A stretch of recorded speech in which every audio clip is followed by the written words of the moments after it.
good. Clerk will call the roll. Glenn Whitley, County Judge. Here. Roy Charles Brooks, Commissioner Precinct 1. Present. Devin Allen, Commissioner Precinct 2. Here. Gary Vickers, Commissioner Precinct 3. Here.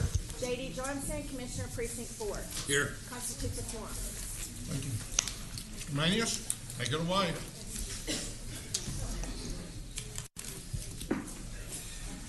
Thank you, Honor Members of the Court. Before we get going, two announcements. First of all, Commissioner Johnson, I'll try to make this as long as I possibly can. I know you came early for this. And second of all, Judge, did you see a cake out in the lobby? I just commented to one of our commissioners, happy birthday. Commissioner Brooks, I think you celebrated your birthday last week. On Friday. So, belated happy birthday. So everybody, Thank you. at some point in time after they get finished with breakfast, can go over and have cake. Commissioner Everybody Brooks, had cake. Commissioner Brooks, you're older than me now. I've always been older. Just for a than few you. months. Skippy. Skippy. We're the youngsters on the court. Yeah. Guys stick together. Okay, shall we? All right, well, it's that time of year again, and this begins the budget process. We have been working, actually the budget office and other offices have been working since April and May on the budget itself.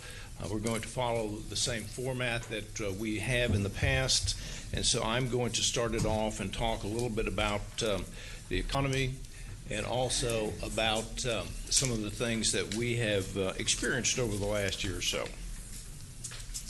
So, when you look at the net taxable value, and it's net, that means that there are some adds and there's some subtracts that come onto this. Well, we have found that over the past 10 years, our net taxable value has steadily increased. This year, it continues that particular trend. The tax year 2019, which is a tax year, and we're not fiscal year, but the tax year, the net taxable value that was calculated by the tax department is $207.9 billion.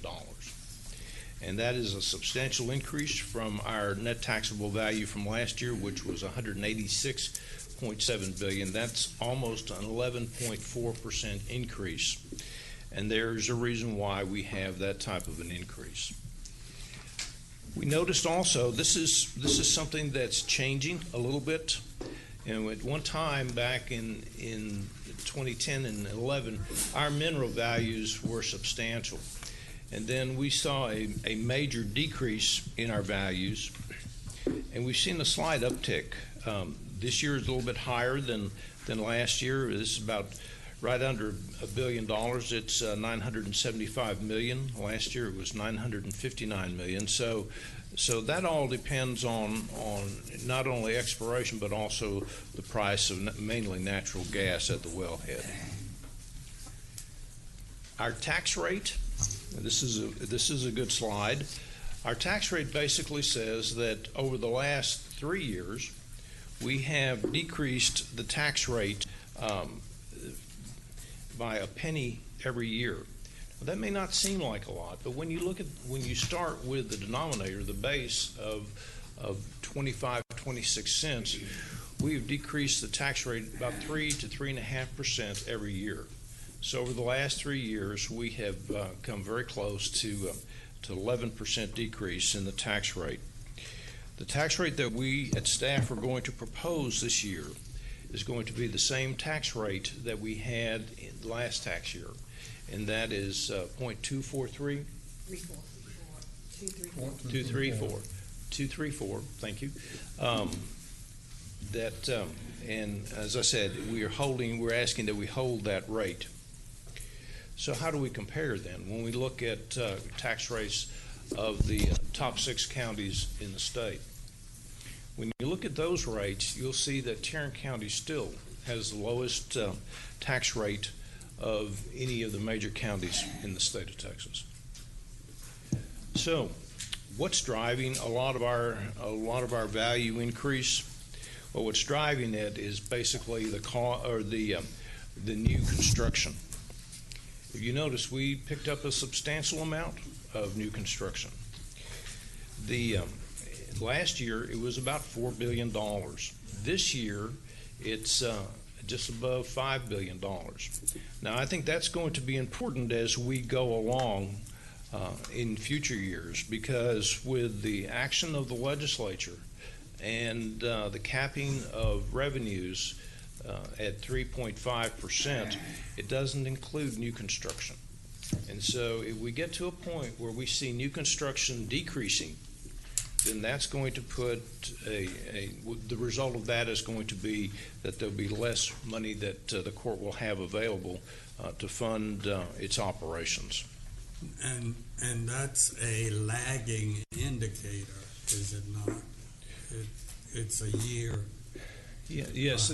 For example, and that's Commissioner Brooks, you bring up a good point. You're going to hear us use two different terms. You're going to hear us use the term tax year, and you're going to see and hear the term fiscal year. Fiscal year 20 is the one we're entering into. We are going to use tax year 19 as the values that we use to determine the amount of revenue that we have available. Those are captured on January 1st of the year, and so the goes through the appraisal process and everything. So we're going to it is a lagging indicator, but you'll hear the year tax year, and don't get that confused with the fiscal year, please. So one of the things that we're very sensitive to is the fact that we continue to have an increase in single-family home value. Now, one of the major reasons for that is simply because we have more and more people who are moving to this part of the state. It's a great place to be. The economy is great. The employment rate is very low. And you have a natural increase in the amount of available houses there's a greater demand on the number of available houses, which drives up the value. And value is determined by a willing buyer and a willing seller. It is not anything more nor less than that. The problem with that is that it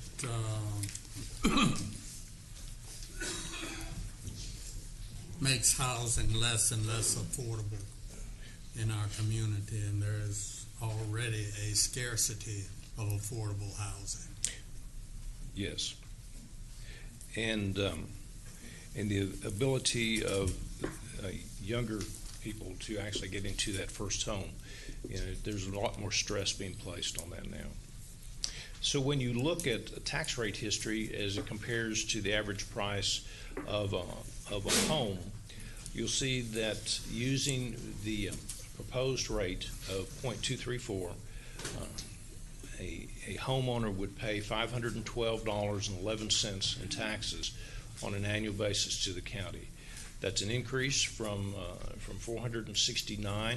That increase is brought about solely because of the increased value of the home itself. So we're suggesting that we utilize the same processes that we've used in the past. You're going to hear from each of the department heads or the budget director as to different departments and their needs and requests. If we get to a point that you see that you're satisfied with the budget of a department, then we're going to ask you to vote yes. If there's an issue that you don't want to consider anymore, we're asking you to vote no. And then finally, if there's an issue that you want to leave on the table for further discussions, maybe more information that you might need, then we ask that you vote to be considered or continued. And with that, we're going to go ahead, and I'm going to ask the county auditor to come up and talk a little bit about revenues.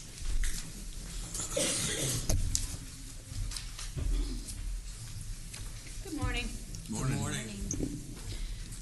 So I couldn't have done this without my staff in the departments, so I want to give a shout out to all the departments. We work very closely and make certain that we discuss all of these numbers with the departments and that we either choose to disagree, which I don't think we have much of that this year, or we're all in agreement.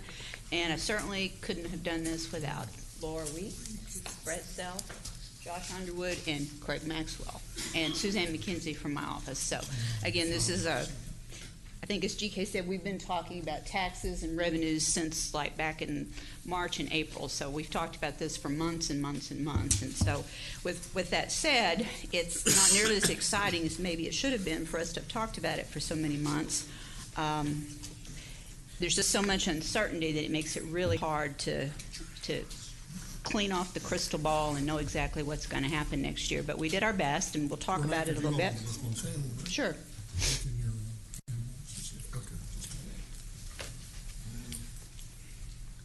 Trying to get the budget presentation pulled up on our computers. Oh, okay. Mine's 10, dude. Okay.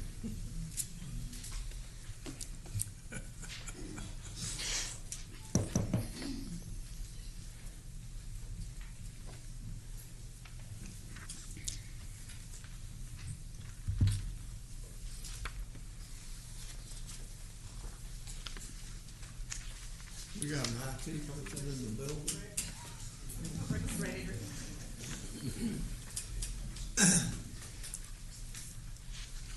it is. Well, I'm trying to get there. Where'd he go? It's all the way up to the final.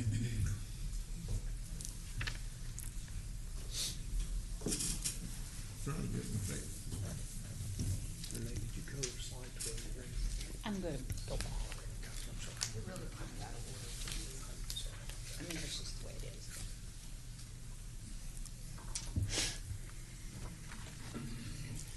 Been there. Yeah.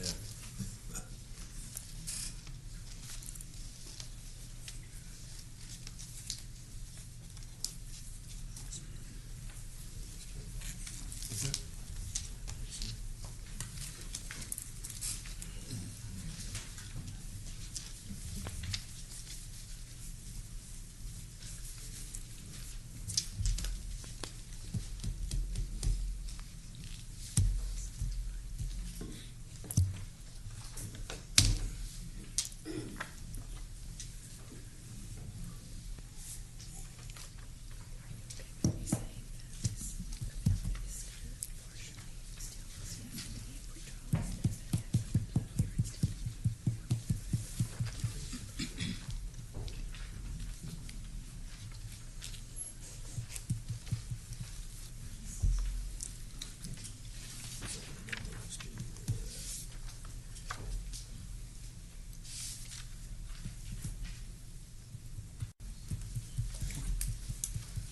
Thank you. Now you're on page 12. Right, I skipped page 12. I'll go back to it if you'd like to start on page 13, actually. Go ahead. So, talking again that for this year, for the most part, things are more or less flat.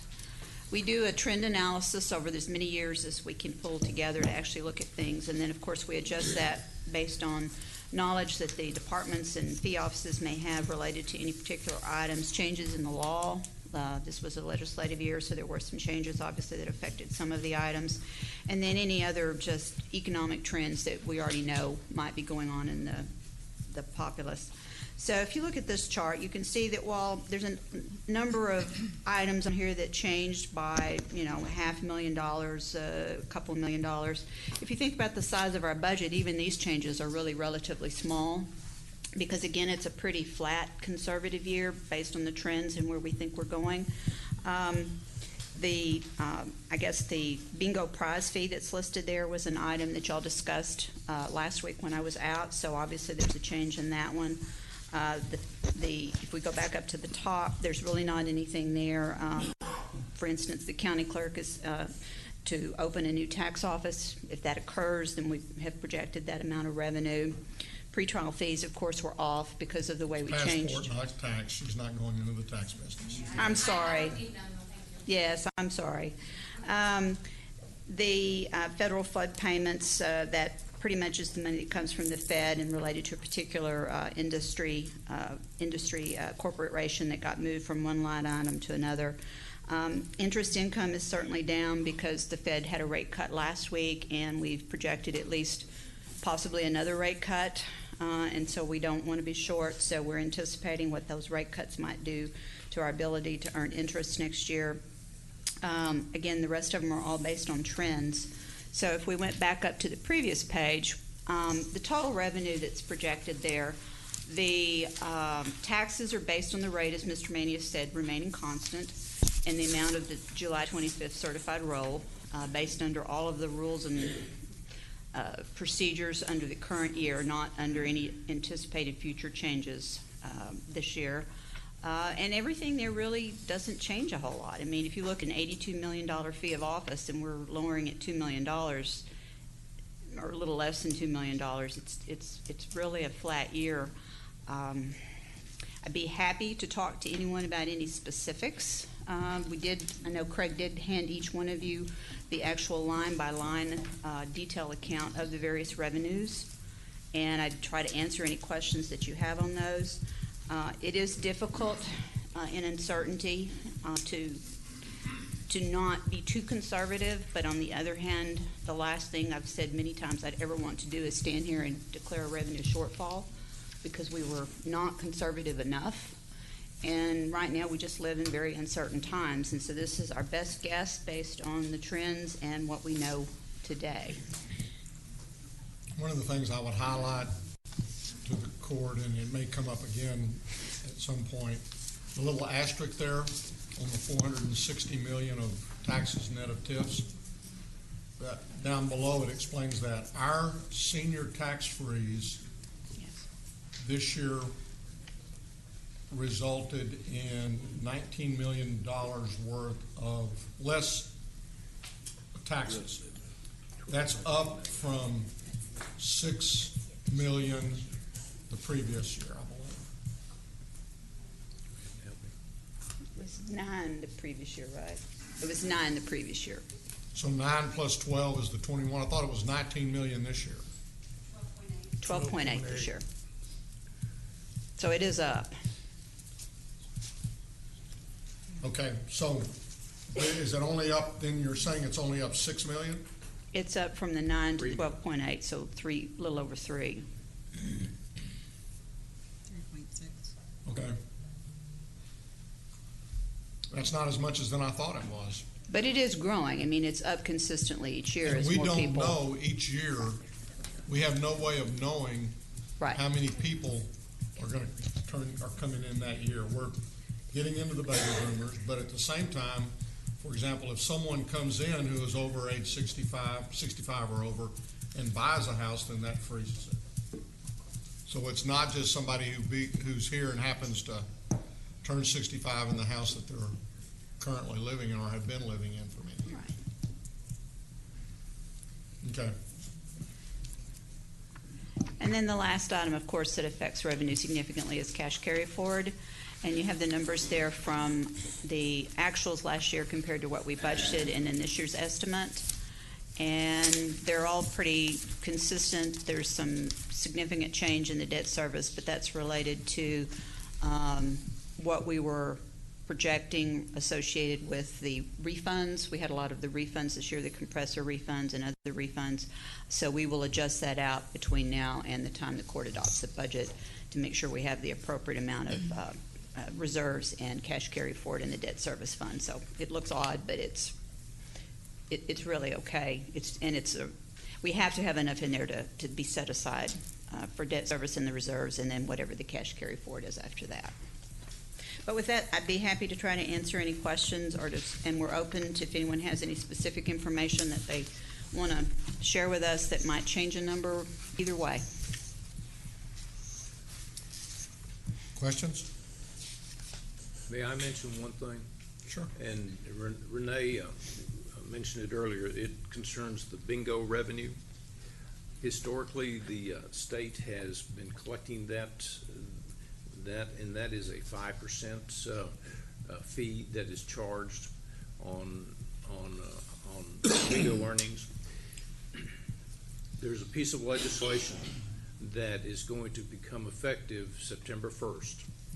And what basically it says is that if we want to continue to collect that existing fee, then it'll take a vote of the Commissioners Court to do that.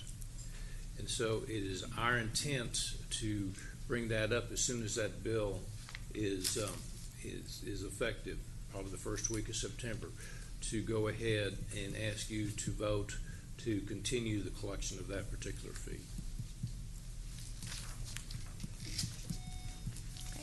Any questions? Thank you, Renee.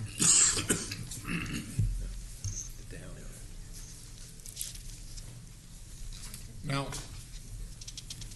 I had some stuff that is this the time that would be good to, what I wanted to try to do, and I spent a little bit of time, and this is just kind of in the ballpark type estimates, but there's a couple things I want to say as we get started, and then I'll show this in a minute, or go ahead and have them pull it up. We know that SB 2 passed. We know that it's not applicable until next year. If you will go to the tax info sheet on there you go. But I think it's important for us to try to at least begin to get a feel for what it might, or how it might impact. And these are just ballpark estimates. We don't know we don't have the exact worksheets yet for our calculation of what this new effective rate's going to be. But what you see in the yellow boxes there is basically, again, ballpark estimates of where we are right now. And that's, you see the first line is the fiscal year 2019 estimated tax revenue, and that's out of the memo that GK sent out earlier. There's the estimated revenue from the new construction, estimated revenue as a result of just increase in value of property, and then that brings us to the estimated 2020 revenue of $460,746,529, and so that represents about a little over 10% type increase, and again, that's at a tax rate of 23.4. Again, just ballpark, and I know that there's issues. If you move over to the green area now, we still have that same estimated tax revenue. Now that this is being optimistic because it includes the debt service, which in SB 2 you take out when you calculate your 3.5%. So the 417 is again 2019. The 11,817 is again the tax revenue on new construction. That leaves us with a almost 6 million of increased value, and the way that is calculated is again 3.5% increase plus new construction. So I took the 417 from 2019 or 2018, added the new construction 11.8, which is the same as over in the yellow column, but then I said, okay, the total increase in value is going to be limited to 3.5% of the prior year tax before we go to a rollback. So I just took the prior year revenue, the 417, and multiplied it times 3.4999, so we're not at 3.5. And that generates, what it's saying is we could generate about 443 million, and that number's a little high, again, because debt service is calculated in through all of this, and it's supposed to be excluded. That brings a new rate of 0.225 and reduces our revenue from what we're going to be looking at 0.234 by $17 million. So that means if, just in a ballpark estimate, if we early adopted, we would have to cut that tax revenue from 460 to 443 or reduce it by about $17 million. The blue is simply taking the new tax rate, allocated among the various three categories, and just saying this is how it would flow out and where the tax revenue might come from. The goal is just, what if we decide we want to have some reduction in tax rate, but we're not sure exactly what we want. In that particular column, by affecting the tax rate, which you see the little different color down there, that changes the numbers above. And so I just plugged in a 0.5 cent reduction and said, what would that mean to us? Again, very ballpark, very rough estimates. That would reduce our revenue from 460 to about 450, or it would reduce it by about $9,845,000. And that number below, again, very, very rough estimate, a penny this year generates about $19,690,000. So that's something that I tried to throw together just so I had a little bit of an understanding of what might happen under SB 2, and then something that I could play with that said, again, very rough estimates, what happens if we change the rate, and where would we end up? Now go to the all areas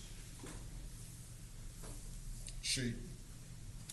I guess I've got to go because you don't have control of mine. What I tried to do here was to look at comparisons back to beginning in 2015 or 2016, I believe. 2015 was the first number, and then I used the next years to compare to see what we have done. And if you look at that, you see, and this is actual expenditures, this is not budget. We budget knowing that we're not going to spend our budget. And so what I wanted to look at was what are we actually spending? What's happened from year to year to year? And if you look here, you see that from 2015 to 2016, we increased our spending by about 4.63%, or right at $22 million. From 16 to 17, we increased about 5.2%. From 17 to 18, about 3%. Now I want to talk a little bit about how I got to, we have the year-to-date column, that column up there that says 2019 year-to-date actual, that is through July. And so I'm trying to estimate where I think we're going to end the year. In order to come up with the number,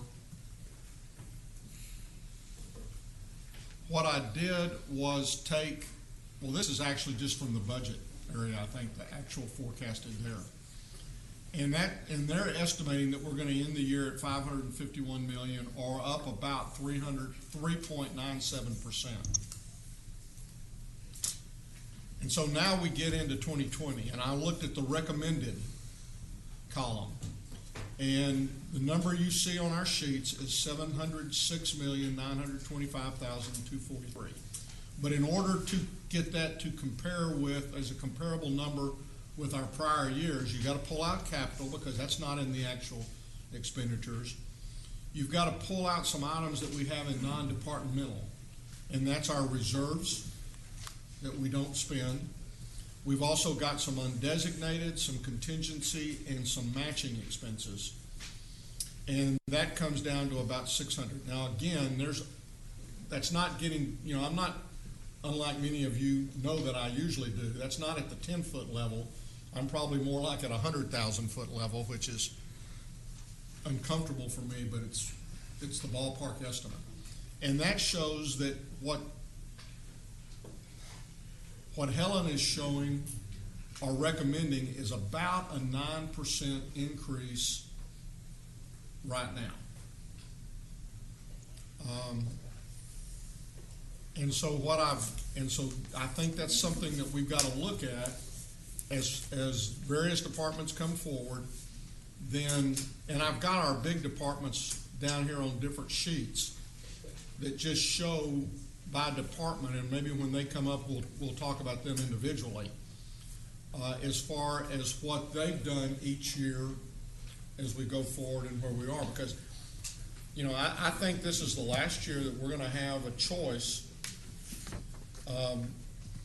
or we're gonna have much of a choice as we go forward. Next year, I think we're gonna be hamstrung to a great degree by the SB 2, 3.5% cap. I think, and I've said this before, I believe that everybody looked at their budgets and they put in what they thought they needed, not anticipating that, okay, this is the last year we're gonna get it. I think everybody did as they've normally done. But we came in with big numbers. And I think what's gonna happen depending upon where we end up with those numbers, I think you're gonna have the legislature saying that, yeah, see, there the local governments go. They've raised it as much as they could raise it this year, knowing that we were gonna reduce it next year. And so I would just say, as we begin to go through this, we take, you know, as hopefully as hard a line as we can on trying to hold to what budget is recommending, because if we go above that, we're gonna get closer and closer. Now, I think your number, when you look at the increase and where you think we'll end up being, isn't it around 7 point something, 7.6, 7.7? What that says, 7.6. 7.6, you're not going to go any higher than 7.6. Which says is that we're 4/10 away from what would be a possibility of a rollback. Again, this year though, with a rollback, they have to come up with signatures. I don't want to get to that point. I don't even want to give them that opportunity. I'd rather be much closer to what I think is a 6 point, well, I'd rather us be closer to what the SB 2 would say, which would be about 6.3. But I think we're just going to have to look at that and go forward and see where we end up.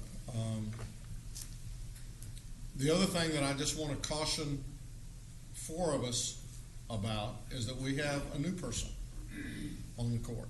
And she's going to ask, just like I did when I came on board, maybe not that bad. We'll see. But she's going to ask, you know, a lot of questions, and just because this is her first time to be a part of this. So with that, I guess, Helen, do you have any, or GK, do you have any questions about what I thought? Because this is really the first time they've seen the numbers that I just threw up there. We're fine. Okay. Take it away. Do any of y'all have any questions about the stuff I put up there? Not yet. I'd like for you to go back to the slide where you compare the increases year to year. Okay, go back to the I think all areas. Okay? Is that the one you're talking That's about? not the one. Okay, go back to tax info. That's the one. Okay. That's not really comparing year to year. What that's saying is the yellow is where we are if we stay the same and do, this is just revenue estimates. All this is revenue. Tax revenue, even more important. Yeah, but you go through an exercise here applying various caps. The first one is, okay, the yellow has no caps. Right. The green attempts to apply the 3.5% cap down there under what would be increased values. If the 3.5% cap is in there, then again, this is an optimistic number. That 443 million is actually higher because I have got in there debt service, and debt service should have been taken out. And so the blue is simply taking the 443, it's taking the new tax rate calculated based upon the 443 million. and that would be about And 20 allocating. and then allocating it among the three categories. And then the last column says, click on the box that says .0229. Who's running this operation? I am. Which one? Say it again. The one, that, yeah, that one right there. And make that .23. And when she did that, it changed that number from well, it was supposed to have changed that number. Did you change it? No, it point, did you want it 2, 3? 2, 3. Well, where are you going? Okay, You want it 2, 3? just .23.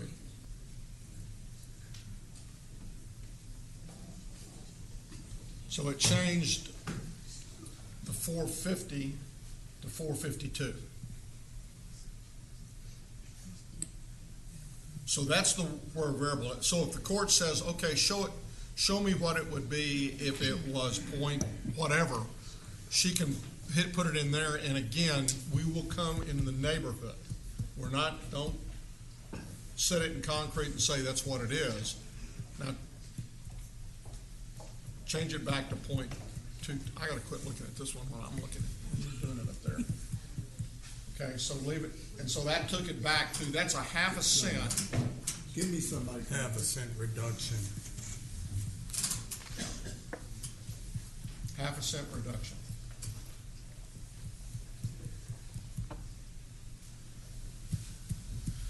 That make, What that means is that if we reduce the revenues by a half a cent on the tax roll, it will decrease it by $9.8 million. Our budget is based on no decrease, so we would have to come up with about $9.8 million in cuts. Your Honor, From that's the what, proposed yeah, budget. Your Honor, that's what you're saying, right? yes.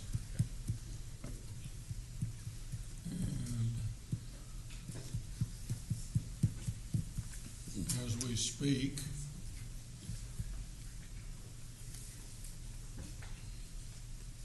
You sending that to us? I'm sending that to most everybody.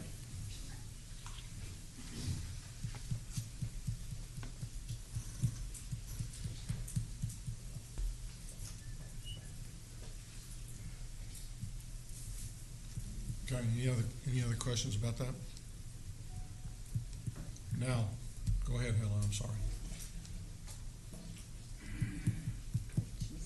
We can change this back over to the slides. Yes.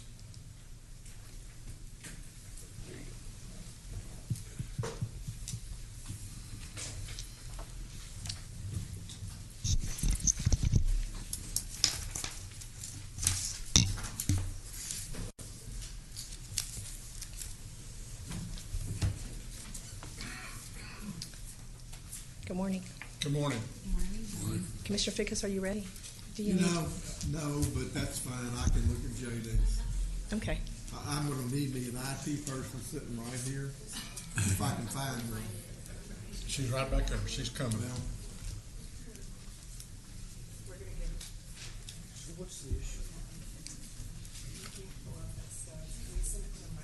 So I'm going to talk about the comparison by function, and then by the time he's up, we'll be talking about detail. This is an overview. It's set up by the main functions of the county. It shows what the FY20 recommended budget is.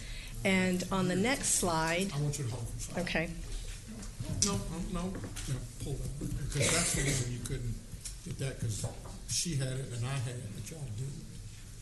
So if that should pop up now under the Excel, it should.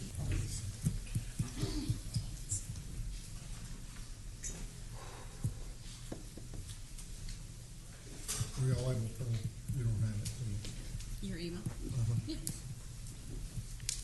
You had it, I just don't know where it opened the Excel at. I'm reading it.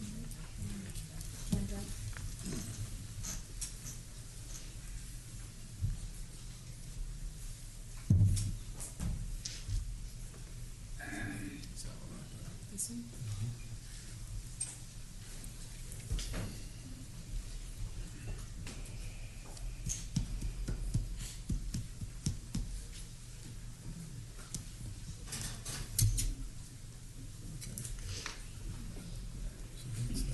what she's in now is the, she's back in the sole position. You've got that now. Yeah. So just reduce that in case he wants to come back to it.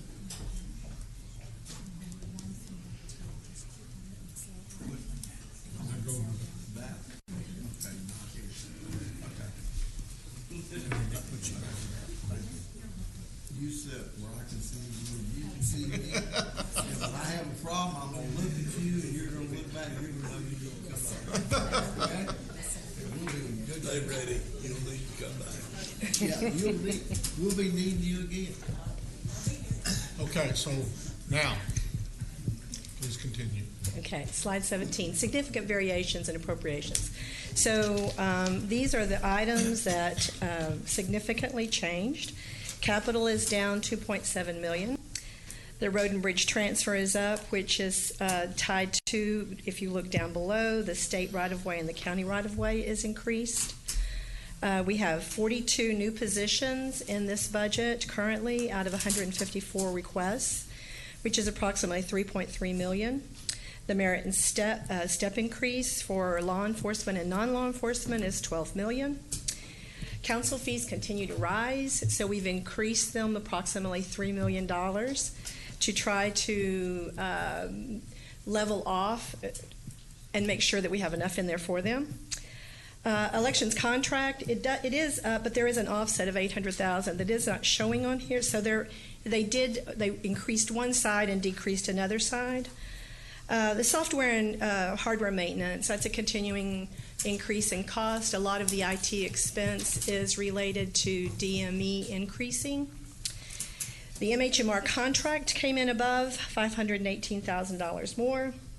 Overtime is predominantly in the sheriff's office, along with the food contract for the prisoners.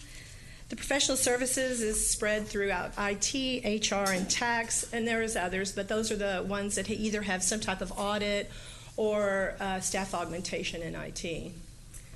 Postage increase there is elections is required this year to mail out their voter registration certifications. The county burials are down with the new process in human services, and the reserves are at 14.5%, and they've traditionally been at 10%. So you see a significant increase there. So a couple of things. Again, we had talked earlier about increasing the reserves. So you see that increase there.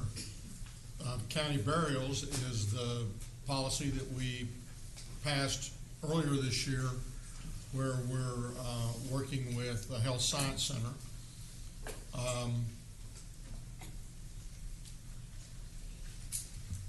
The state right-of-way, is there specific right-of-way? I saw, I recall us writing something, or something being mentioned. Is that Chisholm? Randy? Or, no, it's southeast over by. Southeast Connector. Southeast Connector. Okay, yeah, I remember that now. That's the biggest part. Council fees are eating us alive. They are. That's the indigent defense. Indigent defense, we've already gone through this current year what we had set aside for any increases.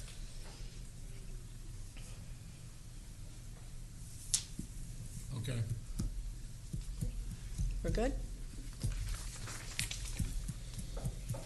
So the next slide shows the different positions. Some of them have offsetting cost, but there are 42 of them. And if you have any questions, I will answer for that one. I have a question regarding the positions that weren't recommended. So we provide the justification for why they were recommended, but not for the ones that weren't, right?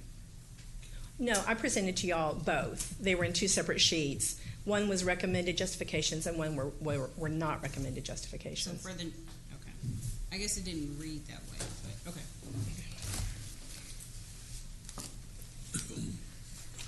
No questions?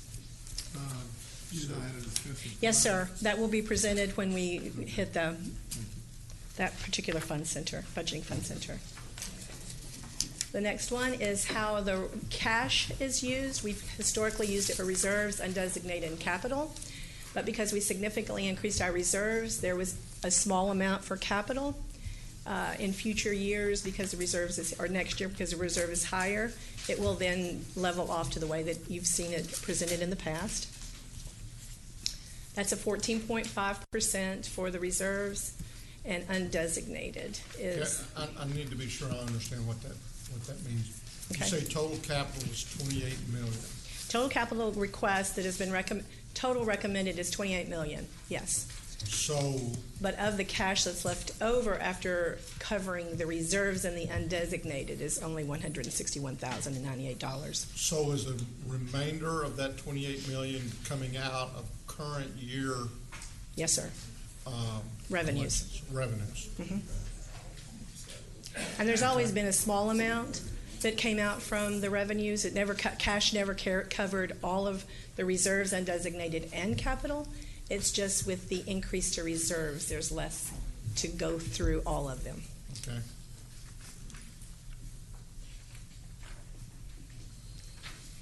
And then employee compensation, I wanted to make a note that we still are to meet with the law enforcement group. That has not been determined at this point. It's sometime this week, I believe.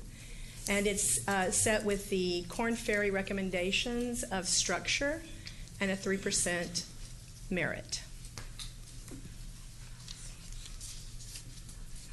Any questions?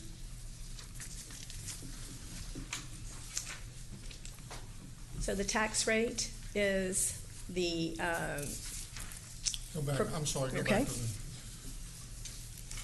So what we're saying is the merit is, that's the 3% on everybody but the people who are in the step system. that's correct. And then the structure is, again, structure for non-law enforcement. That first structure number is non-law enforcement structure increases. And then down below that law enforcement structure is the increase in each step from the prior year. Correct. And then when someone moves from one step to the next step, that's the step increase. That's the step increase. The step increase is calculated within the budget. It's already in the numbers that you see. The structure and the merit is not in the individual departments at this time. It's over in non-departmental as one number. And then after approval, it will be sent out to all the different departments. And you'll see it there in the approved budget. Okay, thank you.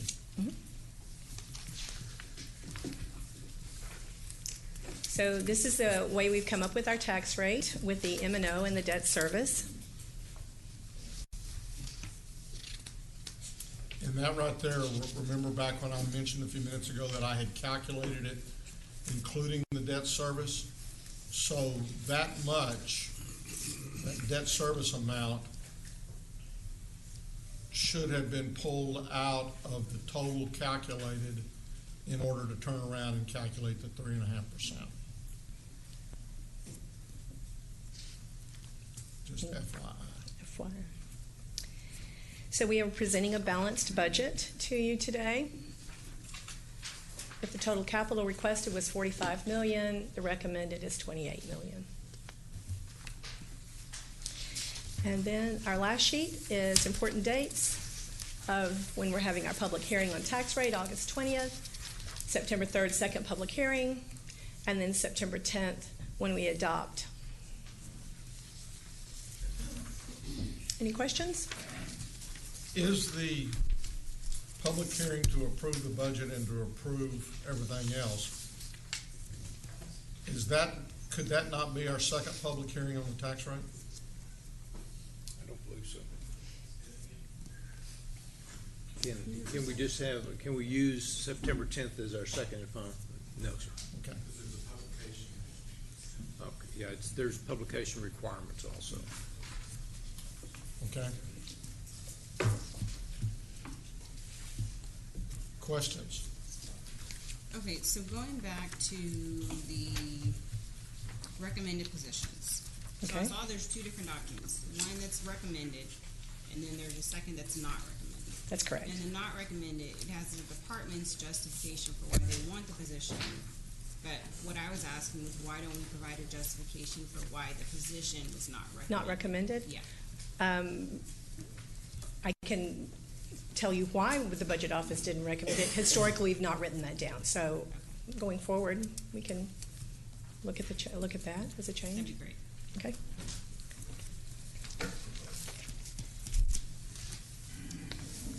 Any other questions at this time? Okay, No, I got a question. you got a question? Yeah. Go right ahead. So you talked Or about, you're on my green sheet. yeah, where you factored in the debt service? Will you Yes. repeat what you said on that? That green area, Yeah. those numbers include debt service. And debts, in order to calculate that 3.5% down there, that is supposed to be 3.5% of the prior year's M&O. Right. And so that means this number would be smaller because it currently includes debt service. Oh, you just put in different books. No, I just screwed it up. And so that's, you know, it's gonna be, this is a high number. If we actually said we were gonna early adopt and we were trying to hit at that number would be lower than 22.5 cents. Because that 14 million would have to be a lower number. I think the 417 would have to be net of debt service. We would add the 11 million in because that's new construction. Then we would take 3.5% of whatever that 417 number was, and we would come up with a new M&O rate, and then we would have to add to it our old debt service rate Okay. to come to our new rate. Okay. And I probably will get up at 2 o'clock this morning when it bugs me that I can't get it right and figure it out. It'll like. Was that Yeah. helpful? It was, thank you. Okay. So from here, we go to our various departments. Is that correct? Or are we? You need to go over to the Sheriff's Office is first.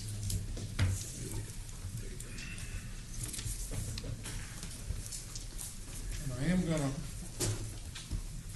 okay, well, this is where we're gonna also, at least for the big departments where I have broken that thing down, we'll go back, but let's go through here first and see where we are.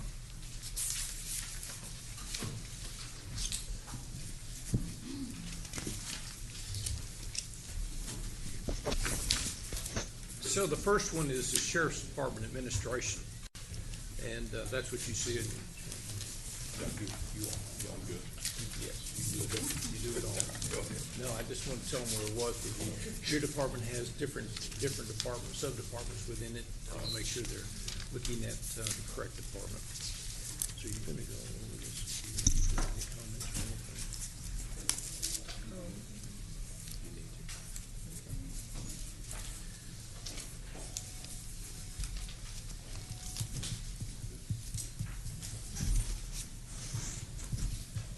Go ahead, sir. Yeah. Wait a minute. You good? Waiting for. Okay. All right. And that may be the same thing, because I don't have, do you have the worksheet? Could you send us this worksheet that's gonna be like this on our computers? I know you have sent it to us before, but can you tell me when you sent it to us? Thursday Okay. or Wednesday. When did I send it? I can resend it. Do you need me to Thursday. resend it now? You said Thursday.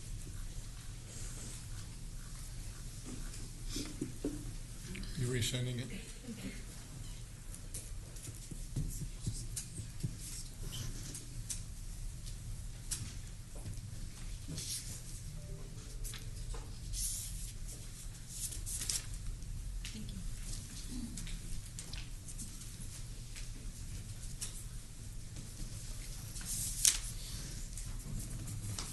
Send it.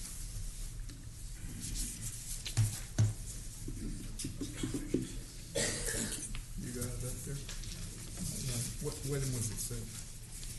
I don't know. Did you resend it, Helen? I'm doing it right now. It's a Thursday night.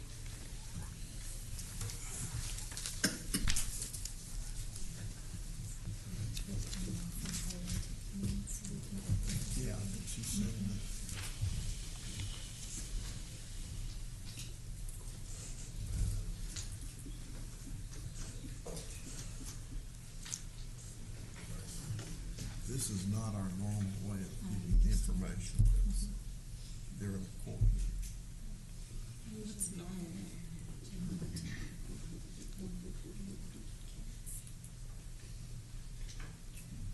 Commissioner Brooks, I thought you were pointing at me a while ago for that IT business, and I said, sir, you No.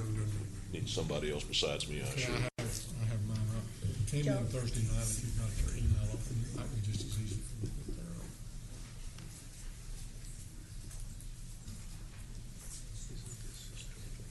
Thursday night, I did about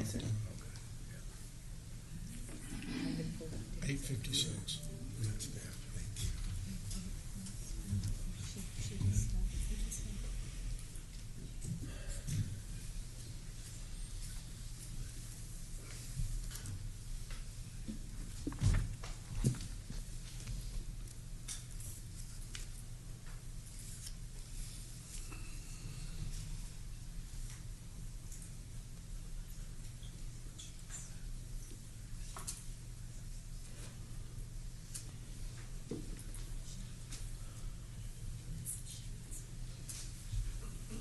We're looking for the sheriff. Is that what we're looking for? No. No, that's- We don't have that. He didn't send that to us. He just handed that out. What'd you send, y'all? She sent the whole I budget sent the, electronic like this. what you're seeing on the screen, I just sent to you in an email. There's 3 documents in there. No, open up the Excel worksheet, which is the top. Excel.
I'm not sure that's what we're looking for.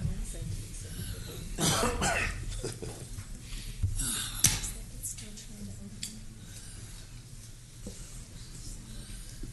I believe I want that right there. That's right, that's what you want. That's it right there. Now, come out of that. Now hit hearing order. This sheet right here. There you go. Okay. Now you probably want to decrease this guy.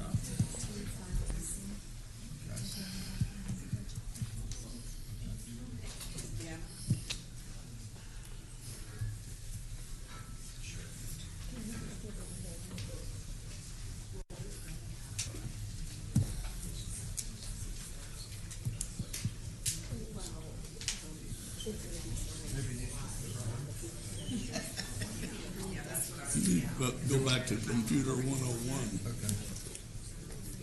Okay. Okay, I think we're about ready. Thank you. The chairs, I think we can just, right here.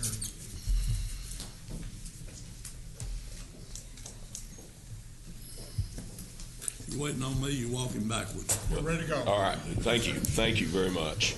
This IT business, I saw that Commissioner Allen went out and got the hard copy, ma'am, that's wisdom. It's for something else, but That's yeah. wisdom. First and foremost, I know that all of your hearts and thoughts are with our fellow citizens in both Dayton and El Paso this morning and the horrific stuff that's going on out there. And as we gather this morning, we simply know that evil still walks boldly among us. And it's just a tragic deal. But this morning, I want to first of all, thank Helen and her budget staff for getting us to this point. And I, for one, think you did a great job on your inaugural presentation. Very well done, ma'am.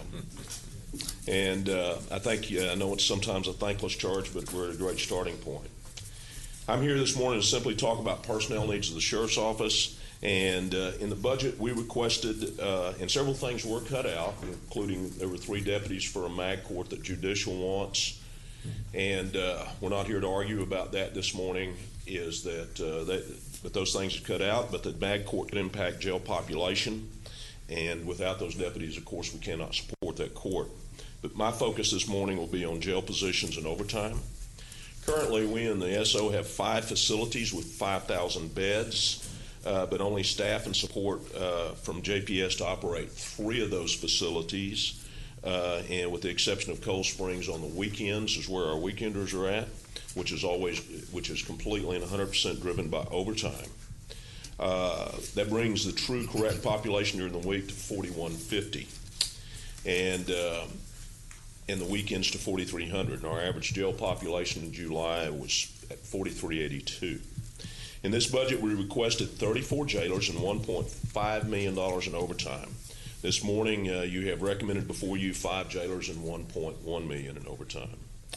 And we've passed out, and we wanted to just demonstrate the counties, the big 5 that you have before you on where we're at and population. Obviously, we're the 3rd largest and fastest growing county in Texas, and we're 3rd largest in our jail population. However, we're 5th, a distant 5th in the number of detention officers that we have, and half of what Travis County is in a number 5 position as far as projected overtime. And that goes to the good work of our jail staff, and that's from our chiefs to our sergeants who every day are counting pennies and moments and where they can have people. And our number 1 objective in this is safety, the safety of our people, and also the efficiency and jail standards. And we try to meet all those with what we do. But I think they're very effective and very efficient at what they are doing today. Is that, and in slide 2, I believe in the second portion there, is just percentages of increases over the years of what we have seen on the jail population going up. And but it's a constant battle. We comb the jail all the time to see who needs to be in and who doesn't need to be in. We try to expedite people out that don't need to be there. And we have several programs that we have created where people are in trustee status and how they get out, including over 30 reentry programs that we have started. But as you see, in 16 to 17 we saw a 12% increase. In 17, we saw a 8%, and then by 19, we're at 3.67. And I believe day in and day out, the reason for that decrease is, of course, I think central magistration is working with markedly lower bonds, and including that 44% of the misdemeanors that enter the jail now are released on personal recognizances. So I think central magistration is why we're seeing that percentage down. And we do know that cases with our DA's office and our municipal agencies, that case filings are way up. And I want to assure you that there's hard work done by all criminal justice agencies to keep the population down. We're in communication with the courts and the DA's office on a constant basis. But we are in one of the fastest, if not the fastest growing urban county in America. And just like the need for the expansion of the JPS, all service needed and reviewed, and that's where we're going.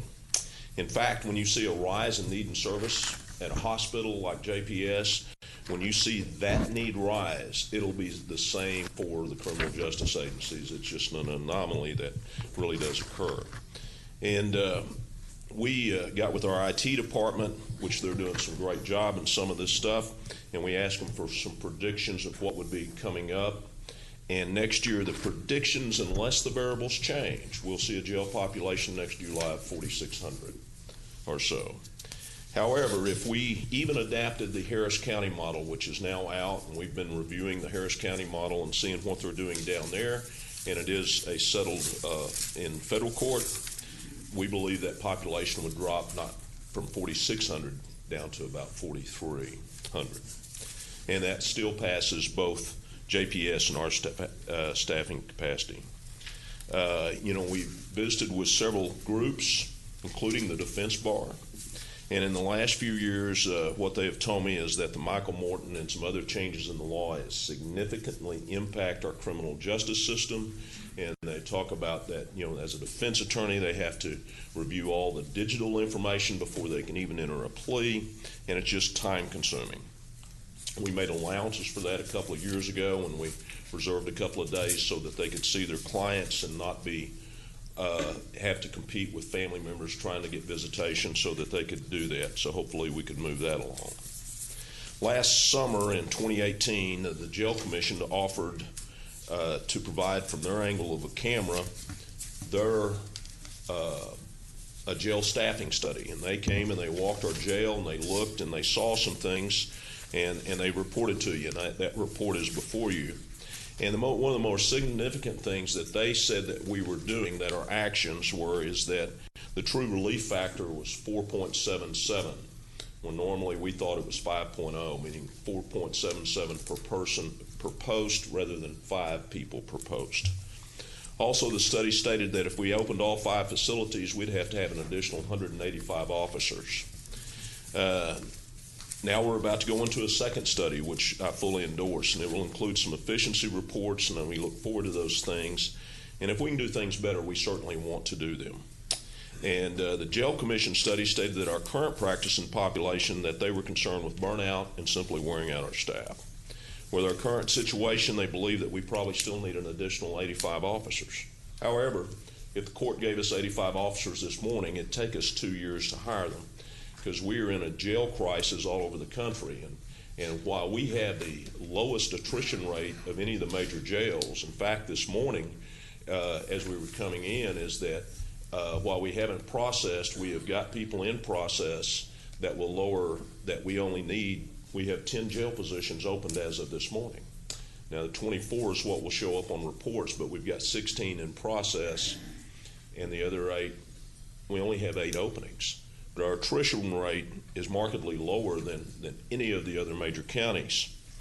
And but we are in this jail crisis and having a difficult time to attract people to this career field. But again, we're blessed. One of the things that we do is when people leave the sheriff's office is we reach out to them and do an exit interview on why they're leaving. And over this last year, the people that have left is that the people that were interviewed, 70% said that they were leaving because of staff shortages and they were burnt out. 70% of our people were leaving. Now, with the brevity of what I've done this morning, what we're simply asking for the court to do is consider placing those 29 jailers back into the budget and move our overtime line item back up to $1.5 million, and to add to the JPS capacity in order to possibly open Cold Springs full-time if necessary. In the event that we can't do that, and while I believe that we do have the best jail in the nation, and it is an incredible reputation that we have all over this country in regards to our jail, and that's due to the incredible, noble people working hard and living the mission that work in that jail, that stand between good and evil every day. And we're certainly concerned with burnout. And even if we decide against the jailers, we need to certainly move that line item of overtime up to about $2.8 million.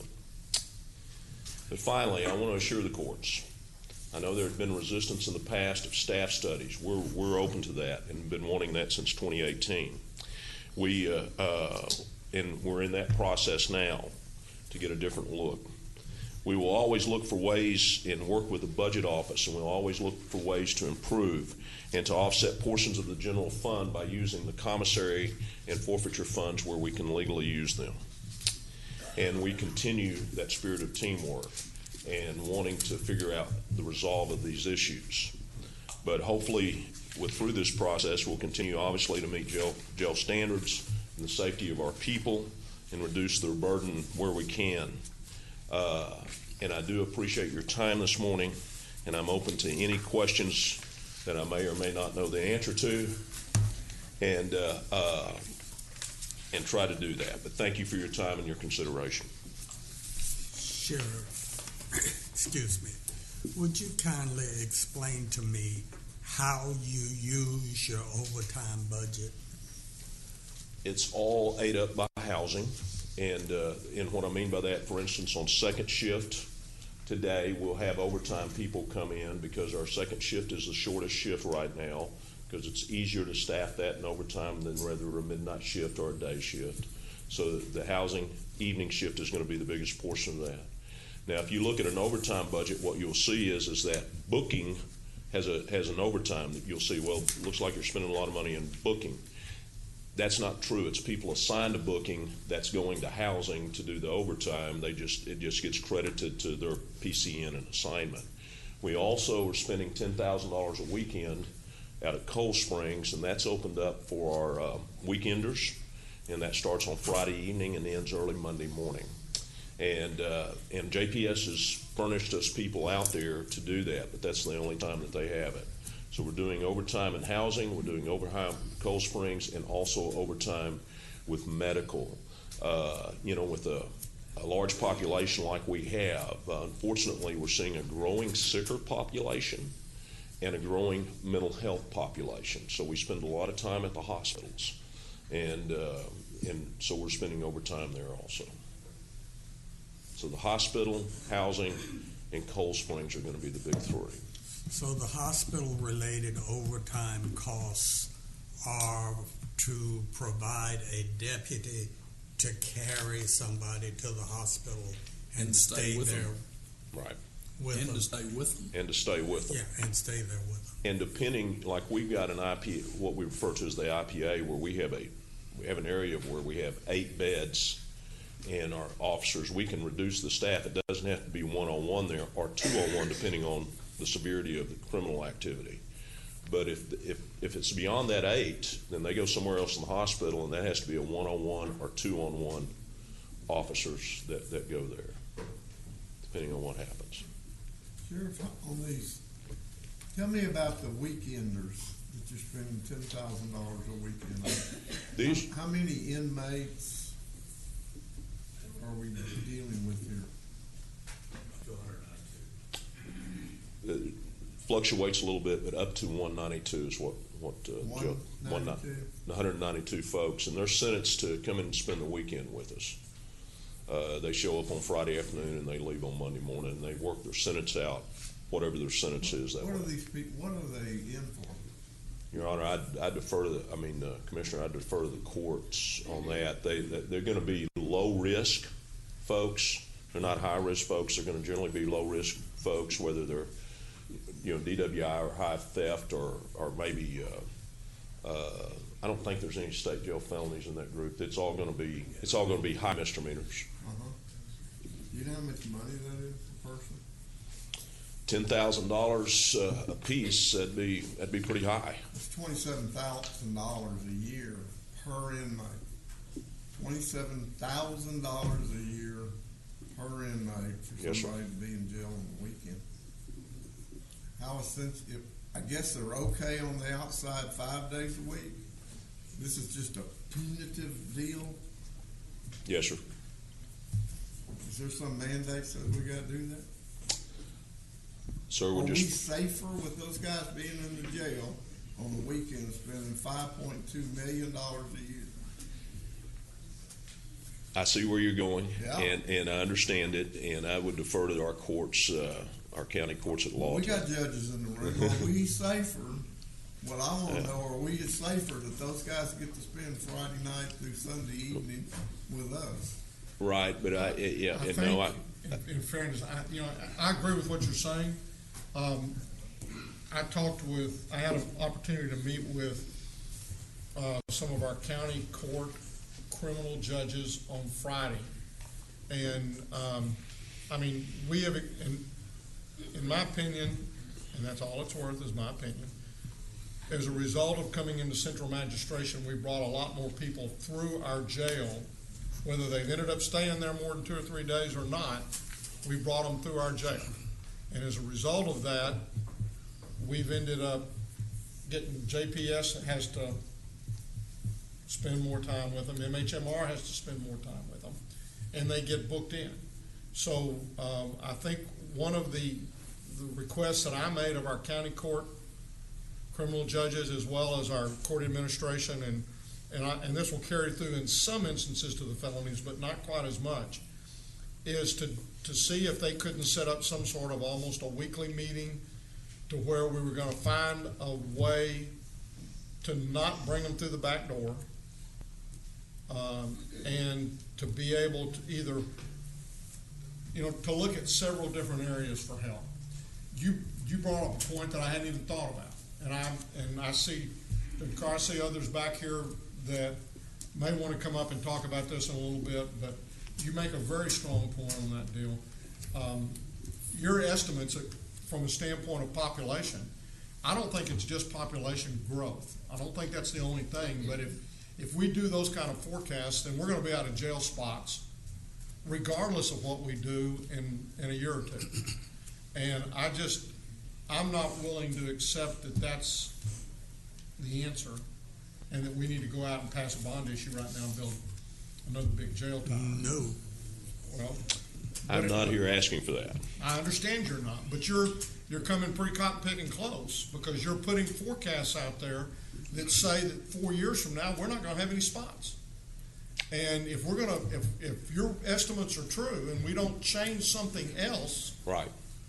then, if we're already behind the 8 ball because we can't get a jail built in 4 years.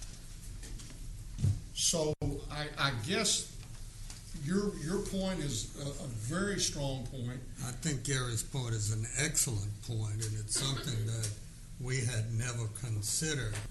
I think that the original reason for these so-called weekend warriors was so that they could work during the week and serve their sentences over the weekend. But you make an excellent point. If the community is safe having them work during the week, why have them report on the weekend? Some out-of-the-box thinking might be in order in terms of what the punishment really ought to be. You could give them $5,000 each a year. It come out a whole lot cheaper. So Sheriff, did you say that the average was 192? Was that an average? No, up to 192. It Okay. fluctuates a little bit, but up to 192. The lower the number goes, the The higher Yeah. the cost. It goes to 27 to 30. I understand the math. And then on your slide where you address the percentage increase by year, there's an asterisk there that says based on 7 averages listed. I don't understand that. 7 months, I think. Oh, 7 months. Oh, okay, just Yeah, that's Okay. that's today. And then you referenced the jail standards report. I see there's an analysis. Is this the complete report? Yes, ma'am. Okay. And then you referenced a second, I guess, staffing study. Is that the confinement study? Yes, ma'am. It's I think it's out, and it's the purchasing has done their thing, and I think we're about to go out, and that was something budgeted this year to do. Thank you.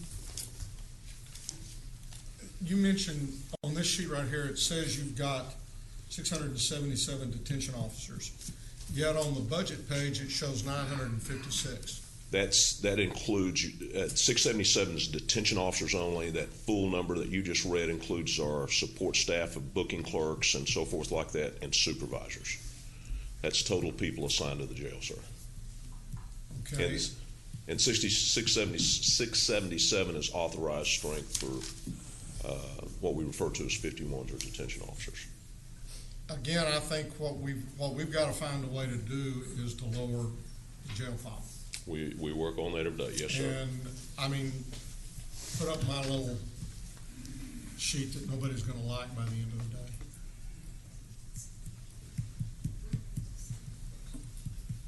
And go hit the sheriff's department. That's the sheriff's. Okay, if you go over, I'm just taking your department as a total, Yes, sir. and you look at the number, what I did, that recommended budget is what Helen has recommended, and that's 142 million. Now, if you look at the prior years, you see that from 15 to 16, the department went up 2%, 16 to 17, 7, 18 to to 17, you went up about 5. This year, it looks like you're gonna go up about 5.5.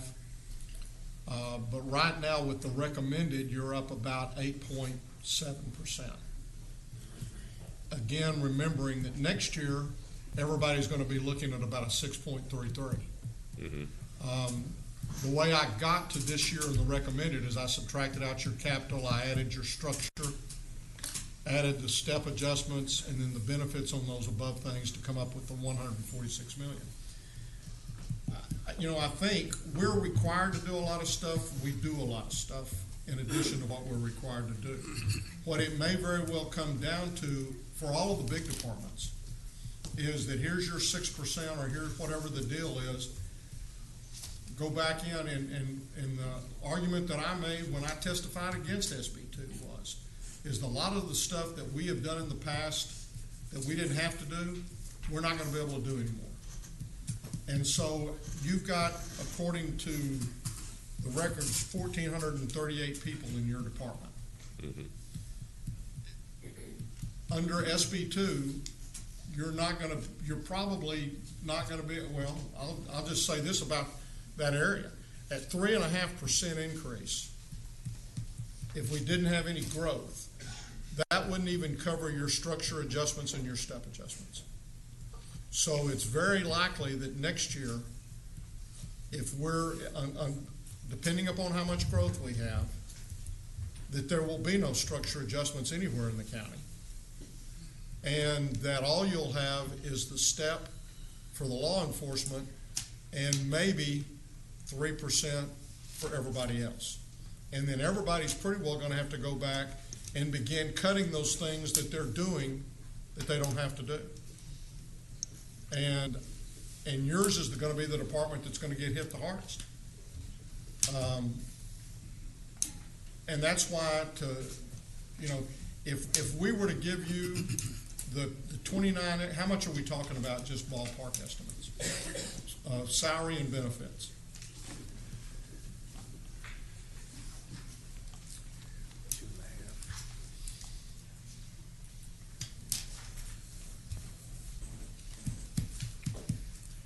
Confinement, the request was 2 million.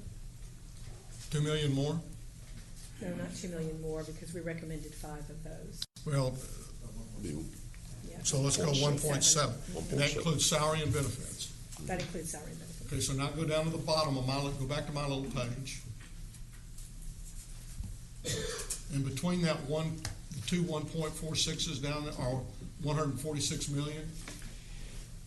Up right there, above one line up, put in 1.7 or 1,700,000. Let's see what happens.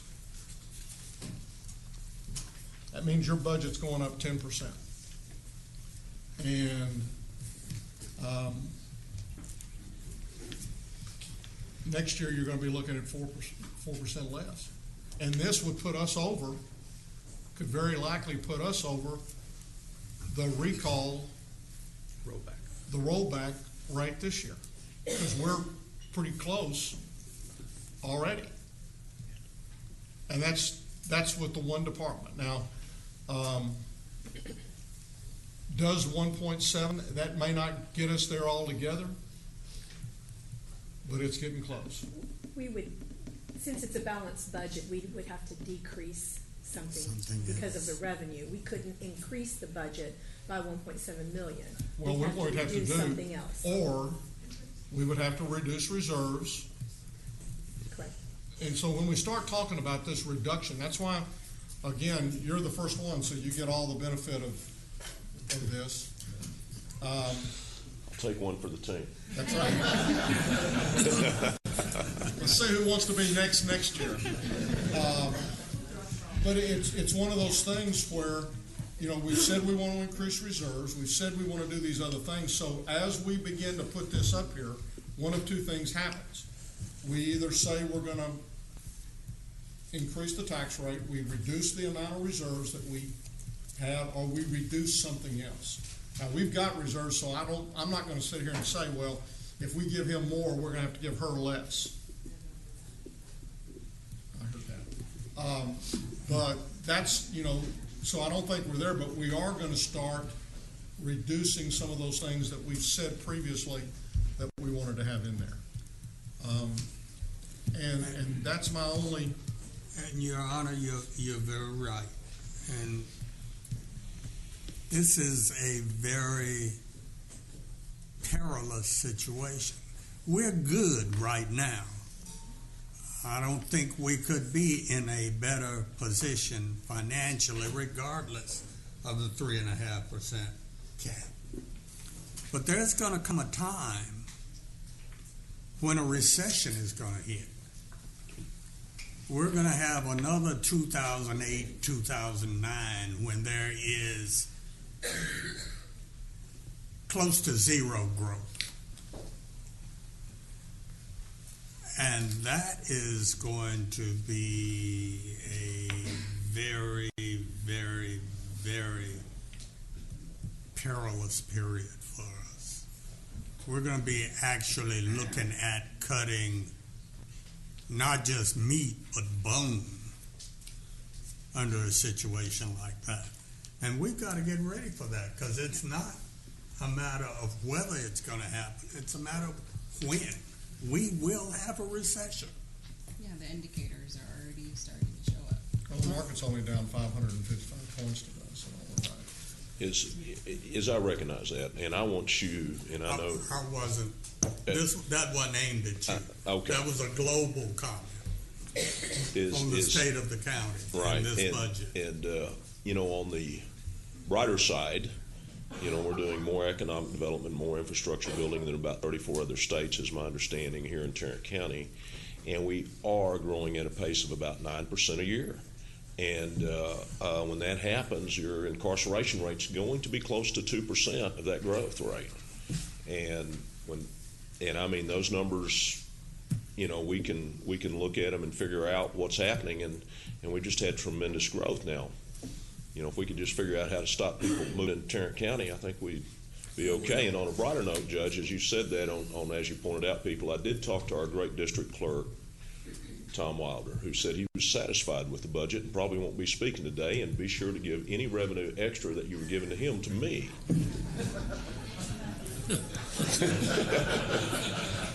Well, as I recall, he already asked for $5,000 more to get done before he ever came in here. Well, if I'm going to be first and take the bullet, I can be first in putting out those statements, right? Yeah. I have a question about one of your recommended positions, the extradition specialist. And I sat in your budget meeting a few months back, and I think you all explained kind of the really complicated process that's involved in complying with the extradition request. But can you just refresh my memory on Sure. the importance of that position? Is that particular position, which as everything else grows, it has grown, and we have a certain amount of people down there, and they're coordinating, extraditing people back from out of state and in state. I mean, there's two different areas, and it's like a huge travel agency where they've got to get these people back and secure, and as that number has grown, and I can't give you the numbers this morning, is that it's just been a tremendous workload that have been placed on them, is the reason that we have asked for that, to coordinate and be able to get those people back in Tarrant County in the cheapest way, but also the safest way. And also out of Tarrant County. Out of Tarrant County, yeah, yes, ma'am. We're extraditing. You know, I was down there just a few months ago, and the sergeant's running that, had 3 phones working, and he had 5 states on the phone coordinating, making sure that everything hooked up where it needed to hook up to get to Tarrant County. It was really an amazing process in which he was doing a great job.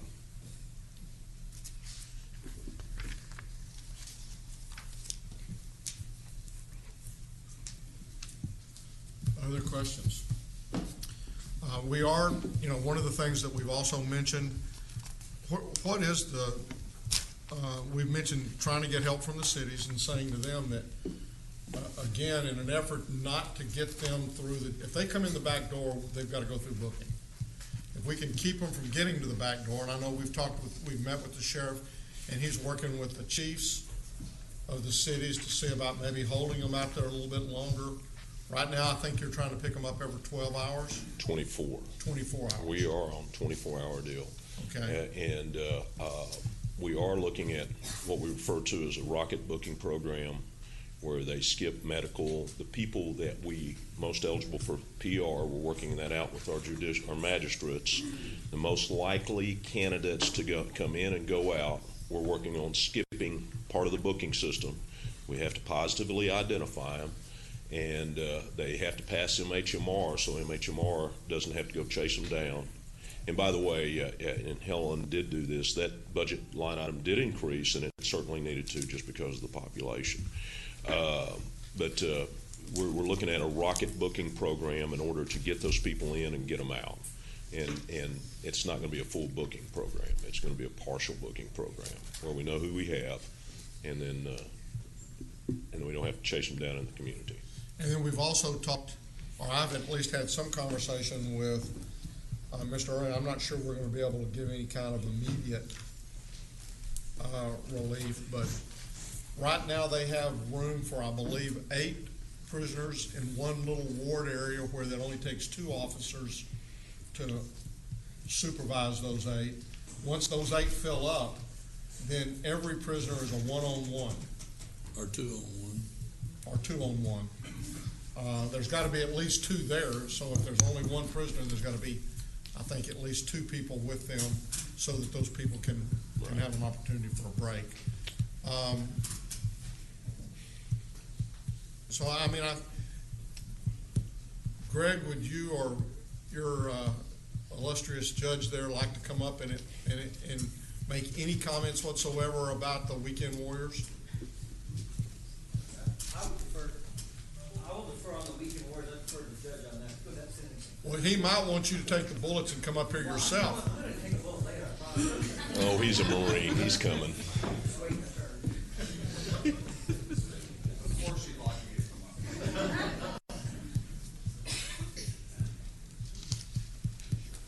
Morning, Judge.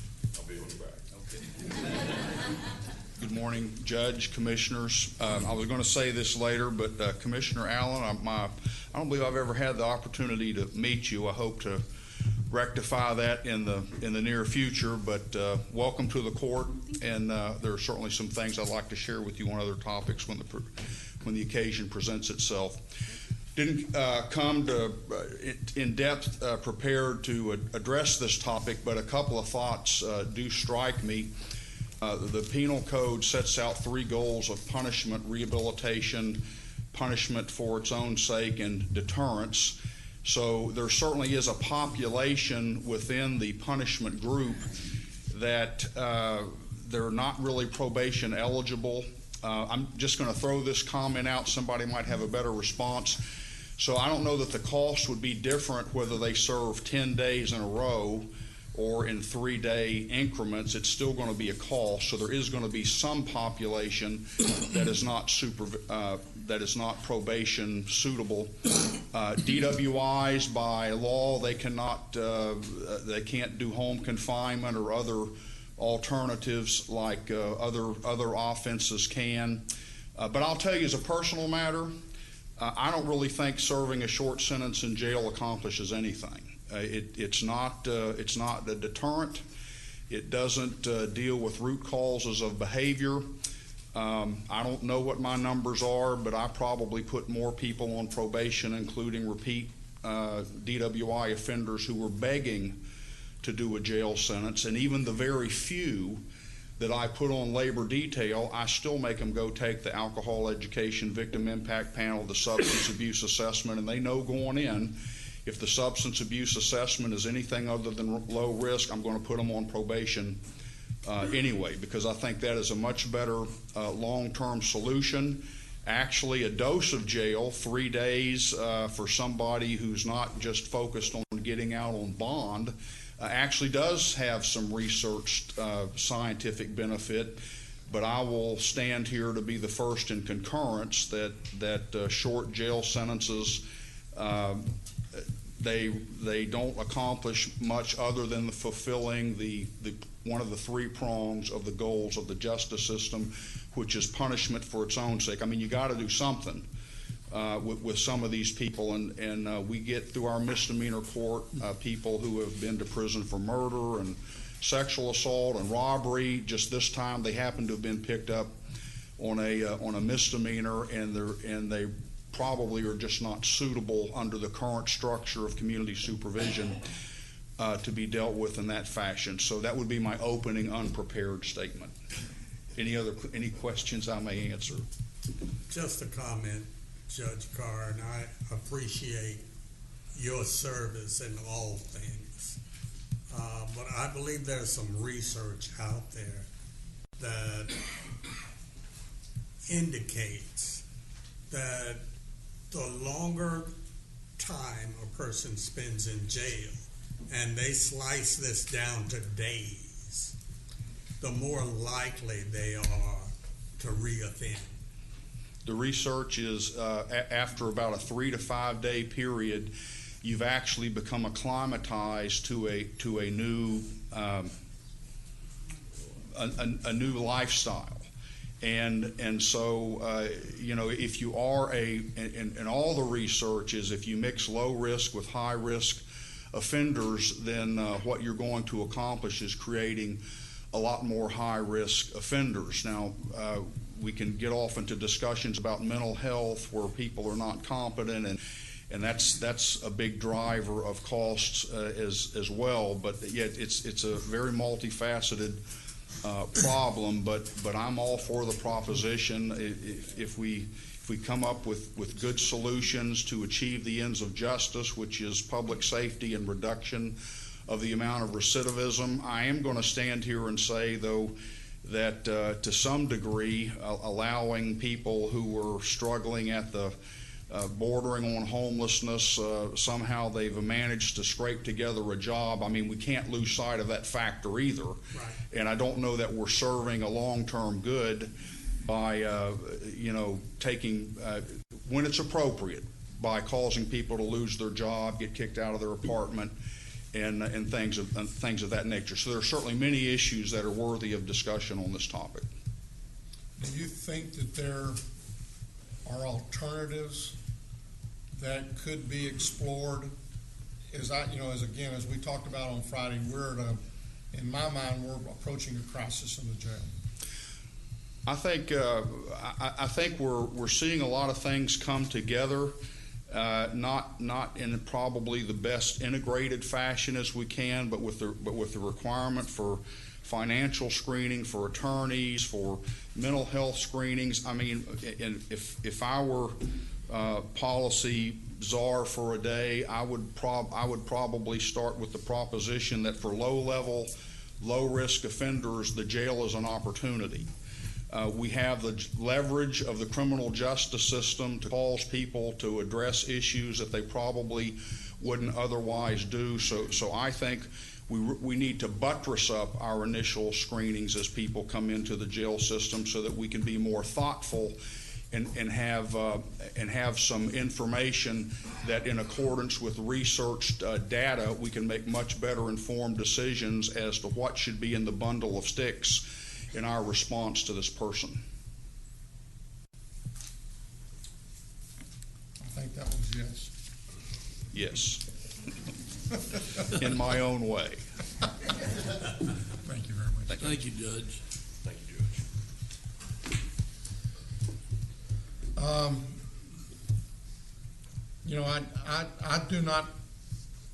I don't think I favor adding any additional folks. I do think we're going to have to look to some extent. Hopefully we can figure out a way to reduce the overtime based upon some of the alternatives that we're looking at. If we don't, if that is not successful, then we're going to probably see an increase in overtime from that standpoint. As a court, we either need to figure out that that's going to come from undesignated, or we need to put some over there right now. And I don't know what the answer is. We either need to hire employees or plan on more overtime. To me, it's the answer. Well, or develop alternatives that reduces the jail population. That makes me think of the comparisons for the other urban counties. What are they doing to address not managing it? I can't hear you. Well, I'm serious. We have forever been when you look at Tarrant County, not just with the Sheriff's Department, but when you look at Tarrant County countywide, we have always had much fewer employees than the other four counties. Department from department from department. I think our people manage better and do a better job than anybody else in this state. And I've been pretty much in the face of a lot of these other county judges and told them that. So the places you see us on there, we have been on there forever, and in just about those orders.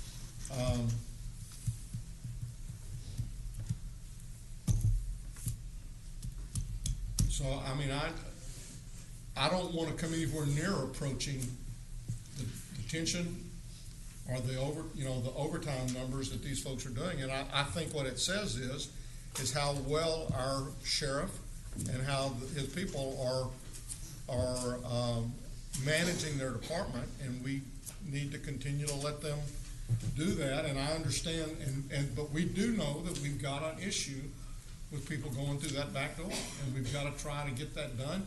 I think we asked the cities for help. We try to get everybody together.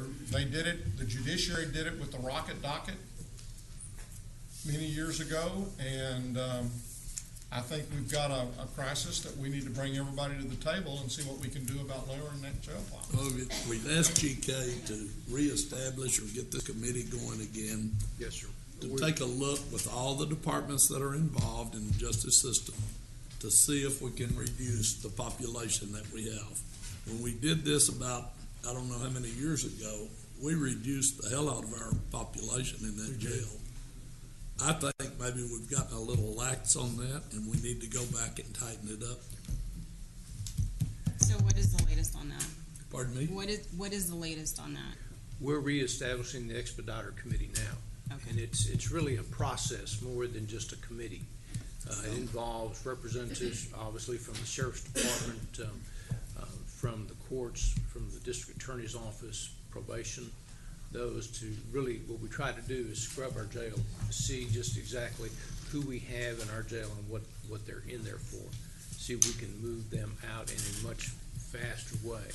Also, what we try to do is, at one time, it would only take us a day to a day and a half to get a person paper ready for the state to pick up.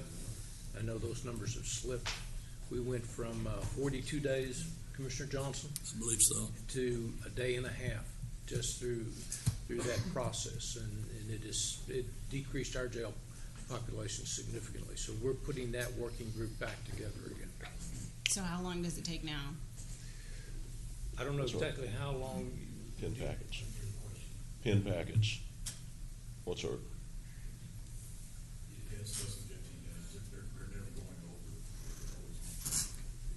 Yeah. About 15 days. And it's something that, and it's not any one department. It's just something that you have to stay on top of and drill and drill and drill. I want to be sure I didn't just misunderstand. We're saying it to get them paper ready takes 15 days? Up to 15 days is what TDC has, and I think it's Well, actually that's the TDC to pick them up. No, Right. paper ready is whenever they finish, they get their final court, putting all the papers together and getting it down and sending it to the state. Right. Right. Is that about 15 days? And Where did I remember 3 days being paper ready?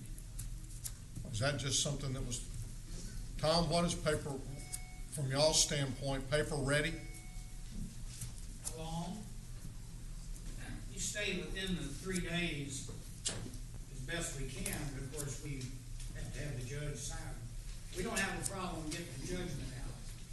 We're doing that quickly, but then we gotta wait on the judge to get to it to sign it. What Mr. Wilder is saying is only one piece of the process to have a person actually paper ready with their penitentiary packet is complete and it's sent down to the state. Now, regardless of how long the state gets it, it's a matter of expediting it so that we can hand it off to the state.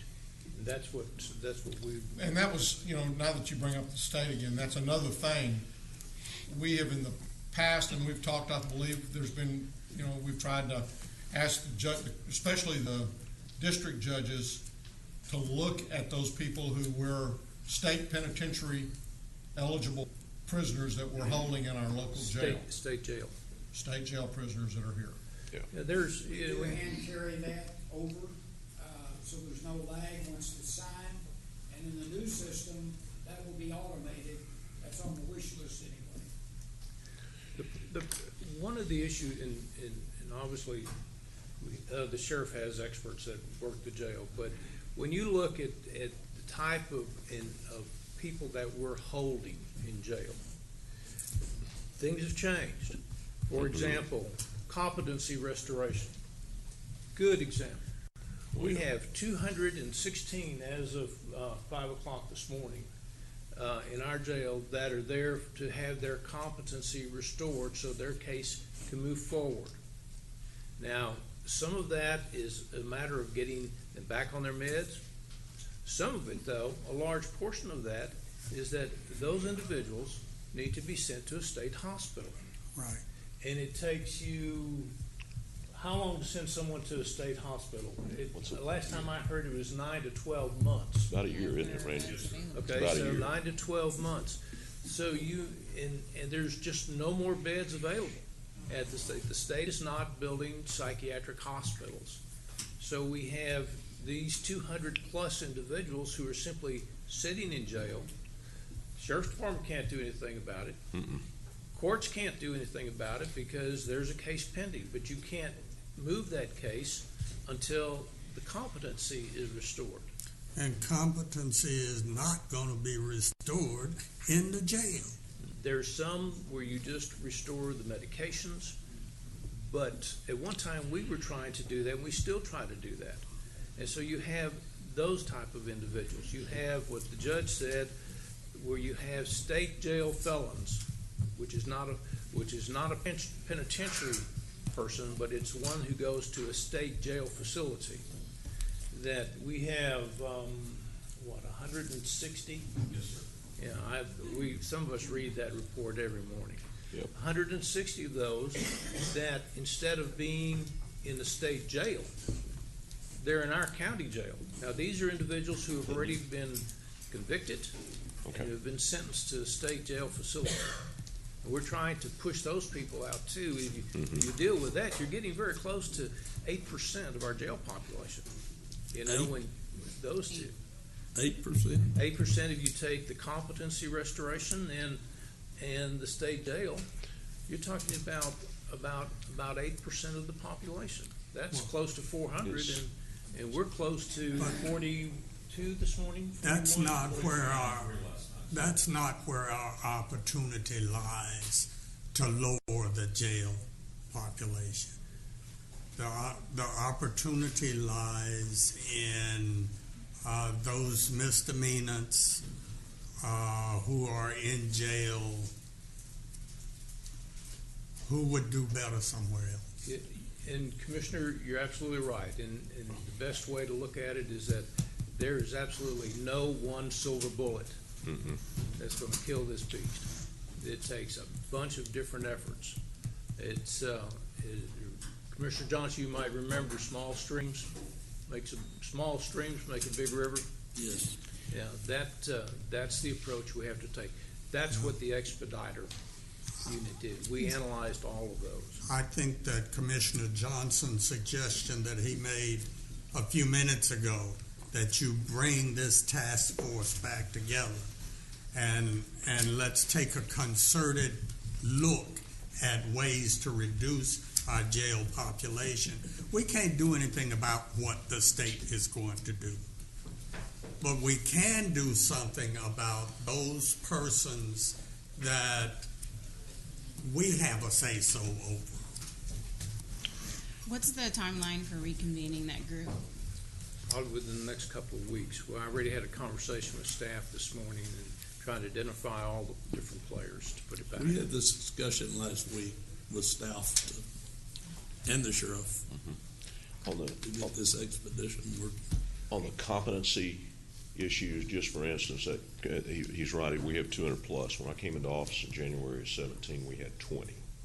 Just to show you the huge difference of that growing population, unfortunately.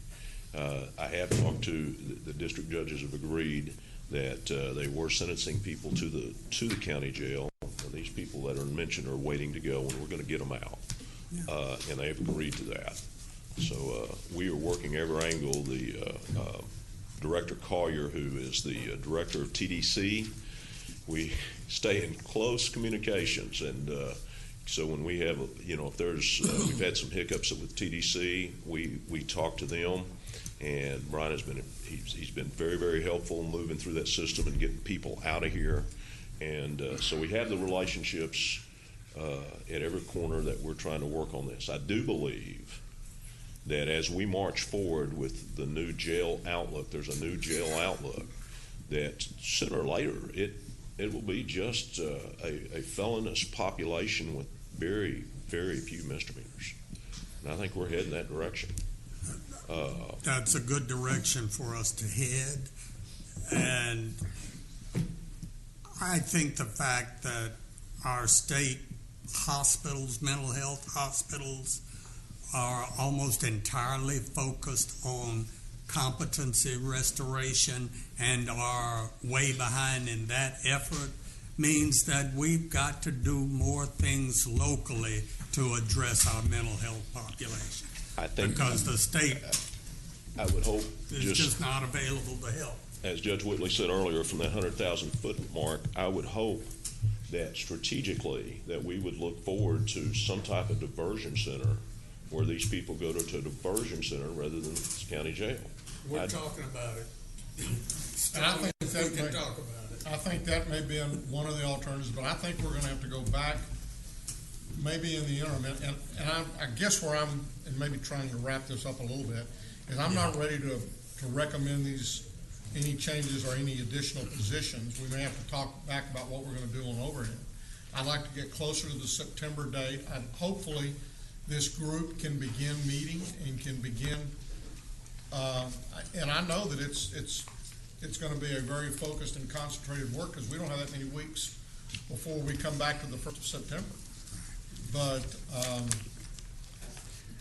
my guess is ultimately my recommendation may be for us to go forward, and then if we have to pull some of that out of undesignated, we pull it out of undesignated. Sounds like a plan. Yeah.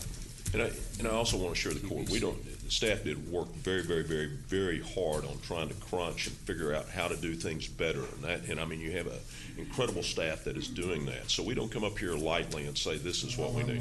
Yeah. And and Sheriff, as I said previously, and this is kind of in general to everybody, especially to the big departments, those things that you're doing that we're not required to do are going to fall to the wishes of the legislature in saying that they don't want anything more than 3.5%. And for all intents and purposes, what they're saying is they want to choke local government down. They think we're doing too much. They think we're overspending, and they want to cut it down. So everything we're doing electively, I think, is something we're going to have to look at.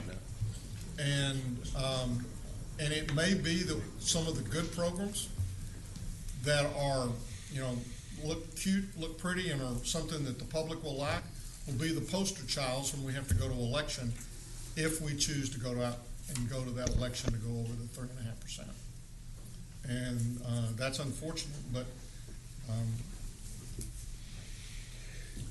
we lost in the last session of the legislature, and if anybody doesn't think we did, they're mistaken. So, Your Honor, we're going to not take any action on the sheriff's, but we're going to continue those discussions with his department. That would be my recommendation at this time. If that's then if we could get a motion for the sheriff's department in its entirety to be continued. Do we need a recommendation to be continued? Yeah, we do. Yes, sir. Yes, sir. So moved. We have a motion and a second. Any further discussion? Please vote. Motion passes unanimously. Thank you for your time, and my prayer for you is this has been the longest discussion on any one department. Thank you, Sheriff. That's a great prayer, Sheriff. And that's everybody else's prayer in this room, too, I'm going to guarantee you. Okay, we're going to go to constables now. And first one is Constable number 1. They say they're good. Move approval. Second. We have a motion is second. Any discussion? Please vote. Motion passes unanimously. Constable 2. We're satisfied with our budget, sir. Move approval. Second. We have a motion is second. Any discussion? Please vote. Motion passes unanimously. Constable 3. We are also satisfied with our current proposed budget. Move approval. Second. We have a motion is second. Any discussion? Please vote. Motion passes unanimously. Constable 4. So they accept our budget. Move approval. You're going to second it, so you're going to second. We have a motion is second. Please vote. Motion passes unanimously with one abstention. Constable 5. Constable 5. Move approval. Second. We have a motion is second. Any discussion? Please vote. Motion passes unanimously. Constable 6. Move approval. Second. We have a motion is second. Any discussion? Please vote. Motion passes unanimously. Constable 7. I vote against this one completely. Judge, Commissioners, we appreciate everything, and I want to thank the Budget Office for rectifying our issues prior to this day, so we're satisfied with our Move budget. approval. Second. We have a motion is second. Any discussion? Please vote. Motion passes unanimously. Constable 8. Move approval. Second. We have a motion is second. Any discussion? Please vote. Motion passes unanimously. Medical examiner states that he is satisfied with his budget. Move approval. Second. Everybody came alive on the medical examiners. Oh, that was bad. Motion passes unanimously. Fire Marshal. I'm good with my budget, sir. Move for approval. Second. A motion is second. Any discussion? Please vote. Motion passes unanimously. Okay, we're now in community services. Does anyone need a break or anything? Or we want to keep going? This is CSCD. CSCD and pretrial, sorry, it's not on the list. Just a second. Don't Okay, go yet. yeah, okay. so- CSCD is next. Well, CSCD, And they My love list- what my we've done list to is them, short. right? it is. CSCD. Move approval. Second. A motion is second. Pretrial is only. Please vote. Motion passes unanimously. Pretrial services. Okay, so you want to make a comment about pretrial? Pretrial services, obviously, there's no expenses there. The positions that are currently filled have been in your budget you're looking at, moved over to criminal court administration in October 1. That's where they all will go. So we don't need a motion on pretrial. We don't have pretrial anymore, right? That's correct. Right along. Okay, now the next is juvenile services, and I think this would be an excellent time for us to take a little break.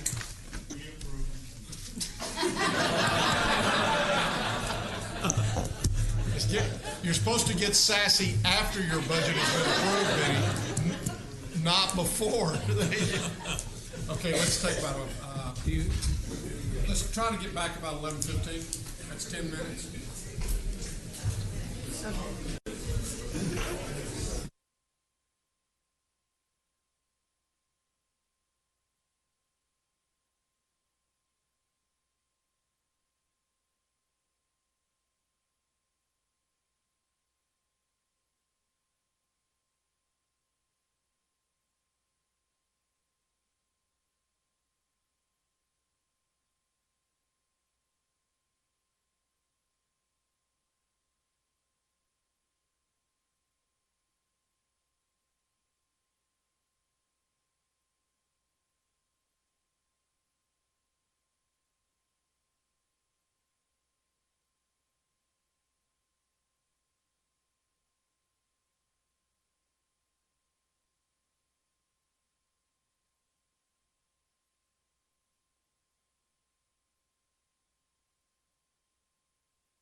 Are we ready to start again, Your Honor? Almost.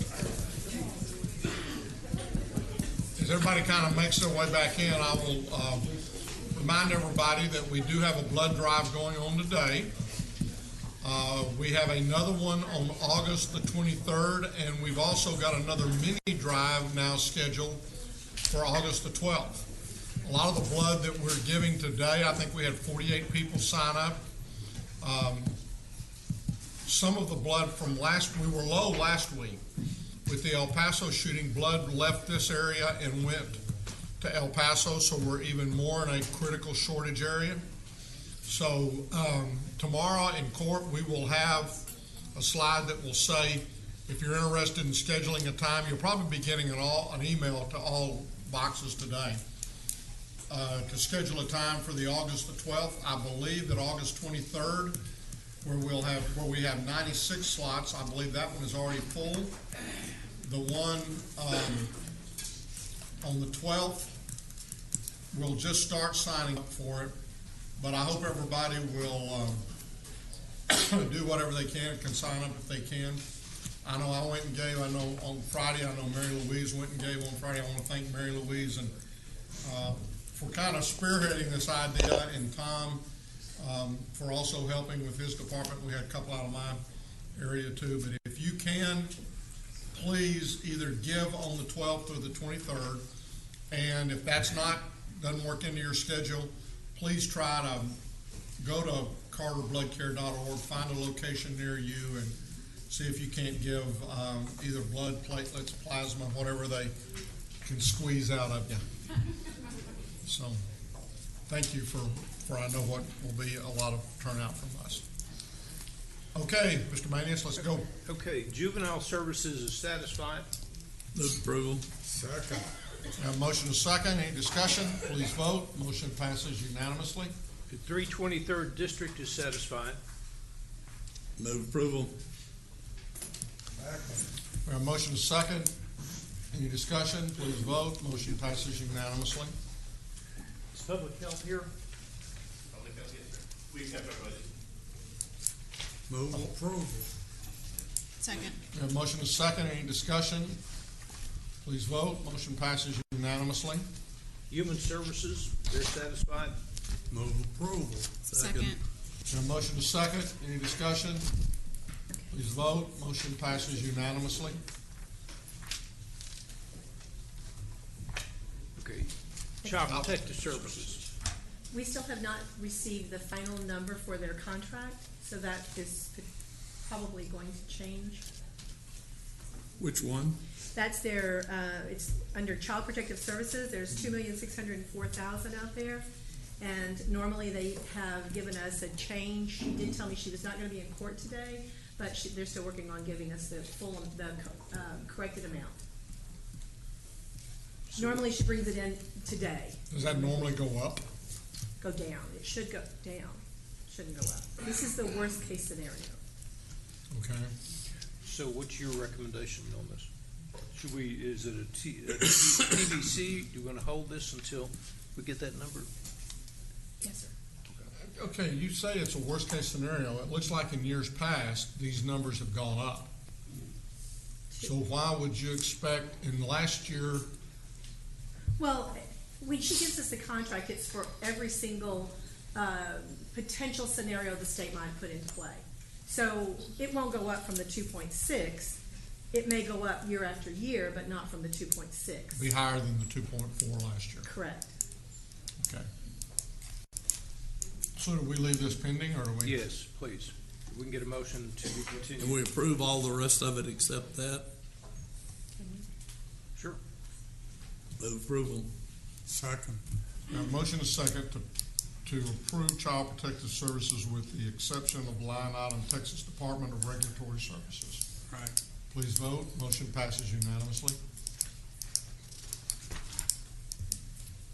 Next. Public assistance. Move approval. Second. Now, motion is second. Any discussion? Hold on one second. Okay, no. Motion passes unanimously. AgriLife. Move approval. Second. We have a motion and a second. Any discussion? Please vote. Motion passes unanimously. Veteran Services is satisfied. Move approval. Second. We have a motion and a second. Please vote. Motion passes unanimously. Archives is satisfied. Move for approval. Second. We have a motion and a second. I'll laugh. Any further discussion? Please vote. Motion passes unanimously. Resource Connection. You're satisfied?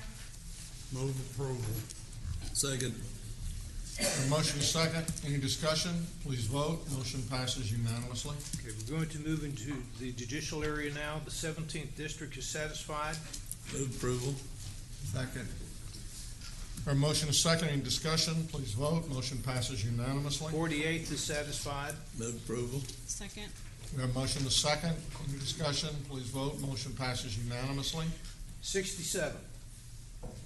Move approval. Second. We have a motion and a second. Any discussion? Have not heard from 67. Please vote. Motion passes unanimously. 96 is satisfied. Move approval. Second.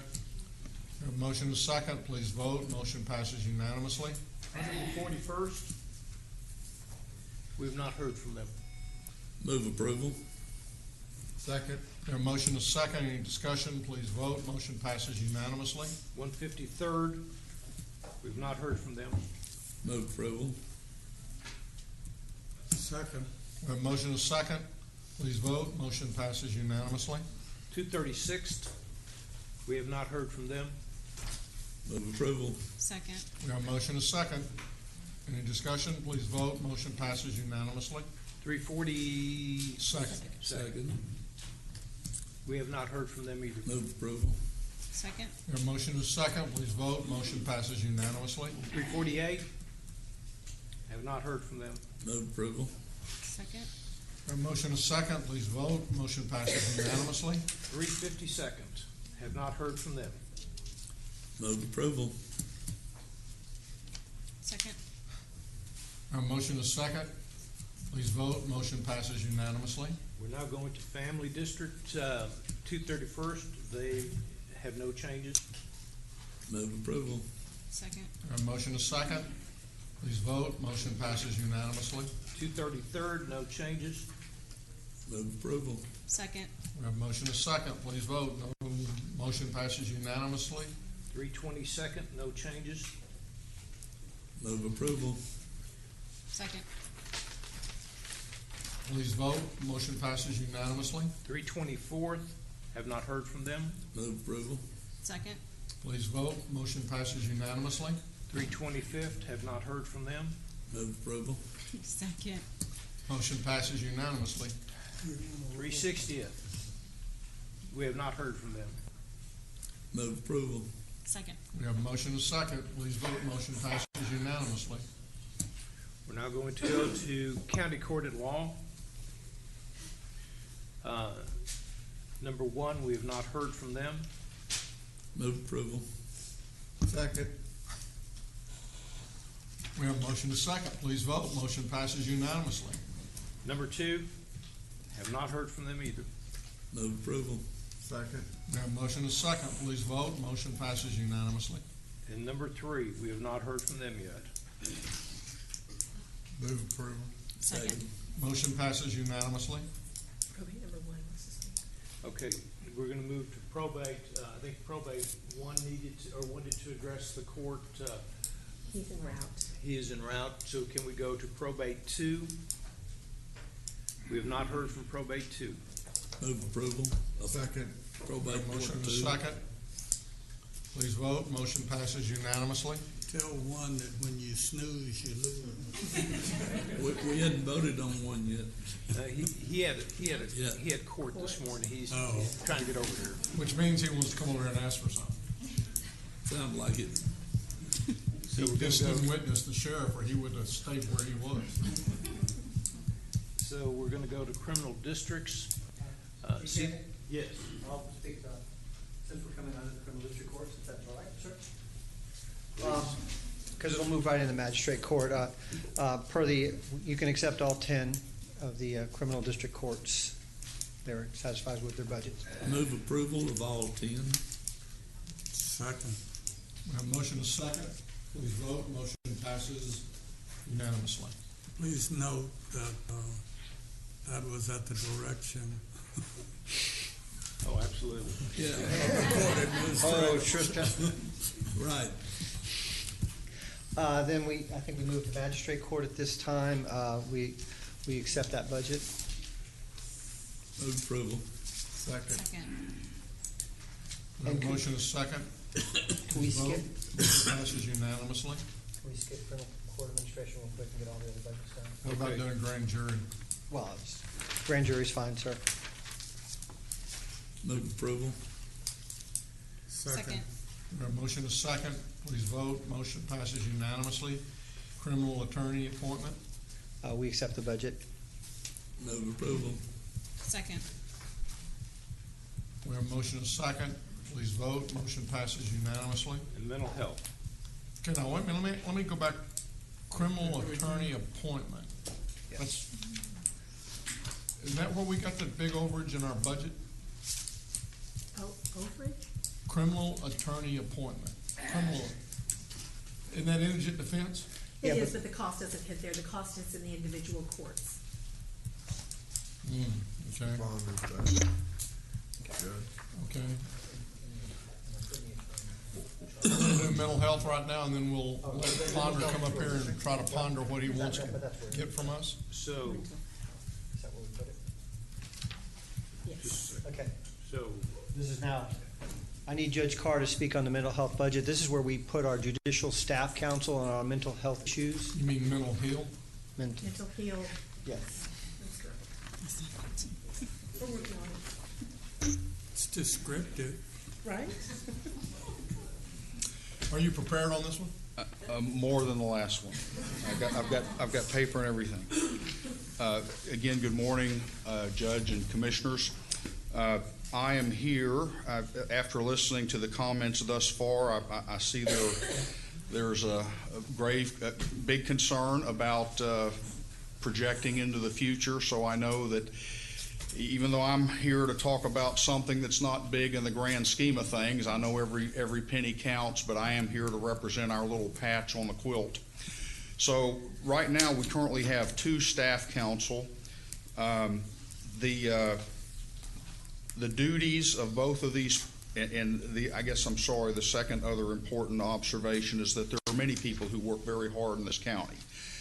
But I'm here to represent on behalf of the 2 people that I'm here to advocate for. So we have a 2-person staff council. They have been doing a yeoman's work.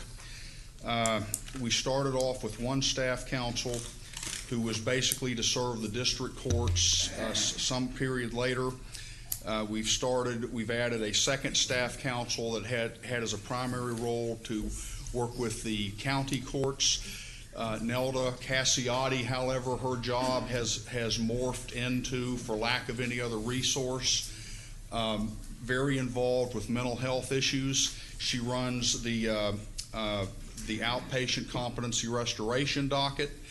She runs the 17032 mental health bond docket. She also presides over the forced medication hearings. In addition, works on many other things, such as being the one that we primarily turn to for research and counsel and advice, trial support, and many other things. Charles Reynolds, who's here today, he now gets about 300 writs a year, and so if we kick out the holidays, maybe we could say that's 1 a day, and that would be great, except sometimes as these writs become very detailed, 1 writ may take several days to deal with. And again, we're trying to make sure that the judges stay well informed on jury charge issues, which they have served. They are our go-to legal advisor when we have a immediate criminal law question that needs to be answered, and we can't go to the parties because, of course, they're the parties. So we have to have a neutral resource that we can turn to, and I've got a whole list of all the things that people that Nelda and Charles are both doing right now, and I know that I could sit here and read it to you, but we have basically pushed them to the limit. And if one of them goes on vacation, then Charles is primarily handling the writs. Nelda is doing everything mental, and it is a full-time job. And we have little fat left in these positions. And when one of them is out, that basically are paralyzed, because both of these areas are such specialty areas that there's really not a lot of cross-pollination here. So this third person would have some depth training in both of these areas to cover. They would also probably take over more of the role of doing the trial support for the 20 judges and be available to work on jury charge issues and do everything that we can to help from a judicial, because most cases are reversed based upon judicial error. And so, there's one judge in a trial, there's a panel of 3 judges on appeal, and then if it makes it to the Court of Criminal Appeals, there's a panel of 9 judges that all have their fine-tooth combs out trying to go through the record. Although reversals are not that common, but I would certainly want to keep a very high instance of getting it right the first time. So I'm here to humbly ask, and again, I have more details on the things. And I also want to say one other thing about Nelda. She has blossomed into a recognized state expert by both the Judicial Mental Health Commission, on which I serve, as the go-to resource for all the mental health statutes. We, because of our state efforts, we have spun off mental health courts in several other jurisdictions. We go to consult with them, and we've been bringing in a fair amount of money to this county, because one thing that before I started making frequent trips to Austin was that Tarrant County was not there a lot, and Tarrant County needs to be there a lot, because that's where grant funding is available and other things of that nature. And if we're not a table, we don't get the consideration that other jurisdictions around the states get. So she has been very beneficial in serving that effort as well. So my recommendation is, in addition to all of the other things in the criminal court administration budget, then I'm asking for a third staff attorney, and when that person hits the door, they will have plenty on their plate, because between Charles and Nelda currently, there is never a moment where they don't have something else to do. I'll pause for questions. So this staff attorney is the same thing as briefing attorney that's in our spreadsheet? Okay. The briefing attorney. Okay. Yes. Yes,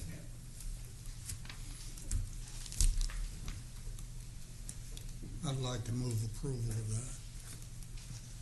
Thank you, Commissioner.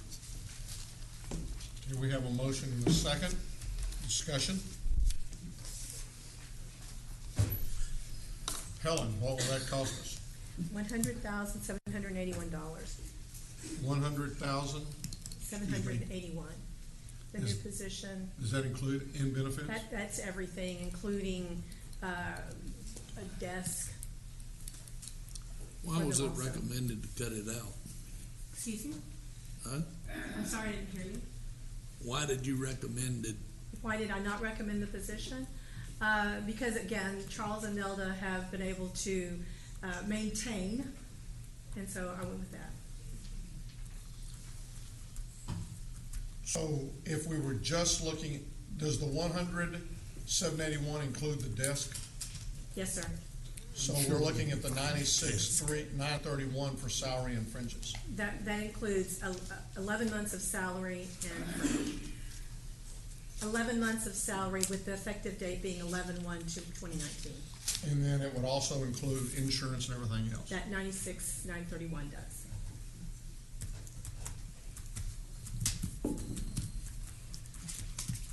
It's a grade 73 briefing attorney.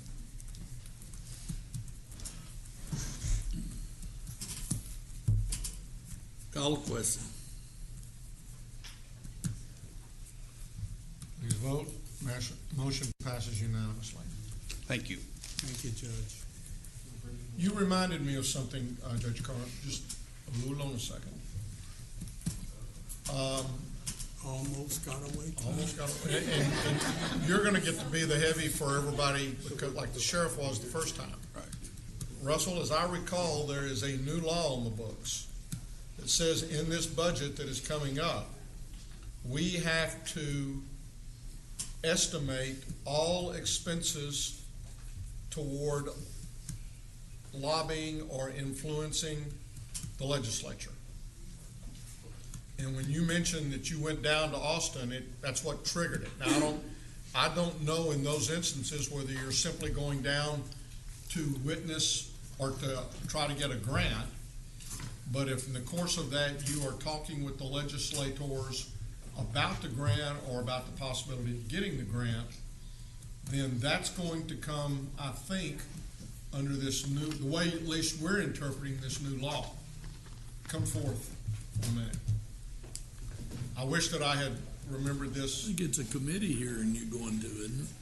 Well, I did not meet with any legislators during the legislative session. My trips to Austin was my participation on the Judicial Mental Health Commission and as a governor appointee to the Specialty Court Advisory Council, and to make presentations to the Texas Center for the Judiciary on mental health and specialty court issues. That's going to be one of those, I think, that would probably be in the gray area.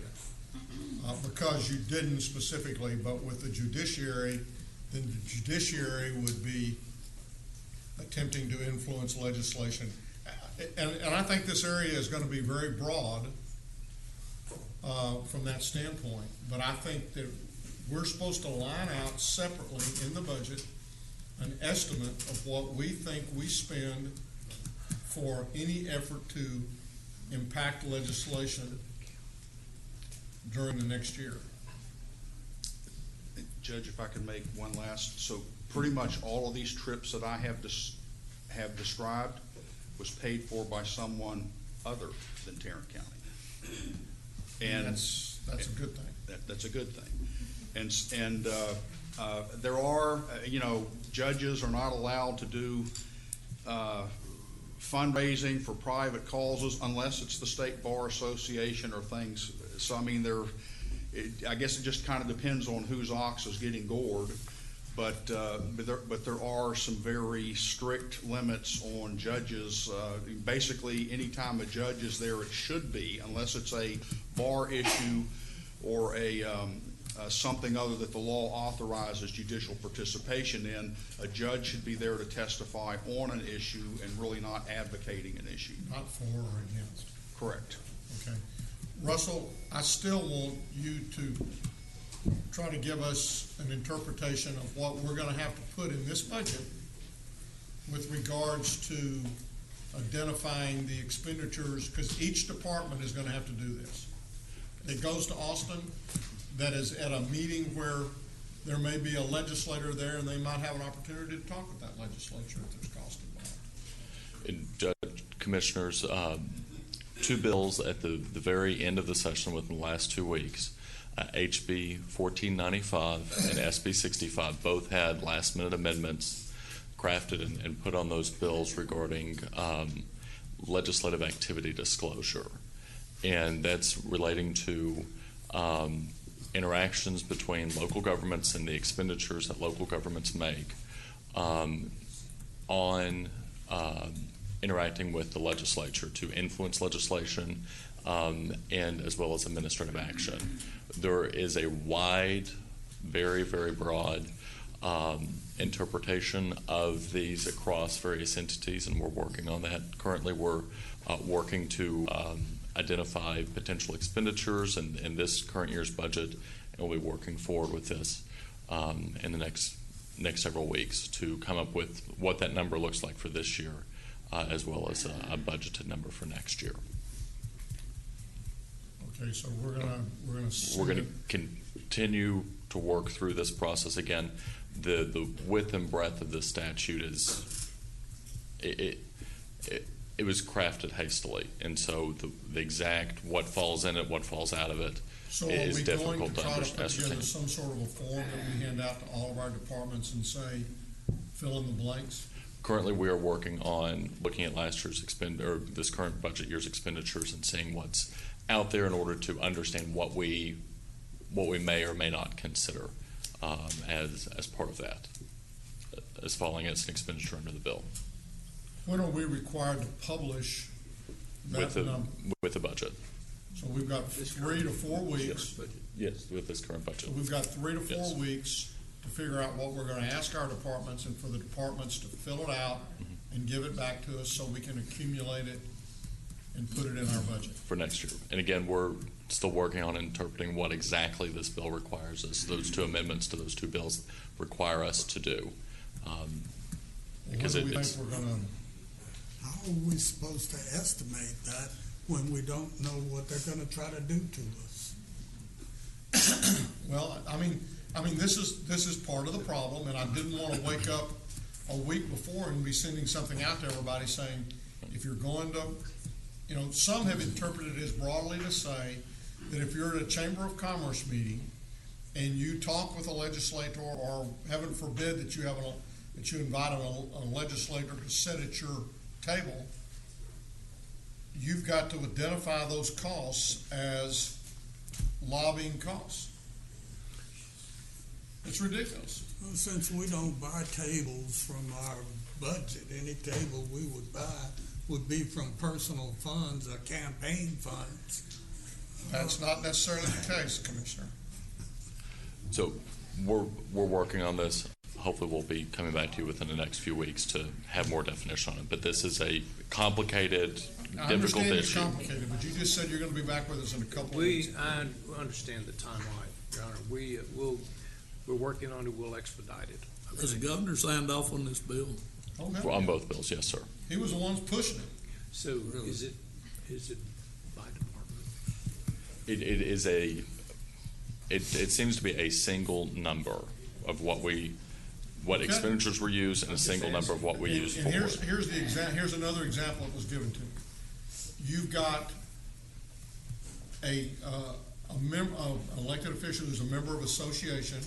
They pay dues to the association. The association lobbies on behalf of the association. That's to be included.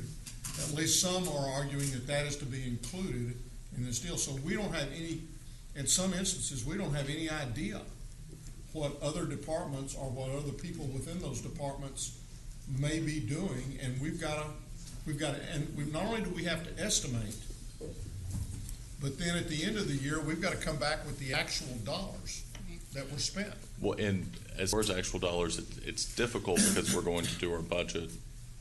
Hopefully, court will approve the budget September 10th, I believe, so there will still be some lag time within there. And as an example, there's a hearing in Houston that several people may be going to in order to listen to that.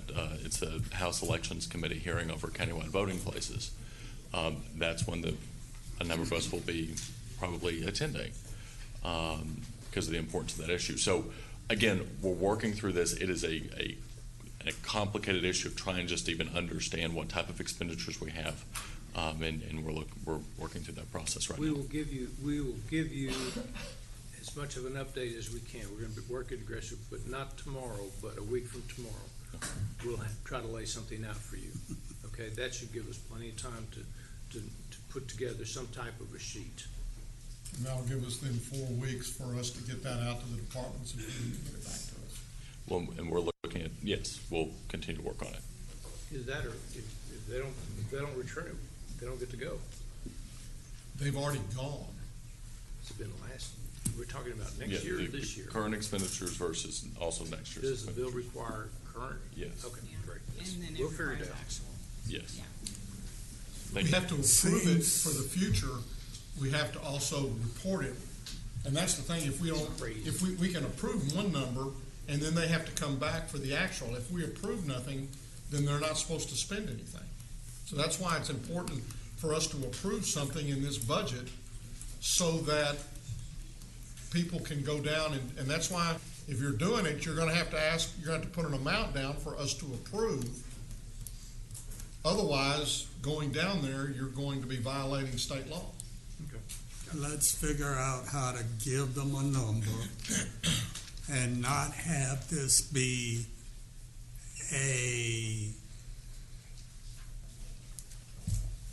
not have it be a attempt to limit our ability to seek redress from our government. I Because agree that, to 100%. me, seems unconstitutional. I agree with you 100%. Remember, though, that number is a number they want to use to beat us over the head about going down to Austin and lobbying against them. And that's... Which is our right to do. Okay. Thank you. Criminal Court Administration. We accept our budget, and we want to commend the work of the Budget Office, working, and particularly as we're addressing all the difference we've done with central magistration and working with county administration and absorbing the pretrial services position. It's been a challenge over the last 18 months, but we've been working together. We're making progress. We are continuing. The magistrates and our processes are in place. Currently, right now, as of the last 3 months, about 44% of all misdemeanors get out on a personal bond. We're trying to continue to enhance that. The court has been very supportive by providing us the funds to put in a digital messaging system that will text people whether they get their court dates or email them. And so we're hoping our FTA rates have continued to climb higher, that we have about 87% of our people with personal bonds show up to court. And so we're going to continue that trend. And we just, thanks for the budget and the work we've been doing with the county administration and the court. We appreciate it. Approval. Second. We have a motion and a second. Does this have video cameras in here? That's an IT purchase, sir, but yes, it's in capital. Okay. We have a motion and a second. Any further discussion? Please vote. Motion passes unanimously. County Criminal Courts, And 10 of them. All 10 of the courts have accepted their budget, and Judge Carr obviously left, so we're good with that. Move approval of all 10. Second. We have a motion and a second to approve all 10 of the county criminal courts. Please vote. Motion passes unanimously. Thank you all. We're now going to move into, oh, okay, I'm sorry. Judge Pons is here. Is here. We want to go back to probate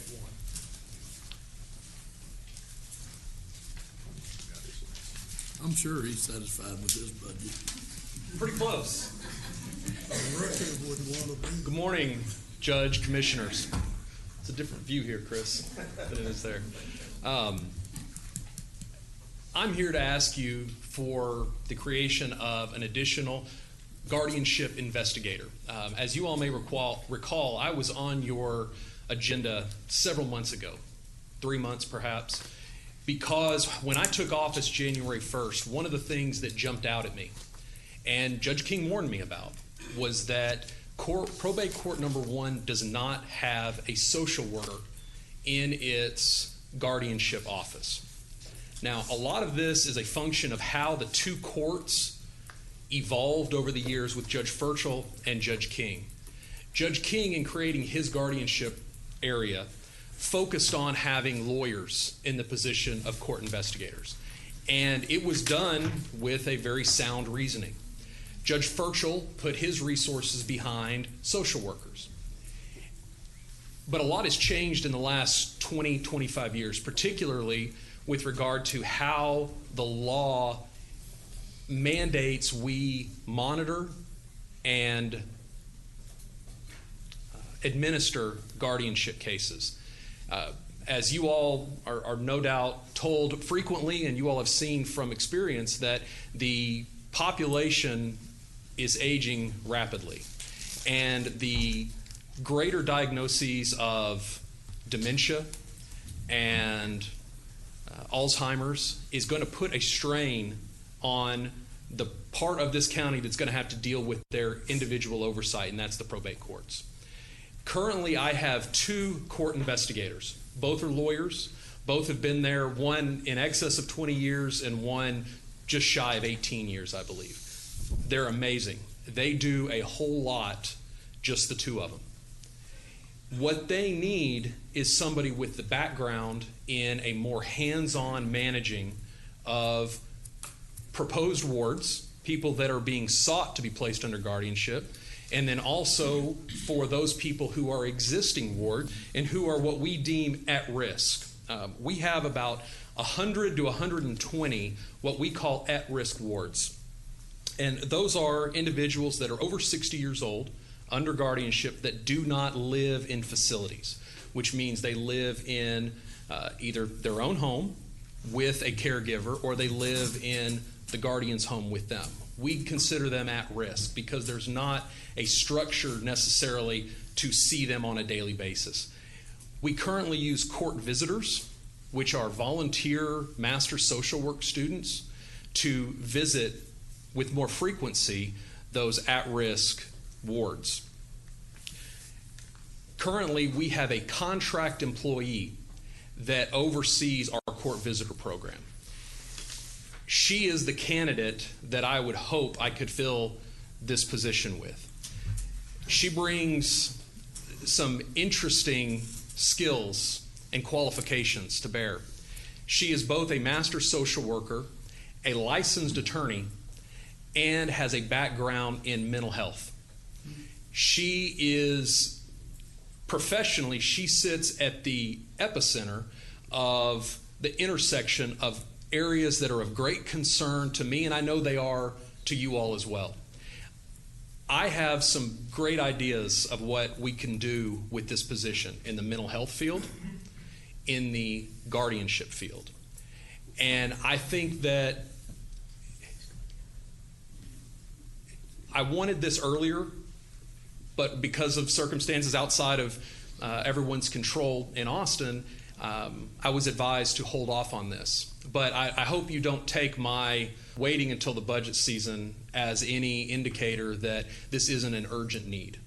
From our perspective, it's a very urgent need. A social worker provides a hands-on approach to the investigation and the care of our wards. 4 years ago, or 6 years ago, when the legislature put such a strong underscoring to finding supports and services and alternatives to guardianship, when they made that a primary focus of our role as probate judges, I need somebody with the background, not a lawyer, but somebody with the background in working with social service agencies who can find alternatives to guardianship if they're appropriate, who can do that investigation. What we're currently doing is piecing it together with existing staff. Now, they have a lot of experience, nearly 40 years between them, and they do a really good job, but they need the assistance of somebody who has that social work background. And this individual candidate, I think, could really be a force multiplier for this county, not just probate court number 1. She's got experience in the mental health area, and I intend to utilize those skills in the mental health work that we do. And the Judicial Commission on Mental Health has been urging courts to come up with judicially led initiatives on helping, not solving, but assisting in the mental health crisis. And this is somebody I think that could really add a lot to that role. This individual we're currently paying on a contract basis out of a special purpose budget. I would continue to, it's not a lot of money that we've been paying, $10,800, but I would continue to apply that out of this budget towards that position. But it is one of urgent need from my perspective.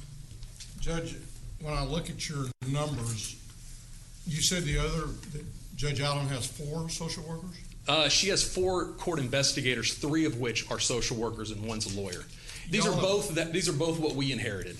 I understand, but both of you, I mean, you've got 11 full-time positions. She has 11.5. Your budget is about $100,000 more than hers. No, excuse me. Yeah, yours is $100,000 more than hers. You got money, and I guess the difference is in the contract labor and in the project numbers. You know, have you thought about reorganizing and filling that position that way? I have, and I've thought any number of all the different ways I could get to this point with how we are currently structured. I think that's something that's going to have to come through time. Well, I think the key is what you just said, is currently structured. Right. And, again, if we add that position, I guess it's, what is that position add, what's 75,419 is what it was, right? That includes fringe benefits and everything? Or is that just salary? For the position he's requesting, it's 108,662. So that's gonna say, from that standpoint, and I know y'all are closer, you actually came to a meeting together the other day. We which is communicate unheard and of coordinate in the probate regularly. courts. But what I'm saying is that you were not here to hear the discussions we've had previously, but we're hurting. I understand. And it's going to hurt a lot more under SB2. And so this position would then take you, it would give you a position more than she has. And I'm assuming that would reduce by some of the project and some of the other stuff, but it would put your budget 200,000. And once you get past the salaries, y'all are almost identical on everything else. Here's my biggest problem about working under existing structure. I don't have a social worker anywhere. That is a set of special skills that I can't move from one place to the other. So eliminate some positions and add others. Well, and over time, I would hope that I can accomplish that, but I don't know when exactly that can be. It's when you decide. I understand. Aren't you the judge? I understand. I mean, I know it's a hard decision. I mean, Right. I know those are hard decisions. Well, right now, my focus is on providing the necessary investigation of proposed wards and the monitoring of those wards. And I guess it's worked for, I'm not saying the way it worked, it's worked in the past for decades. What we approve will start October 1, so you can reorganize. And our purpose is to try to keep the county without spending any more money than what we absolutely have to spend. This was something that Judge King saw several years ago and began the process of its creation. There were budget meetings. There's some discrepancy about how far along that got, but this wasn't just something that I've observed, but that as the numbers continue to rise, as the legislature continued to put an emphasis on, Judge King saw where this was going. And when I came in, I wanted to see for myself, and I saw it pretty quick. These are the areas where the investment is going to have great return. In the areas of dealing with the incapacitated, with the elderly, and with those in the mental health system. This is a cost force multiplier position that's going to reap benefits.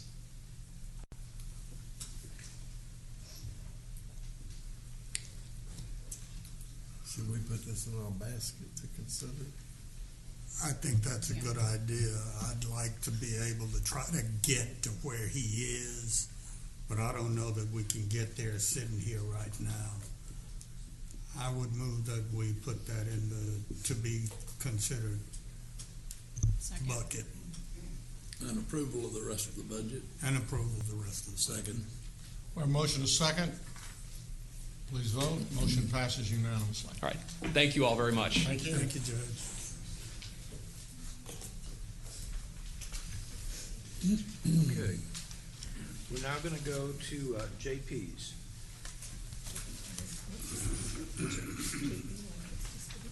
So, Justice of the Peace, Precinct 1.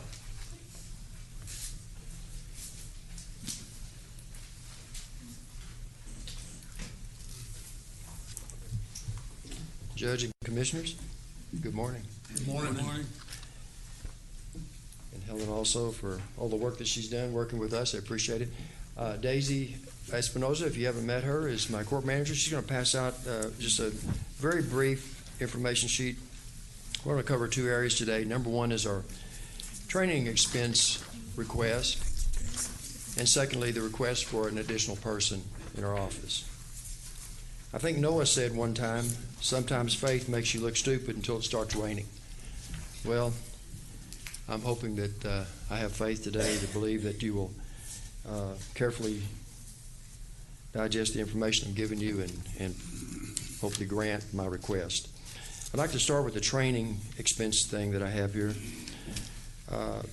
Budget has been cut as proposed this time. And I'll tell you that I look at the cost versus the benefits. Our court is recognized in the state as one of the most innovative, has been for a number of years. We have processes and procedures in writing for just about everything. In addition to that, I get calls and visits from judges throughout the state asking to know what we're doing so they can try to implement the things that we do.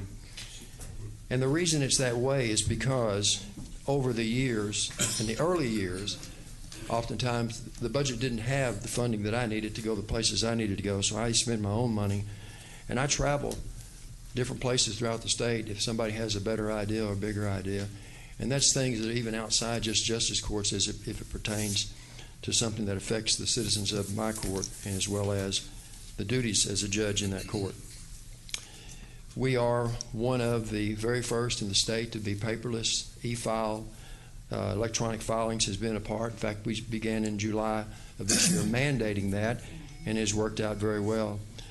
We've also implemented as we go along some cost-saving things. For example, we started about a year ago, instead of trying to do mailings when we have judgments and things that have to be mailed out to people, we can put together a consent form, and now we email out judgments to people, trying to save money, especially in light of the fact that mailings have gone up. We're currently working with the county clerk's office. We have been already working with them in electronic means in which to file appeals.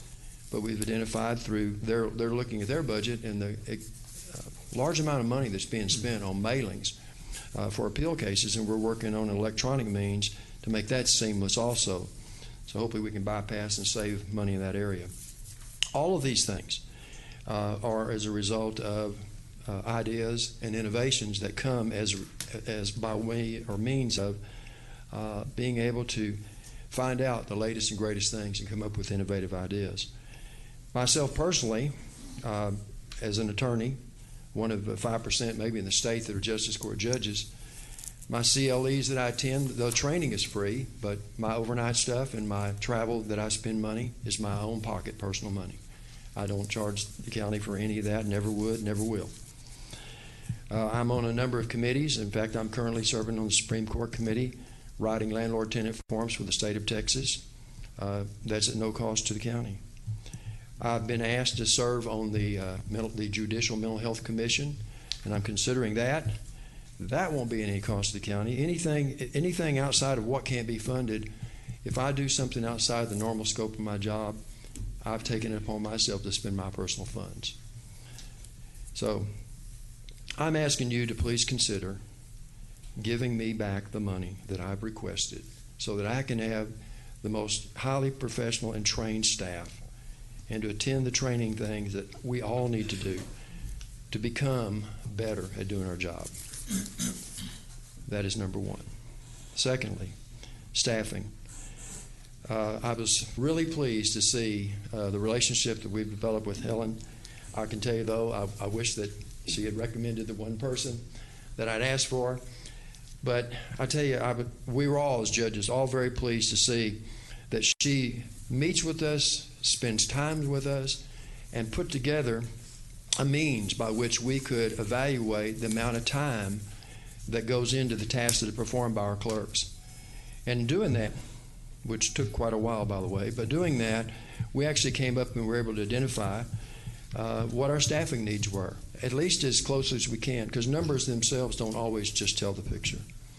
So we broke that down. And based upon that staffing, I think the information that we came up with and provided to her shows that I have a need for staff. I know I do. It's not a want. It is purely a need. I've heard a number of people talk about burnout and attrition and all that stuff, and I can tell you it is a reality. And when you want to run your court the best you can, and I understand lean and mean, I'm willing to try to do anything and everything I can, but I'm to the point where I know I need a staff person. And I think from the study that we did with Helen and the budget office, I think clearly you can ask her, and the numbers are there. I understand the situation that the county's facing. I'm not asking for anything that I don't need, and I think it's really important. Secondly, I would ask that you at least consider for all of us, I think there's 5 of us here today that are going to be asking you for staffing needs.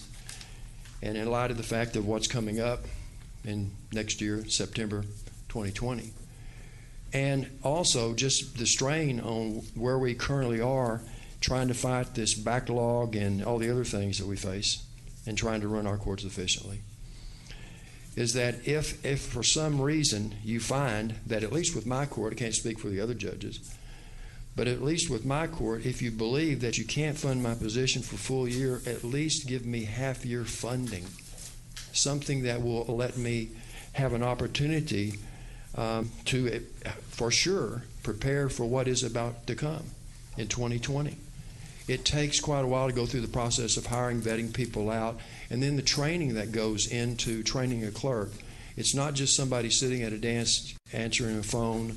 It's very extensive, and I can tell you my clerks and court manager will tell you that I'm one of those people, they better know the answer and they better be properly trained. I'll go back to the training again. But it's important that we, at least for my court, have one additional person. If one additional person you feel is not something you can do within 1 year, I'd ask you to at least consider a half-year funding for that. Also, Daisy was up here a minute ago. I just want to point out one thing about my staff and how good they work. Daisy, the court manager, received this year, she was recognized as the Texas Justice Court Judges Association Clerk of the Year. A few months later, she was recognized by the Texas Justice of the Peace and Constables Association as the Clerk of the Year. It gives you an indication of the type of people that I have working and the high demands that I make upon them to be very knowledgeable and efficient in their job. Without adequate funding to train, it's not acceptable to me. I want to do the best we can for everybody. With that, any questions you have? Judge, I want to commend you. I know a year ago we had 2 JP vacancies, kind of somewhat unexpectedly, and you stepped forward to work, I know, with those new judges and provided some significant training so they could walk in the door and conduct court. And I want to thank you for that. Thank you. You have right now, I believe, you have the most as far as number of employees as any JP. I don't know that for a fact. I have 7. You do. It's 9, Okay. I thought. 1 and 7 have the 1 additional clerk. And as far as you mentioned, talk to us a little bit about the stats among the various JPs. Well, we did come together. We did have a meeting. We had several meetings, and yes, there was some statistics and analysis. But I don't know that we came to a consensus with all the JPs that the stats. We were still working on the stats. So, and 7 and 1, there were reasons why they had additional ones. 7 had back when the jurisdiction went from 5 to 10. We gave him an additional 1, so because it was perceived at that time that he would have the lion's share of the cases that were going to be submitted with that additional. Because it was downtown, was that? Because it was downtown. And then 7 does used to do a larger portion of the truancies. So 1 and 7 were given an additional clerk for those reasons. In this budget, I have recommended 1 for 6 because he was down 1, and have gone back and going to recommend another one for JP3 because they have 2 courts. That still puts JP3 equal with 2 courts, and the rest of them still down 1 from JP 1 and 7. And equal, you mean 9? Correct. Well, I take the court manager and the court and the judge out of the mix when I'm talking about it. Yes. I have 7 clerks and 1 manager. Correct. And a judge. But So everybody that's else not- has 6 clerks and 1 manager. Correct. With the exception of 5. 5 and from that standpoint. And again, as you well know, I opposed the increased jurisdiction because I feel very strongly that once again, we're talking about things that we're required to do and things that we choose to do. And, you know, I know y'all work very strongly with some of the schools on the truancy deal. And I think that something changed in that area. And I think it went from being somewhat criminal to purely civil. Because some of the big counties have said, our JPs are no longer doing any truancy. Mary Tom, I hear you, but I'm just saying, Come on down on Tuesdays. well, I know you're doing a tremendous amount of it. But again, if it's one of those things where the legislature said, this is all the money you got, and all the money you're gonna get, without going to the voters and saying, okay, we're coming to you because we wanna do something that we're not required to do,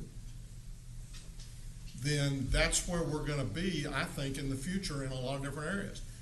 I don't know if you were here this morning when we talked with the sheriff, but certainly, you know, the deal with the jail is something we gotta do. And, you know, we've got a lot of great programs that we're doing, not because we have to do them, but because we feel like our citizens want them done. And I understand that, but we're gonna come to the point to where we're not gonna be able to do what we're required to do unless we go to the people or unless we stop doing some of those things that we're choosing to do, not required to do. And, you know, that's why at least from my perspective, I think we've made some of the decisions that we've made today. And I know that that's not, it's not a popular decision, but sitting up here and having to go to the taxpayers and say, okay, we want to have an election because we can't live within what next year is going to be 3.5 or 6.33% is not something that I'm going to do without identifying exactly why we're having to do that. And so that's pretty much going to be that any department that's over that is either going to come back down below that number or they're going to be the poster child if we go out for an election as to why we're coming out there for an election. I don't know if there was anything. I'm just making my request. You all will make the decision, and I'm just making a request based upon a need that I identify. That's it. And I understand your role. I understand mine too. So, Judge, with that half-year funding that you mentioned, how do you propose that you would allocate that? You said if you did not get full position, then you would ask for half-year funding. Hire somebody mid-year. Take in, the position won't start October 1st. It would start 6 months later. Fund that, and then let us pick this person and get them trained. Because it's not you just walk in and you sit down and it's just answering the phone.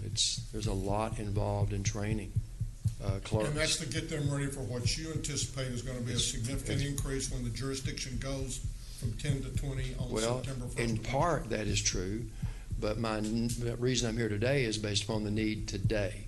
Okay, and again, numbers in and of themselves, and that's why we did this study, don't show. It depends upon the type of work that you're doing as well within each court, and it varies. But my suggestion was to consider, again, that, and probably would work for all of them. But no doubt about it, it is going to come, and no doubt about it, it will be, it's unpopular and popular, the increase. It is what it is. But at least from one perspective, it would get us properly trained and ready for what's going to be, I believe, a fairly significant increase in caseload. I know when I got here, the legislature passed the jurisdiction increase, but failed to pass the fee increase too. We went, when I first got here, we were at 5,000, went to 10, and there was a pretty big jump. Now, it leveled out eventually, But I think this time, when we go from 10 to 20, it's going to be more significant because we will take in a lot more cases that otherwise we wouldn't have seen that many of in the area of construction, automobile accidents, and increased numbers that we already see every year and every month on debt claim cases. How long did it take, in estimation, how long did it take for you to see that leveling out when it went from 5 to 10? Years, few years. How many? 2 or 3 years maybe. Okay.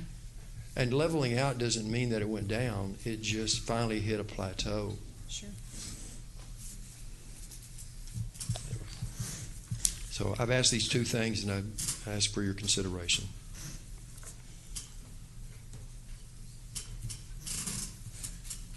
What's the feeling of the court? And we have how many other JPs or judges that are? 7. And they're We all got planning to 7. speak? Well, I don't know how many more. There are 8 total, and there are 5 here. 7 is not. Let's see. 6 is not. Is 2 here? And 5 was 2 is here, but he left. She is not. 2 is not. 3, I don't believe is either. 3 is here. No, going to speak. Just want to say thank you if the numbers are what I think they are. Judge Gregory asked me to speak for him. He's been involved with it, calling to testify to criminal trial. So, 5? He's good. 5 is good. Judge Gregory asked me to speak for him. 4. He's good. So 4 and 1 are the 2 that we'll be speaking of. You know, in the past, we have also looked at some of these positions, as the judge said, he didn't need it.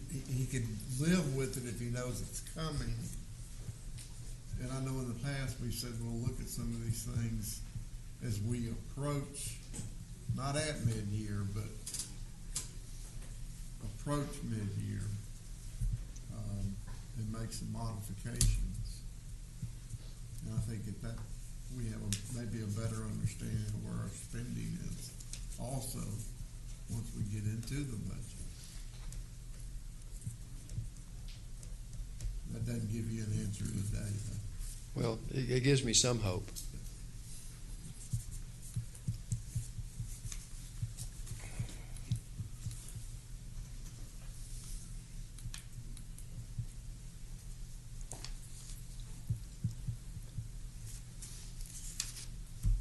It's that faith thing in Noah again.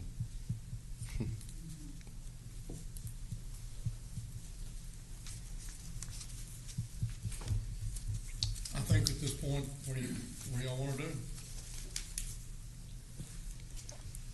Well, I agree. Take a look at it mid-year as far as additional clerks. And because we've got a lot of them requesting. And as far as the training, are your clerks not getting any training now, money for training for clerks? We have been, but this cut will make it difficult to impossible to do what I've requested in this sheet that I've given you. So we went from basically 10,500 to 5,500. What training are your people getting? Because you're getting more training dollars than the other ones are. So what training are your folks getting that the other ones are not? I don't know. I don't know. I'll say this, Judge. I've heard, I can't say, the other judges can answer, but for me, it's mandatory that all my clerks go to annual training. It's not an option. When I hire people, it's not an option. I tell them they will go to training annually. They have to go to required beginning training, but I want them to go to continuing training too. But again, I will tell you that the results speak for themselves. I think the innovation and the things that we've done are as a result of training and me traveling to other places many times at my own personal expense. I'm just asking my clerks maintain the level of training that I've had for them for years. This budget cut will not allow me to do that. We take the number of clerks or the number of employees in the JP and give them all the same amount per personnel, Which is, $800 so each person gets $800 a year to do that. in each court, yes. Well, so it seemed to me like there was more difference there. So what am I So his missing? is 7,200 recommended for this year. Okay.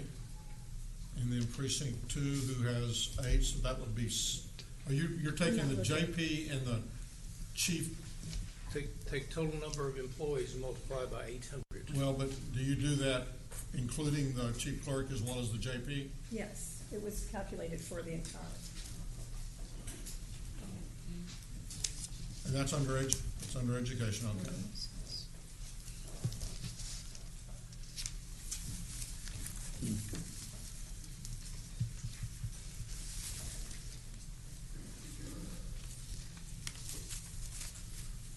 Okay, I mean,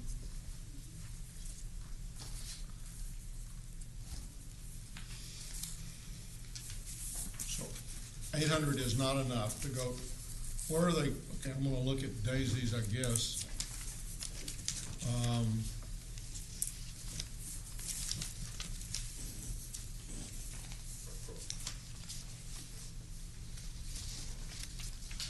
So Daisy, and probably she's unusual this year because she got the recognition at probably 2 of those. But it looks like everybody else went to, one class, and they did it for $400, $500, $635.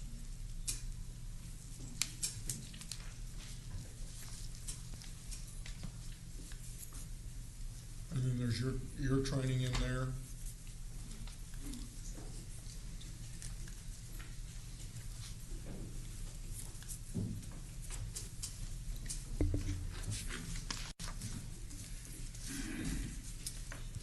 And I know you talked about the CLE.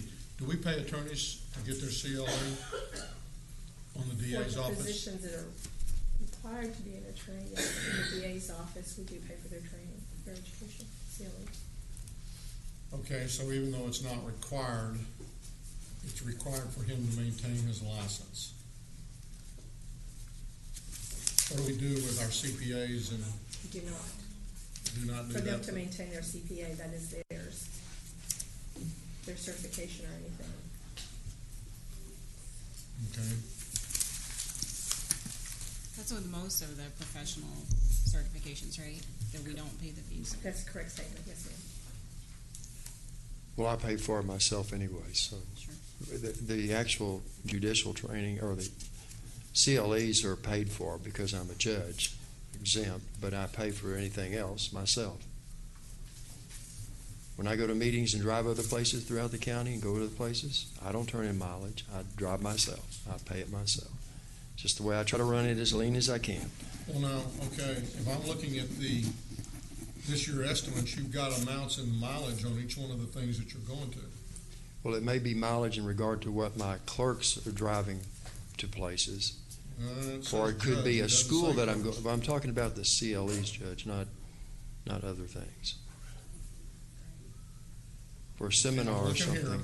Yes. And so the items that you're showing in gold include mileage. And is that not training?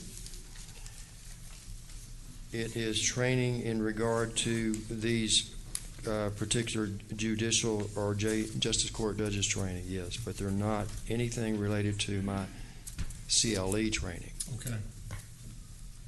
But are these things that you're going to, these are where you're getting your training for JPs or what?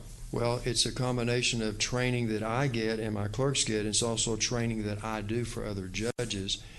In fact, this last year, Daisy is now involved in training clerks, understandably so, since she's recognized as the best in the state of Texas. Occasionally I get asked to speak at judges' conferences judges and commissioners conferences around the state. Every time, they pay me for my expenses and they pay me for the hotel room. I wish they all did for me, but that's not the case. Hasn't been.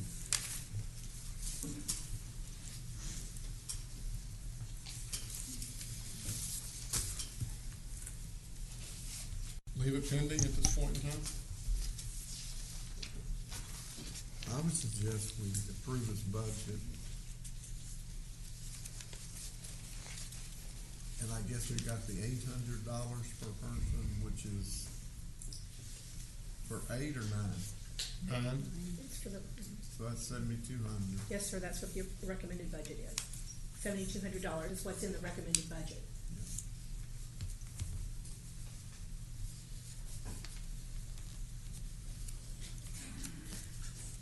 And look at the other positions. Mid-year. Yep.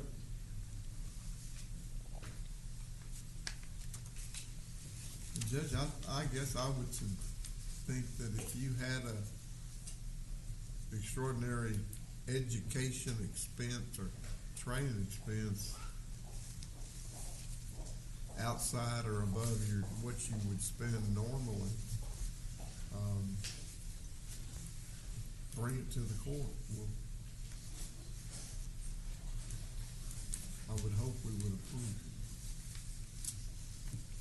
Well, I'll tell you, one of the differences in those organizations is that the Justice Court Judges Association is different from the JPCA. And JPCA apparently has a lot more monies in which to compensate and pay, where the Justice Court Judges that I've been teaching for years does not. So anyway, if that helps at all. But I understand. Is this the group that has all their meetings over in Rockwall? So that's kind of considered. That's the JPCA, the Justice Peace and Constable Association. They have annual trainings at different locations. And they have a whole bunch of them in Rockwall, because I guess Rockwall is not included in our. We always grant exceptions. We grant it. Because it takes so long to get over and travel. Right. And too, we try to, even for our conferences, we'll get a schedule, and within one day the schedule will be up, and literally you have minutes to an hour to get signed up.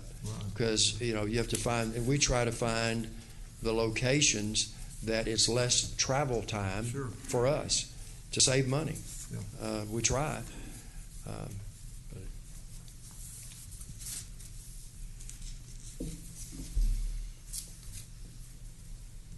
Well, I guess we go with the $800, and I would suggest we relook at this, but not at 6 months. I think look at it prior to that, so that he's got time to get some. If any of these have time to get somebody on board, in place at 6 months. Is that a motion? Yes, sir. Second. Can you repeat the motion? I think the motion is to basically revisit the request for an additional position probably in the next 6 months, to leave the training at $800 per person, and to approve the rest of the budget. Any other discussion? Please vote. Motion passes unanimously. Thank you. JP2. They're satisfied with their budget. You satisfied? They are. Move approval. Second. Your motion is second. Please vote. Motion passes unanimously. JP3. JP3, you have an adjustment in front of you that shows reducing the temp and part-time. He has 2 courts, and adding a clerk for his second court, which is unlike the rest of the JPs. We're eliminating the part-time. Part-time for an offset. And making it a full-time. Correct. Little history. I know Judge would like to speak. but if y'all recall, Devin, you won't recall. But we held off on adding people to this court for a number of years for JP3. And when the incumbent judge came in, was it May, June? It may, yes. May of last year, we knew we had a problem when budget, and nothing was done. When budget came around, I know we asked you, and I worked with you and with Debbie, to get that person up, to get this court up to speed.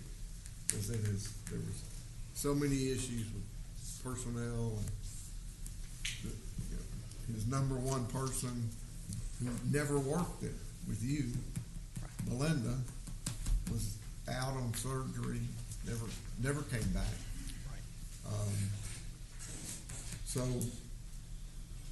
Debbie said she would give him a half, that part-time person, with the indication that this year it would be full-time. It's now this year. And Debbie isn't here. She's not here to defend herself. How did it work before everything else?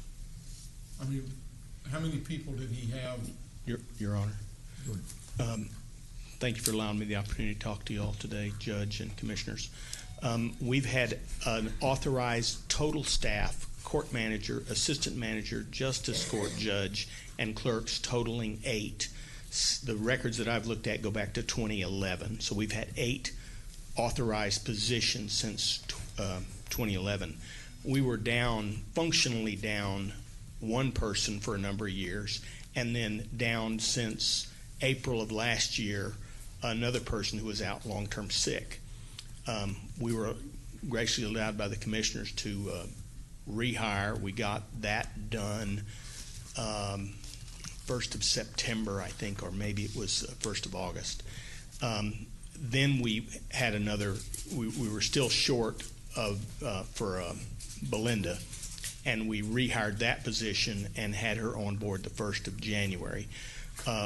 We've also had an extra person, so we're at our 8 authorized plus our part-time, and we've been at that level since January. As a note, this is primarily a need for backlog.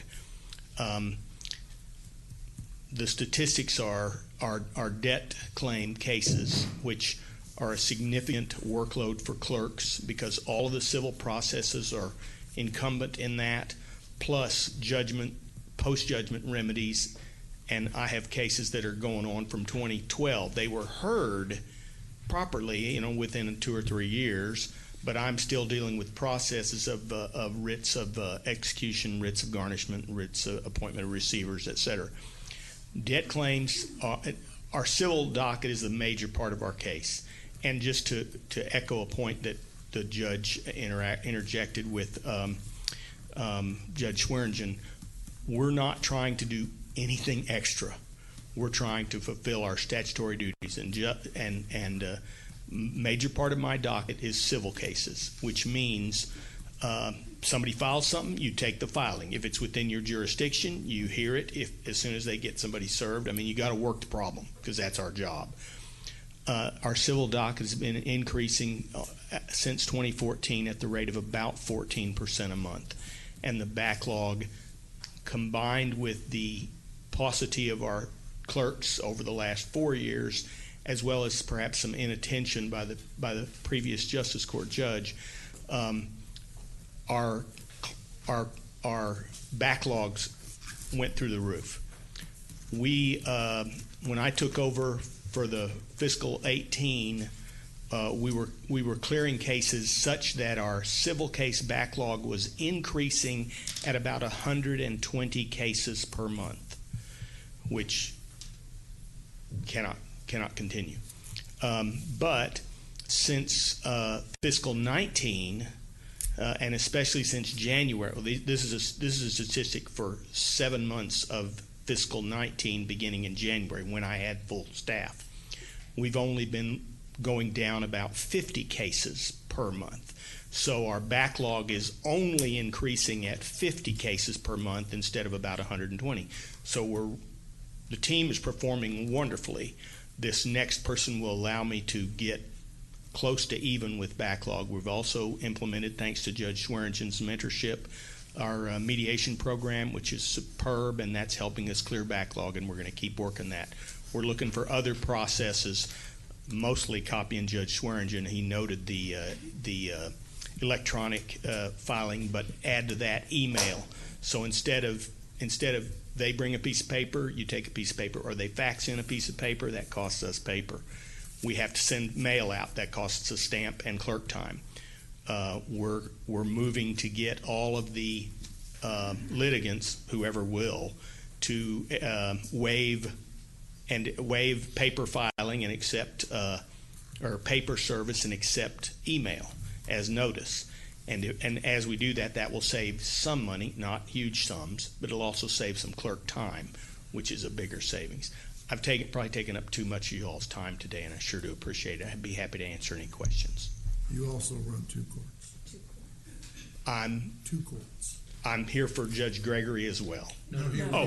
With respect to two courts, one issue, and I've spoken with the budget people about this, but one of our courts, we have a court in Southlake and a court in Hearst. We have an assistant manager in Southlake and one clerk. We focus that court on small claims cases, whoever files an eviction case there, and all of our truancy, driver's license, occupational driver's license, and misdemeanors. The ODLs and the misdemeanors are not a great deal of time. I have one clerk that does all the misdemeanors, all the truancy, all the ODLs, and all the evictions that are filed in Southlake. So we're getting the bang for the buck there. The manager there, which we've rated by an agreement that she's half a clerk and half a manager. She's a job grade 17. So because she has supervisory duties as well as it's a small office, and so everybody's answering a phone at one time or another, that creates a need for another clerk. We will locate the next clerk in Hearst because that's where the debt claims are. But that's what generates the volume.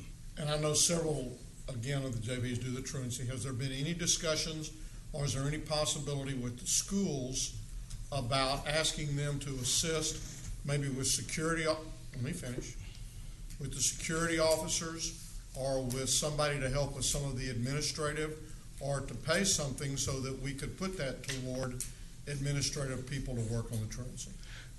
Your Honor, I haven't approached that in that manner, partly because I just don't have a big truancy docket. But I take that under advisement. I don't know if, well, you're of course aware that I'm the administrative judge for the JPs, and I will take that as an action to figure out what we can do to reduce our truancy caseload. We do, we're a court just like all courts. You have to accept the filings that are statutorily appropriate in your court, and they do have the right to file their cases. How we can ameliorate that, I will investigate. Because at least, and I don't know what, again, I can refer you to, I'll check with the counties that in this recent meeting that we had. Yes, sir. Who basically said they're either getting out of the truancy, and if they're not getting out of them, then maybe what they're doing is they're asking the schools to begin to help reimburse or to offset that cost. Don't know, but we'll just check and see.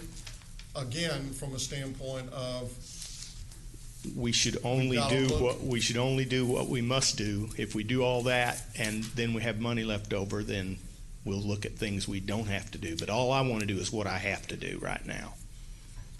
Same thing on the security part. Yes, sir. I do understand. I know there's some issues on the security, and I want to be able to respond and to look at addressing that. But again, that may be one of the instances where we can go to the schools and seek some assistance. I will happily take that action. I understand the problem. You said you were the administrative judge, so that means you're responsible for compiling all the statistics? I'm going to work on it, sir. I don't have any staff to help Do me you with all that. agree with the statistics as they're being accumulated now? I'm working on that. One of the problems that we have is that the OCA statistics are the statistics, and we don't have a big. I personally have looked at them. I don't have confidence back beyond about 2015 or 2014. But I'm a statistics guy, and I will take charge of making sure that we're all we all agree to it, and B, we're on the same page with your budget team. Okay, thank you. Yes, sir. Sir. If we approve this position, how much is that It's 42,750 additional with it taking the temp and part-time out. Now, that is not adding any education for this position. 42 what? 42,750. Okay, I'm confused. So on the list of requested. It is not. It It's is not. not on the So recommended. this This is is it's on the adjustment. Yes, Okay. ma'am. And where are we getting the $40,000 something number from? Because of the reduction of the 15,600 for the temp. Okay, gotcha. And then there's also associated FICA with the temp. So it reduces the FICA line. But you're saying it'll probably, in all likelihood, it'll be the 42,750 plus 800. 800 if he's going to request. That was not part of the request. Well, sir, we would like to send whomsoever we hire to training. Of course. So 43. I'll make a motion to approve. I'll second with the caveat that we're creating a downstream liability at full sticker price. Downstream. So with the 800, it's 43,550. We have a motion and a second. Any discussion? Please vote. Motion passes 4-1. Thank you, Your Honor. Thank you. I'm here to speak for Judge Gregory. He had to go to testify in a criminal trial, and they told him to get there now. He's JP4. Is he okay with his budget? He would like another person for backlog, as Are I. you going to give him yours? No, sir. Been nice talking with you. Y'all have a wonderful day. Thank you, Your Honor. Thank you, Judge. I move approval of the suggested budget for precinct 4. We have a motion and a second. Please vote. Motion passes unanimously. JP5 is satisfied? Yes. Move approval. Second. We have a motion and a second. Any discussion? Please vote. Motion passes unanimously. JP6 is satisfied? Move approval. Second. We have a motion and a second. Please vote. Motion passes unanimously. JP7 Satisfied. is satisfied? Move approval. Second. We have a motion and a second. Please vote. Motion passes unanimously. And JP8. Move approval. Second. We have a motion and a second. Please vote. Motion passes unanimously. I think it's time to go to lunch. That would be good. I agree. See if we hit 700 there. I'll tell you what we're all right now.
Helen?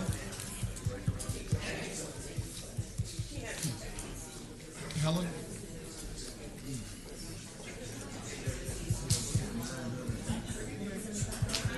It's getting pretty damn close.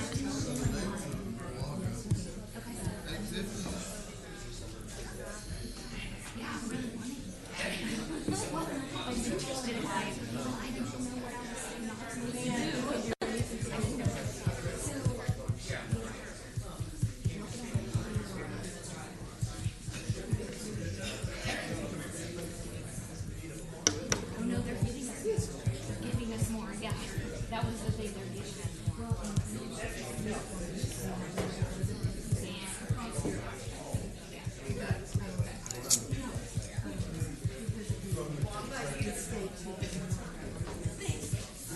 They take more of the money.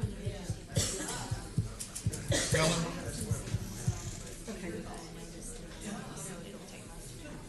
How much was the capital on the briefing attorney? Was it $571?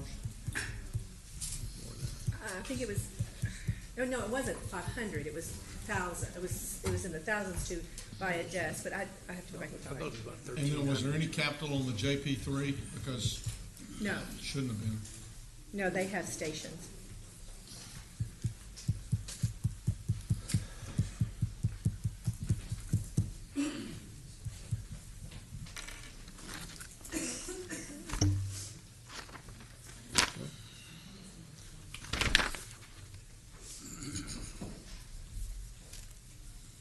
I want to wait on Helen to give me that number. Hold on. Hold on, Rosie, let's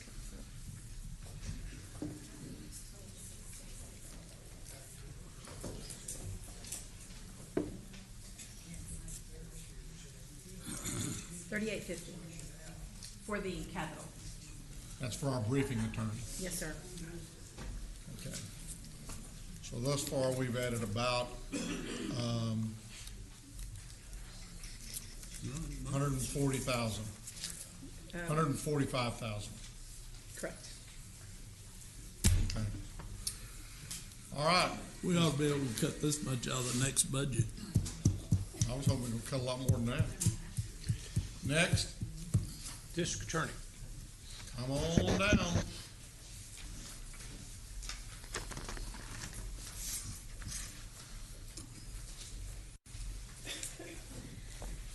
Judge and Commissioners, it's great to be with you today and have the opportunity to speak to you. I am thrilled to be doing this after lunch because we know that The Economist magazine and their printed magazine on April the 14th of 2011, this is a judge story. They had a story called The Science of Justice that did an analysis of rulings of judges and parole boards when they needed to eat and after they'd eaten, and they were always more favorable after they'd eaten. So glad to be here.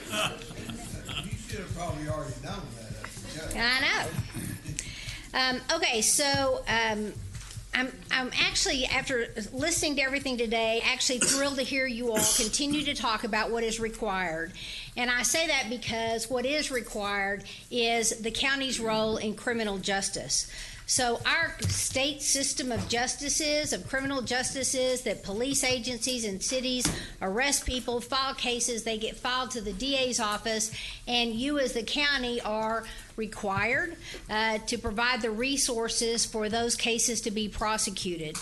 I want to talk to you a little bit about the different areas that we've requested, and I brought some of the people with our office here to talk to you about that. Last year, our office filed throughout the office, almost 50,000 felony and misdemeanor cases. And there was a recent article in the Star-Telegram that said the crime rate is not going up. And I would agree with that. Crime is not getting worse. There's no problem that we can identify. It is simply a function of increasing population. As population goes up, crime increases. The positions that I'm requesting and that we requested in our budget request are immediately necessary to address the needs of a growing county, and they are a requirement for us to perform our duty as a core function of government. Today you're going to hear from Katrina Daniels, who was previously with CUC and Tech Share Prosecutor, and for the last year and a half has been a substitute employee with our office. Larry Moore, who's the division chief of the criminal division. Melinda Westmoreland, who is the team chief for the Special Victims Unit and former misdemeanor chief, and Marvina Robinson, the team chief of the Mental Health and Protective Orders. I'm going to address our request for an adult sexual assault team. And let me point out, Laura Hilgart and Deborah Caddy with the Women's Center are here today. They've also provided a letter that you all have in your packet. And I just received notice of my budget on Thursday at 10 in the morning, and I asked the chiefs of police that we're in contact with regularly if they would also consider sending you a letter of their support for the sexual assault work team. And as I tell you a little bit more about what's been going on, I think it'll be clear why they very much are interested in that. Last year at some point I was at a meeting with Laura, and she mentioned that in July of 2018, the Women's Center, which for years, 33, has done all the rape crisis call-outs for all of Tarrant County for 33 years. And in July of 2018, they made 100 calls. It was the first time they'd ever made that many, and they haven't made that many again since, although the numbers have continued to increase as a percentage. So from 2016 to 2017, 13% increase in rape crisis calls. 2017 to 2018, a 6% increase in rape crisis calls. These call-outs don't necessarily result in criminal cases filed by the police or successful prosecutions. So that first month when it was 100 cases, I came back to the office because we started looking to track and see, because I need to notify my attorneys that we're about to have a huge influx of adult sexual assaults. And that didn't happen. So we started analyzing what is going on with the police agencies, and I met with the chiefs of police, as I do regularly, and we actually started and had a training that you all were invited to. I think a couple of you sent your staff to, with Dr. Lee Sack, who's a national expert on adult rape cases, and he talked to everybody in the county. And we started working with the police departments about how to do trauma-informed interviewing of rape victims. And in some of our jurisdictions, we've got 41 cities or parts of cities. In some of our jurisdictions, it is a rare enough occurrence that when a police officer gets called out to talk to a rape victim, he is as nervous as he can be. And so we're working with the training on that, and also with our detectives. We need a felony sexual assault unit, and that felony sexual assault, adult sexual assault team is what I'm calling it, ASAT, adult sexual assault team, would be a constant and consistent resource for our police departments. Because honestly, when they have a rape case now that they need to call someone about, they call the prosecutor that they know, and they don't necessarily get a consistent response throughout our office. It will improve our ability to prosecute these cases because the attorneys who work on this will be able to focus on these cases and on nothing else, because they are a specialized case and some of our most difficult to prove, literally some of our most difficult to prove. And part of that is because of our society's opinion about victims of rape. It will help us in educating the public. One of the letters that you have there is from the chief of police at University of Texas at Arlington. We have 5 universities in our county, and those 5 universities have a host of potential victims, honestly, and an equal host of potential defendants. And so we need to be addressing these issues. Our prior experience, mine with yours, when we requested a specific team, was for intimate partner violence, and you all funded that. And at that time, we had, we were second in the state only to Harris County in actual numbers of domestic violence homicides. And y'all were funded that, and we've worked on it.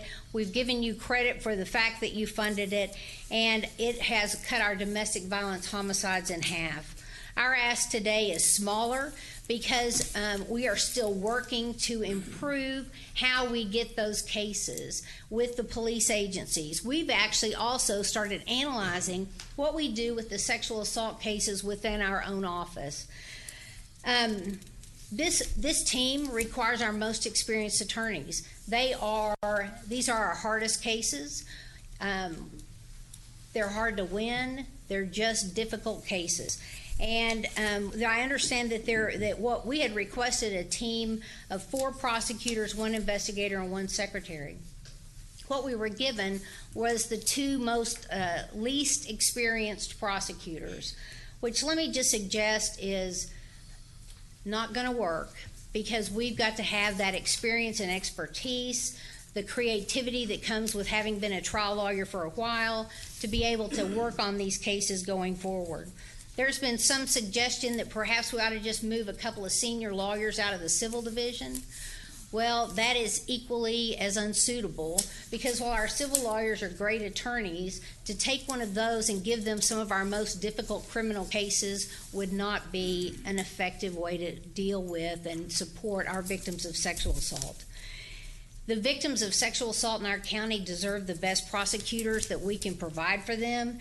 They deserve the support of you all by funding this team. And this, honestly, the sexual assault problem that we have in our community is a battleground. It is a battleground. And you know, actually, the legislature is recognizing that it's a problem statewide with how seriously we take these crimes. And we are now on the front line to get these rapists off the street, and I need your support.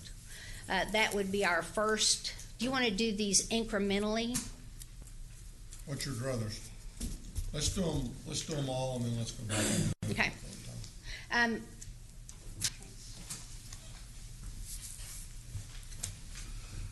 Good afternoon.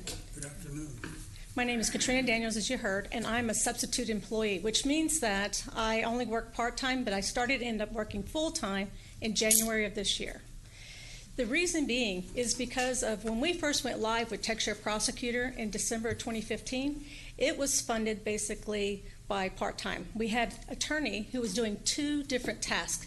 The first task he had to do was to prosecute criminal computer cases. And what we're talking about with that, we are talking about child pornography and criminal solicitation of a minor cases.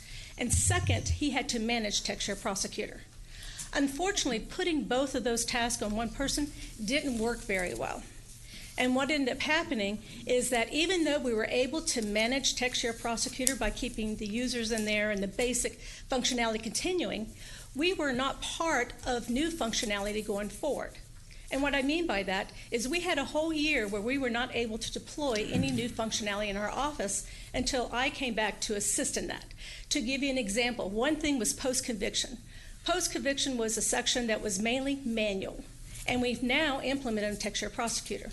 Some other things that are going on that we're now doing is protective orders. Protective orders does have a system, but it doesn't allow them to keep track of all the information they need. I have development done for protective orders, and we're working within that department in order to map out this process. Another area that we're working on currently is juvenile. If you know anything about the juvenile department, right now it is totally manual. And as you've heard throughout the day today about Michael Morton, we're having to copy discs and provide the copies to the defense attorney, make copies of documents and provide those to the defense attorney. It is a very labor-intensive process. But what we're working on, or what I'm working on, and with a few people to help me, is that we're looking at implementing a new module called Juvenile Module for TexShare Prosecutor. And this is not only going to help our office, but it's going to help the defense attorneys get their Michael Morton evidence a lot quicker. So that's one other area we're working on.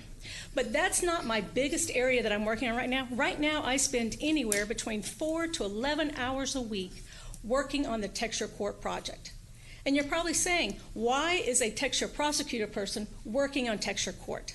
And the reason being is that we're all working in this county toward having an integrated criminal justice solution, right? And what that means is TexShare Prosecutor has to work with TexShare Court, and TexShare Court has to work with TexShare Bond. And I sit in these meetings coming from the aspect of TexShare Prosecutor and how this is going to flow. One of the biggest things that we're still trying to resolve is how we're going to make electronic, automated, the process within the courtroom. And that's one reason why this position needs to be an attorney, because it is an attorney that understands what the prosecutors have to do in the courtroom. And with that, we need to make sure that our computers work together with the integrations.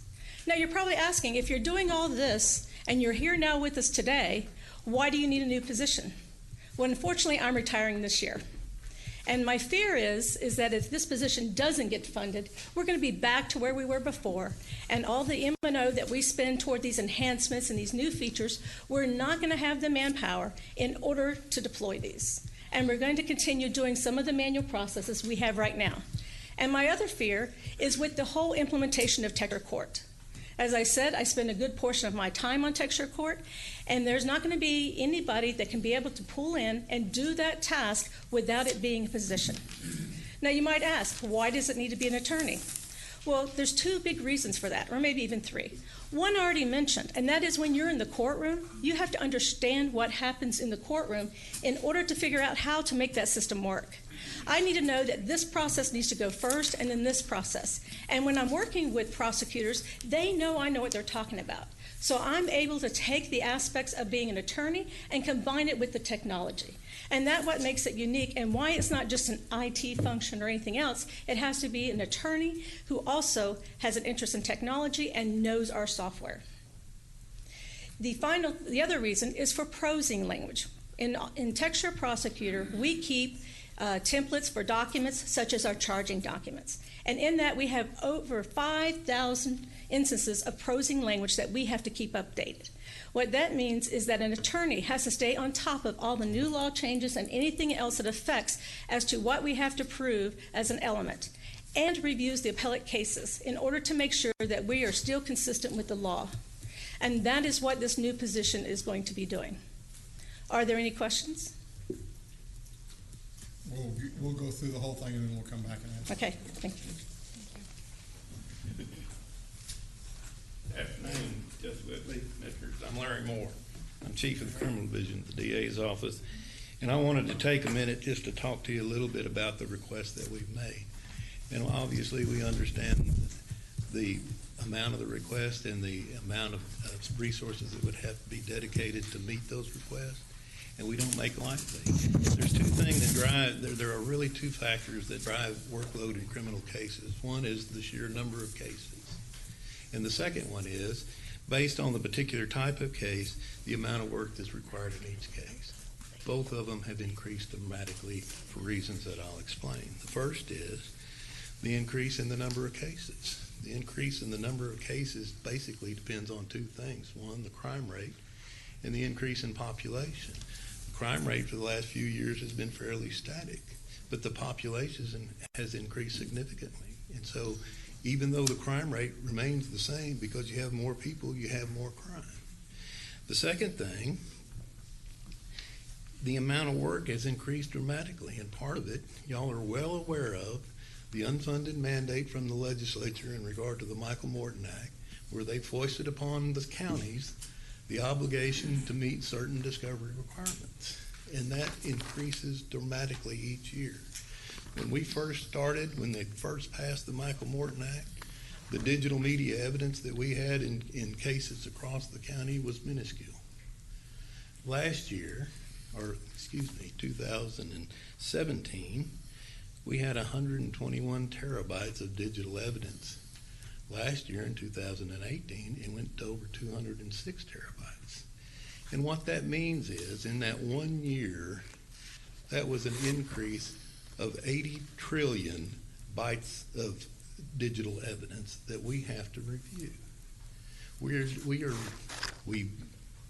In 2016 and 2017, we asked for additional lawyers, which you gave us, to help deal with that increase in evidence.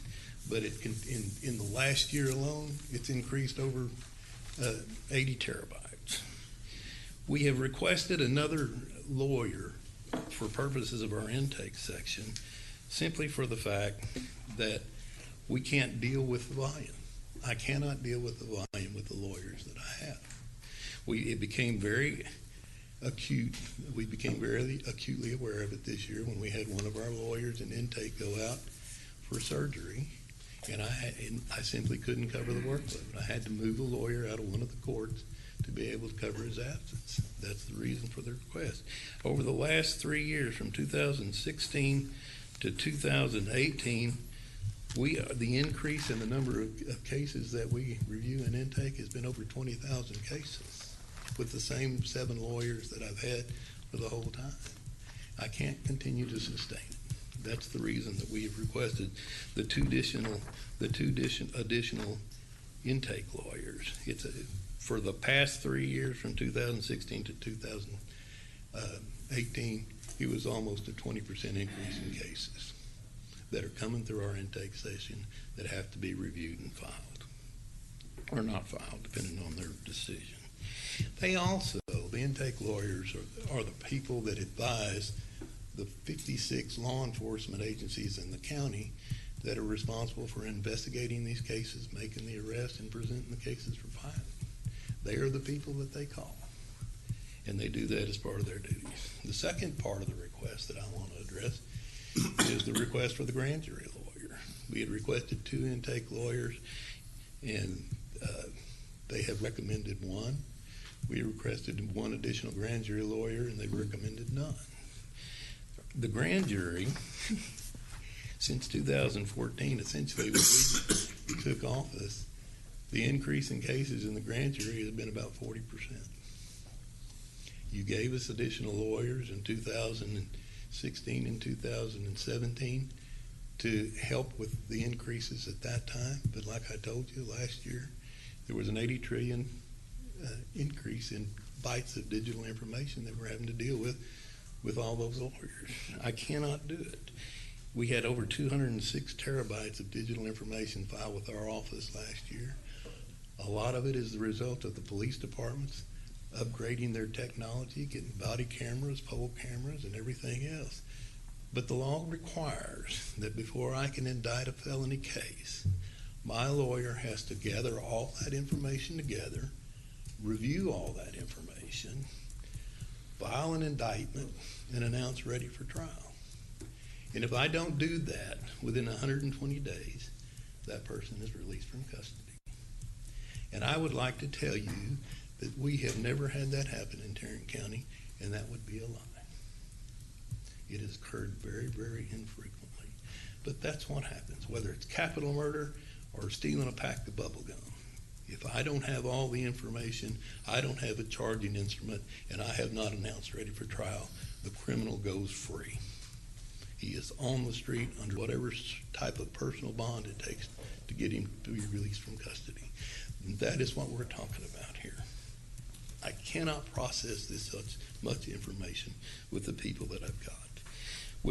When you're talking about 206 terabytes of information, there's 155 lawyers in the criminal division of the DA's office, including me and my deputy chiefs. If every single one of us work 8 hours a day doing nothing but reviewing that evidence, not answering the telephone, not going to court, not doing anything but 8 hours a day looking at this stuff, it will take us 106 days to review that evidence.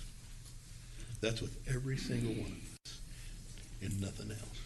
It is a massive responsibility. And there is not a way to shortcut it. Until I've had the opportunity to look at it and provide it to the defense, there is absolutely no way we can announce ready for trial in a case. And if I'm not ready, I can't return an indictment. I can't appear in court. And as I've said before, the law mandates that person gets released from custody. I understand the nature of the request is substantial, but if we didn't need it, we wouldn't be asking for it. How many legislators did you talk to about this problem during the last session? I have probably personally talked to 3. I know that our office has talked to more than that. And you told them that this cap was not going to work and was going to put a severe imposition on your... Yes, sir. Who did you talk with? I cannot remember. Tony Tenderholt was one of the ones that we talked to. I can't remember the name of the other 2. We have had an ongoing conversation, and Sharon has probably talked to more of them than any of us in regard to the requirements that they put on it. They understood it was an unfunded mandate when they passed the statute. And I will tell you, one of the intent of passing the Michael Morton Act was to slow down the legal process. The sheriff talked earlier about the jail population going up.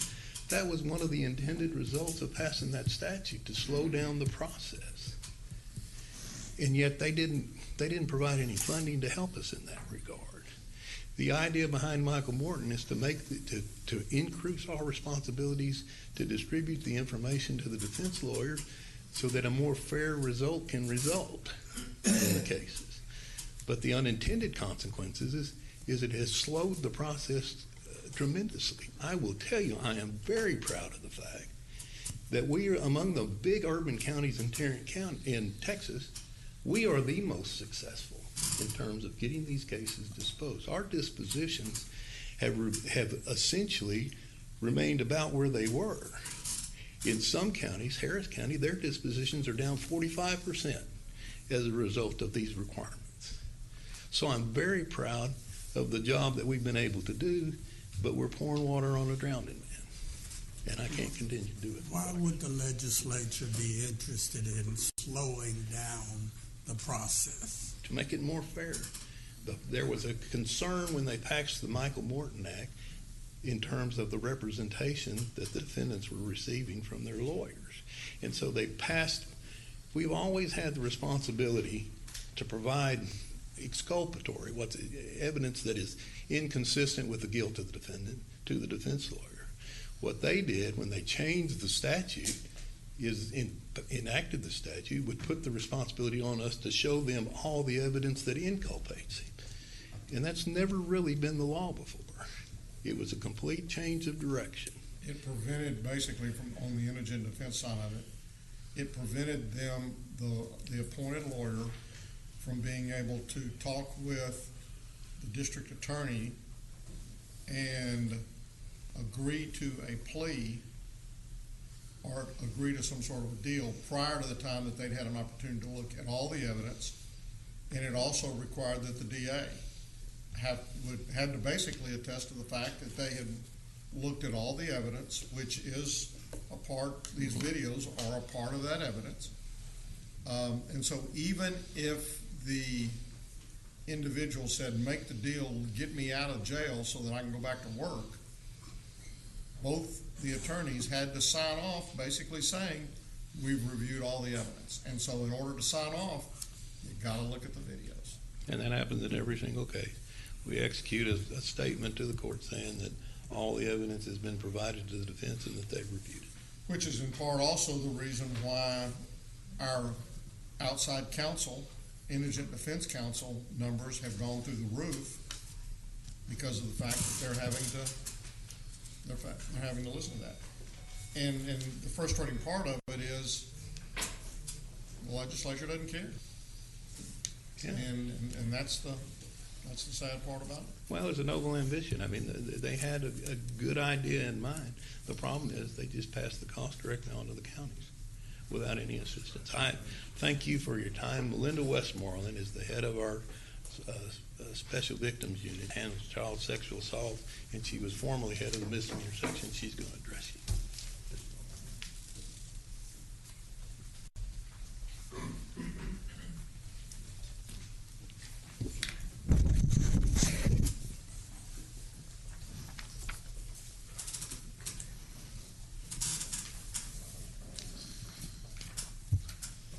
Judge Whitley, County Commissioners, just as Larry and Sharon said, my name is Melinda Westmoreland.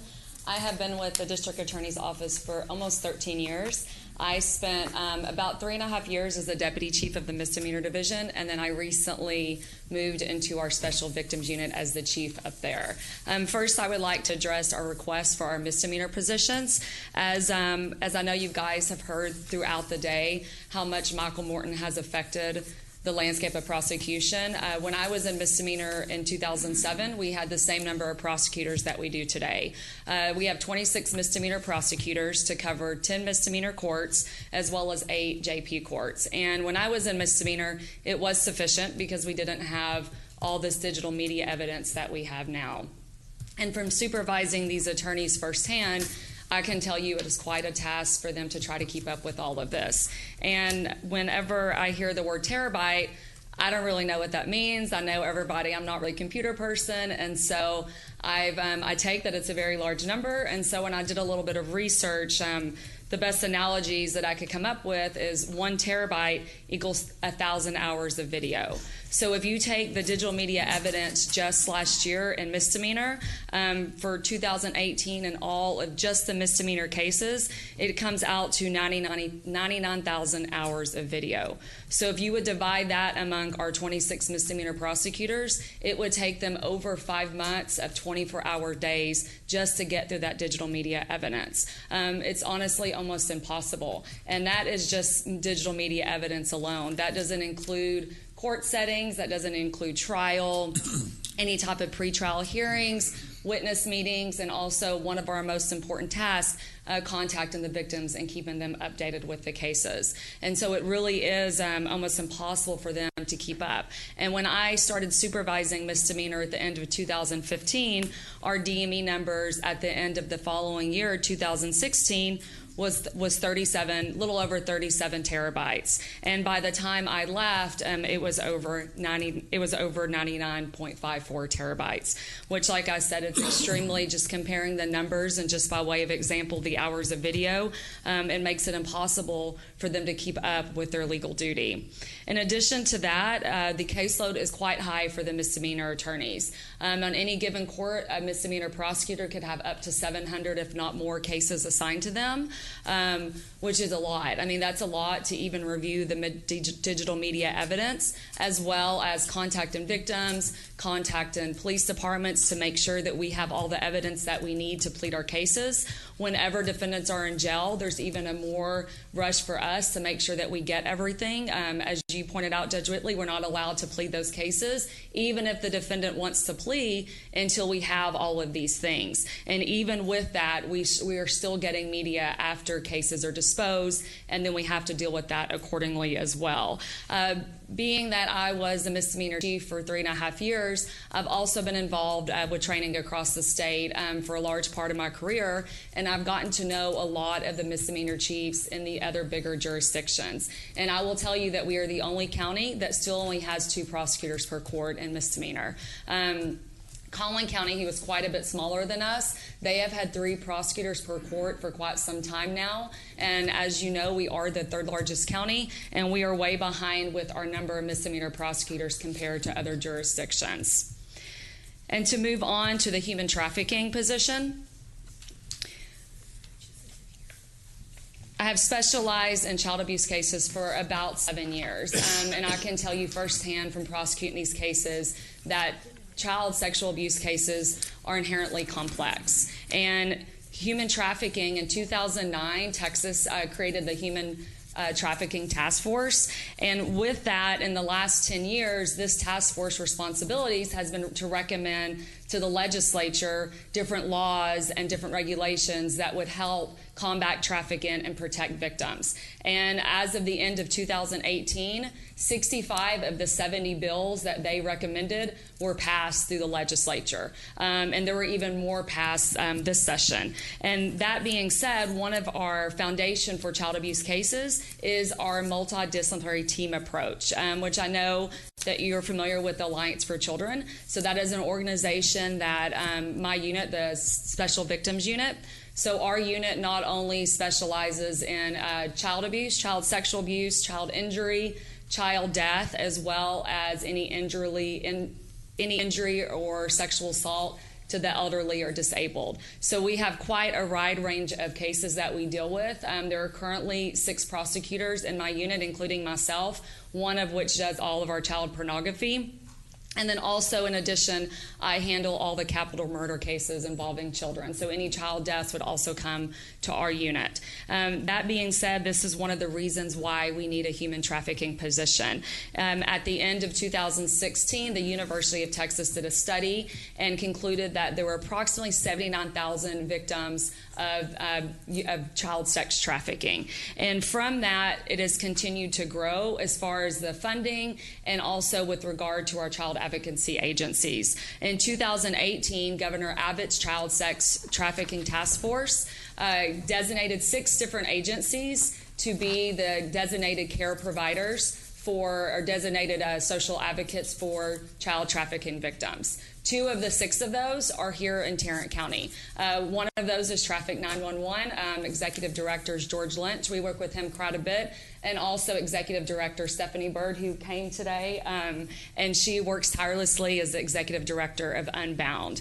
And I know this is also very important to them as well, that we are able to actually get a position that can be designated solely to human trafficking. And there's a couple of reasons why. Not only were 2 of the 6 social advocates in Tarrant County, but also in 2018, the governor's office designated different care coordinators for child sex trafficking cases, and those were in the 3 big counties. That was in Harris County, Dallas County, and Tarrant County. And again, we are the only DA's office that does not have a designated prosecutor to deal with human trafficking cases. Because, like I mentioned, the MDT, or multidisciplinary team approach, is essential for prosecuting and dealing with child sex trafficking cases. It is a subset of child sexual abuse, so it's important that we have communication with all of our partners, including law enforcement, CPS, the social advocates, and also Cook Children's Hospital.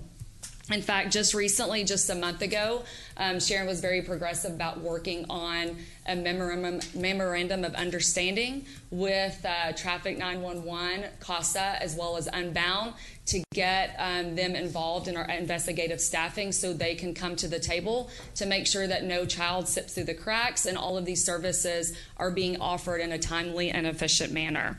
And lastly, just recently, the legislature, in addition to funding millions and millions of dollars to continue to have law enforcement, TABC, DPS, the Department of Transportation, as well as the Office of the Governor, all received a lot of money to continue combating human trafficking. And in response to that, we will need someone that is able to deal with those cases and be the liaison not only for these child advocacy groups, but also for law enforcement.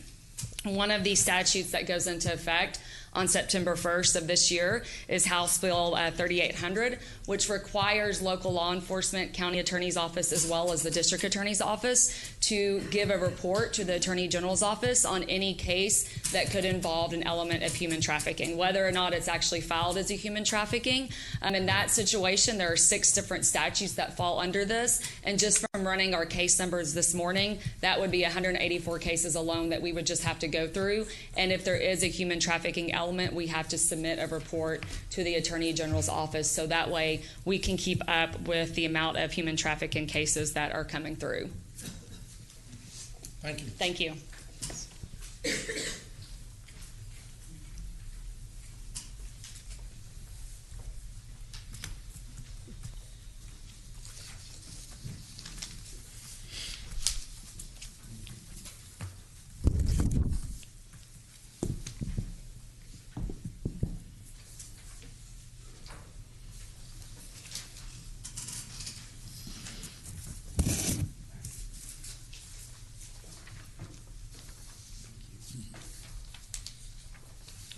Good afternoon.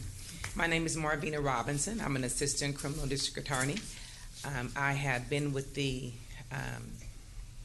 office since 2008. I will let you know that prior to coming to the office, I was in private practice and I did a lot of CPS work, a lot of work in the area of primarily family law. In 2008, when I came to the office, I was in the CPS unit and I prosecuted those cases until 2013 when I transferred to protective orders. When I came over to the protective order unit, there were 2 attorneys handling all of those cases, 2 of us. And it was difficult then, and I was brand new. Even though I had experience in the area of family law, it was difficult because there were so many cases, not because the work and the law itself was difficult.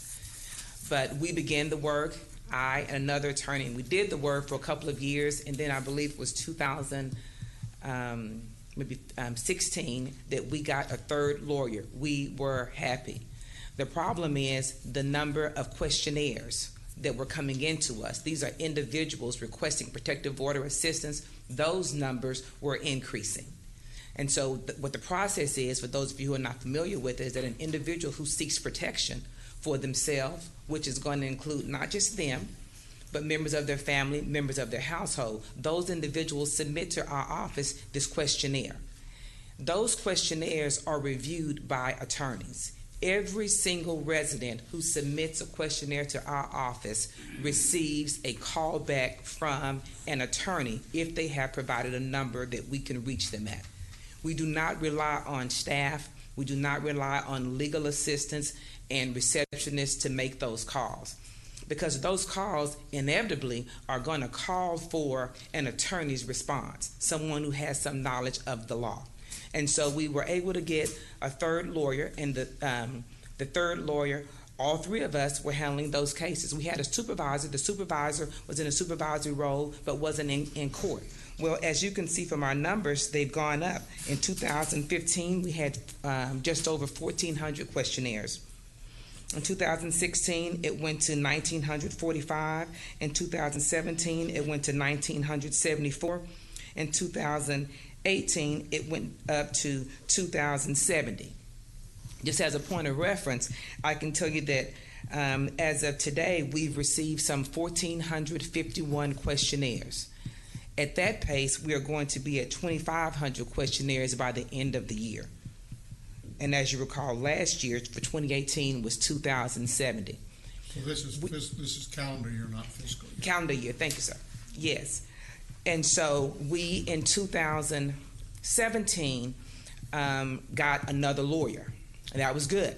Around the same time, I was promoted to chief. So now I'm serving as chief of our protective order unit as well as our mental health unit. And so that took us to 3 lawyers who will be handling these cases. I would also ask the court to note that I also supervise our mental health unit. Those lawyers, there are only 2 of them, handle probates court 1 and 2, who have their mental health dockets on what? The same day. And so those lawyers are out of the office on the same day every week. If either of the one of them wants to take some leave or get sick and they can't be there, we have to pull from our protective order lawyers to cover that. And so now we would be back down to only 2 protective orders doing the work. What that has resulted in is I am not a sit down and approve time chief. I was in trial this morning at 8 o'clock. I am a trial lawyer, and that's what I am doing in this position. The reason that I am doing that is because the work is too great for the 3 attorneys that we have. 3 attorneys cannot pull this off. And so I review questionnaires. I'm not just a fire preventer. I put out fires, and I help those who come in. I take walk-ins. I review questionnaires. I call clients. I call family members. I talk to law enforcement. I talk to counselors. These are the same things that our attorneys are doing. But what I want to express to you is that as a chief, I am doing the same thing. And I am happy to do that because that's what they pay me to do that. I am happy to do that. But what I want you to know is that leaves me not able to lead and manage as I need to be able to. And so what I have done is what our office did this past year is we sought a grant to get another protective order lawyer. We did that for a couple of reasons. One of those reasons is we're drowning. And on my watch, nobody is going to go unserved because there aren't enough of us. So everybody has to come to work every day and give 110% to get, that's your starting point. You start at 110% because the work's too great to come down from the wall to do anything else. And so we have asked for a grant that will cover a full person. That will allow us to represent more people more effectively so that we have an opportunity to interview them, to interview the necessary individuals who are parts of these cases. I don't want us to be in the news. I've had the unfortunate, I've been in the unfortunate situation to wait for a person to show up to my appointment, and she didn't show up. And I waited because I figured she was late. But she wasn't late, and her mom was there, and her mom was concerned. I said, she's just late. All God's children are late from time to time. She was late, but you know what? A welfare check was called in, and it turns out that she was killed the night before her appointment. I don't want that to be my story again. I don't want to be in the paper, the lady that was found in a freezer a couple of weeks ago who had sought our services, but she went back. There's nothing we can do about that. But at least I want to have had an opportunity, if she has submitted a questionnaire to us, that we have reached out to her, provided her some legal assistance to at least give her the opportunity to say, yes, I really do want this protective order, or no, for whatever reason, I've changed my mind. I want an opportunity to do that, and it's going to take bodies to do it. There aren't enough hours in the day for the 3 lawyers and myself to handle all of these cases and to do it well. And so my request of you all is that you all would approve another attorney to handle these cases. And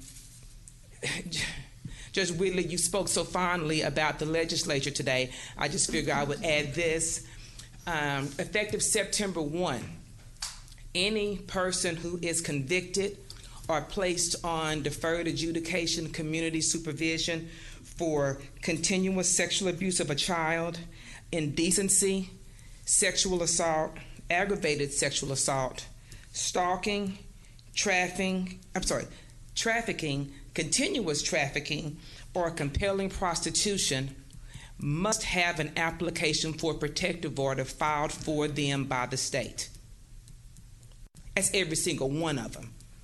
If there is a person, now, it's not just for them, it's for them and members of their family and household. And so I am expecting post-September 1 for my office, the folks I work with, for us to be filing even more of these applications. The only exception that I have read in the new law for our office being compelled to file that application is when the victim is over 18 and they do not want a protective order.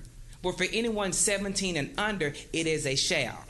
And for anyone who is over 18, if they want a protective order, it is a shall for us. And the legislature thought enough about family violence and the need for these protective orders to order those, and they already fixed the time limit so a judge doesn't have to worry about making a decision. The duration of those protective orders is going to be the lifetime of the respondent and the lifetime of the victim. I like that because I like a good long protective order, because domestic violence is a problem, and I think that protective orders is one solution, but it is a good solution. We just need your help. You mentioned something about have you talked with the probate judges about holding their courts at the same time and seeing if you can't get them to rotate? I have not had that discussion. Is there any reason why they couldn't do that, or why you wouldn't want to do that? I just stay in my lane, Judge. I don't go over in probate court 1 and 2. I don't. Let me just say this: you're one of the rare few people in this county that stays in I guess I kind of stay-ish. I don't always.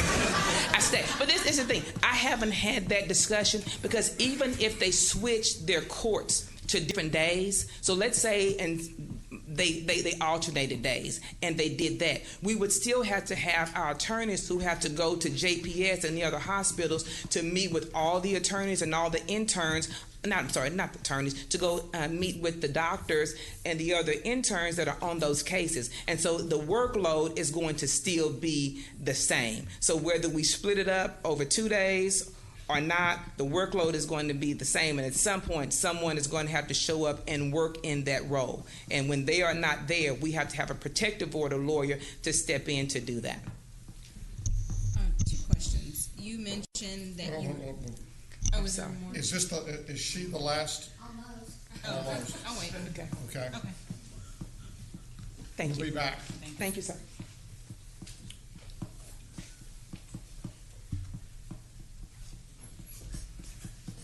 Our last requested position is actually a request, a relatively new request.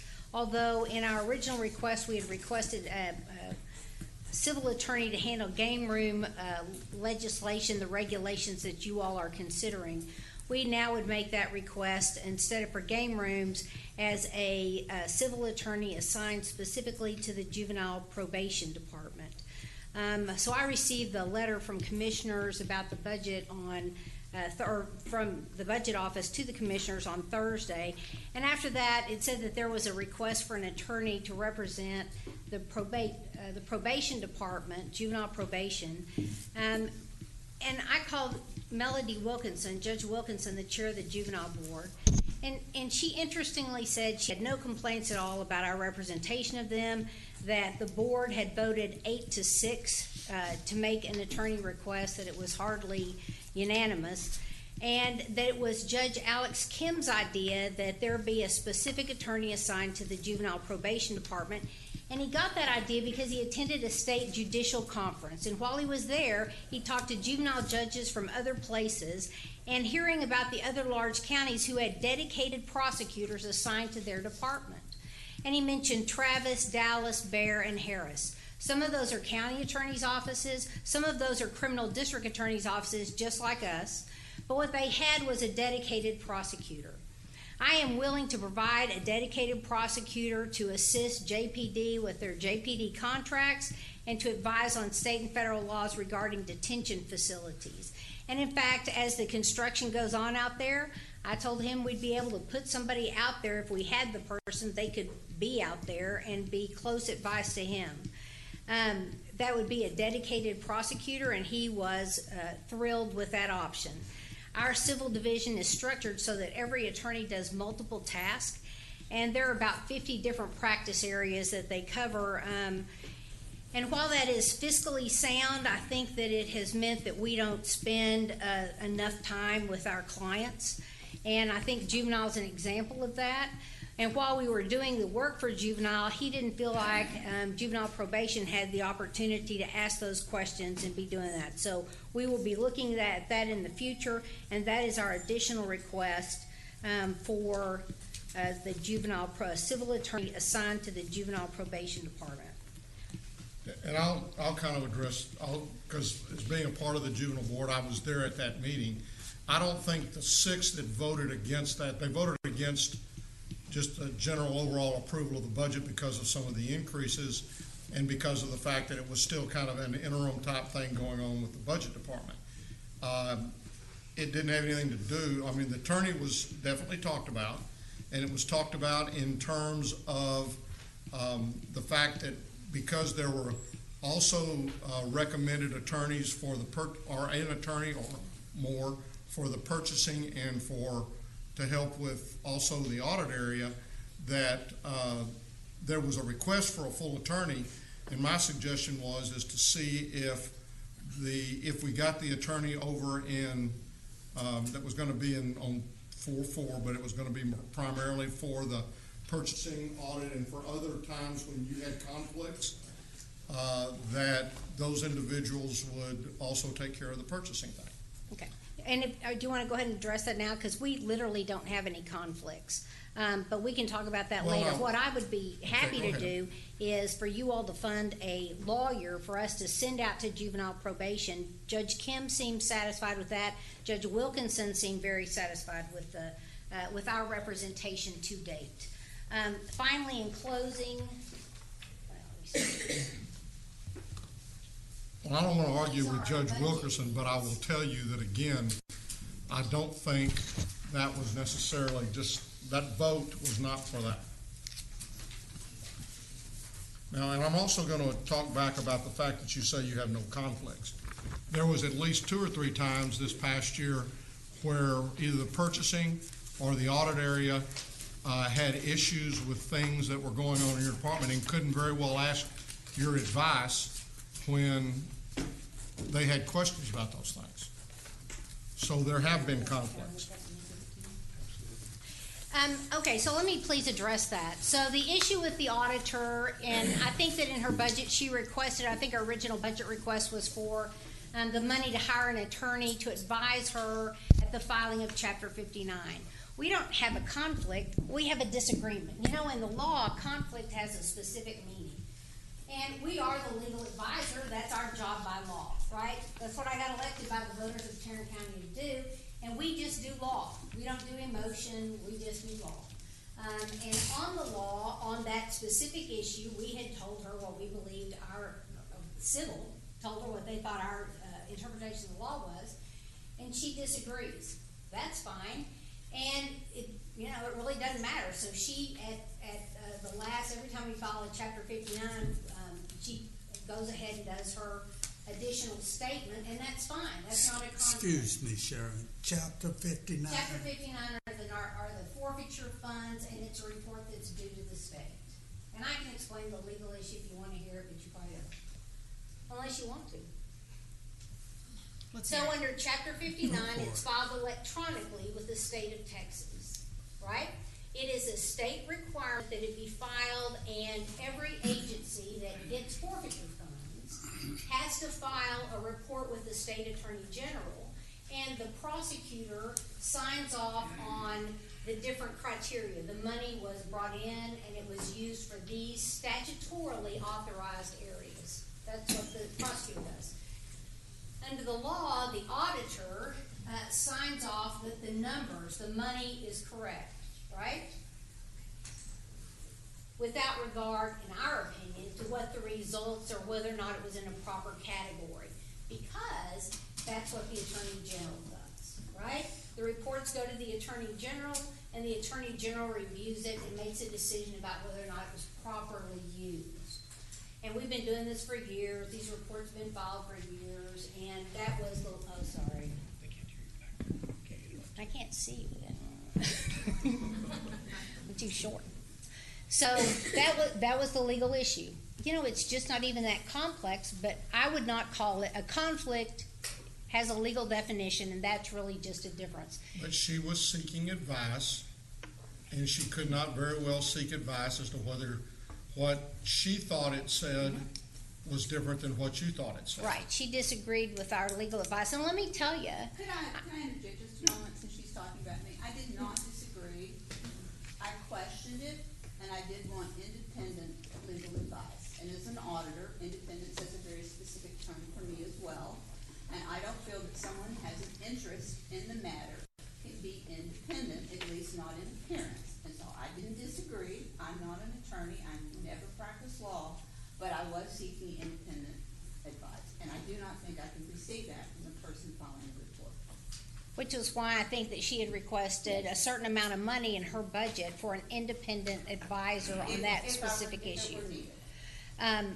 And let me suggest that we probably ought to, I think we had talked at one point about getting an AG opinion, and we probably ought to, you know, because that's who makes those determinations, right? It's kind of like when you sit in court and make it, well, y'all know Attorney General's opinion. The AG's opinion is just like your opinion. It's an opinion. It is an opinion. And it doesn't mean that you have to follow it. It's simply an opinion. And then it comes to leadership to make a decision.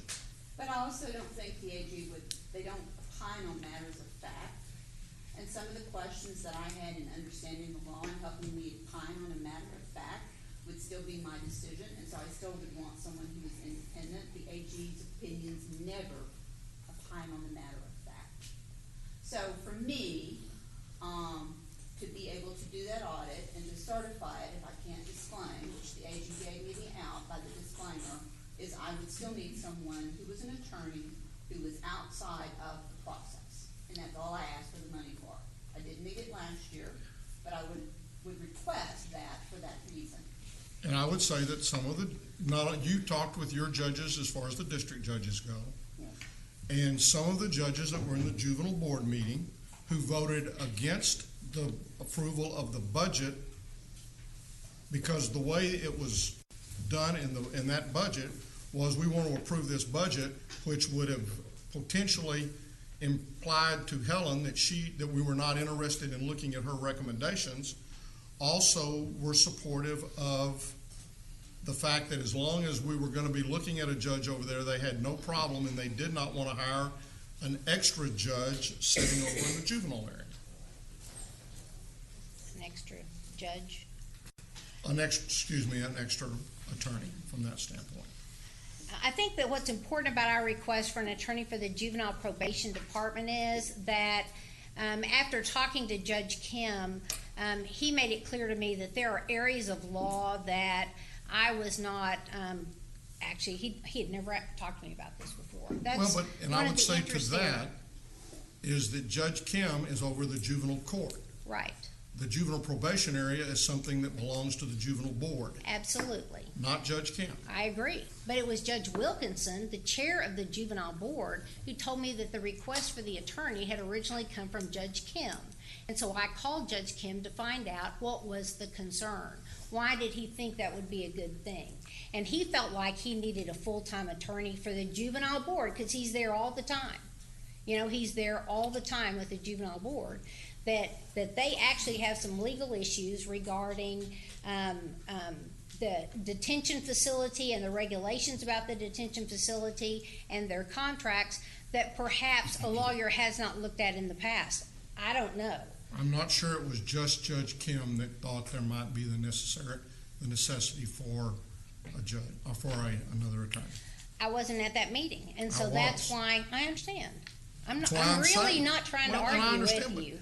But to say that it's just that, I was at the meeting, and I'm saying that it was not just Judge Kim. Okay, I apologize.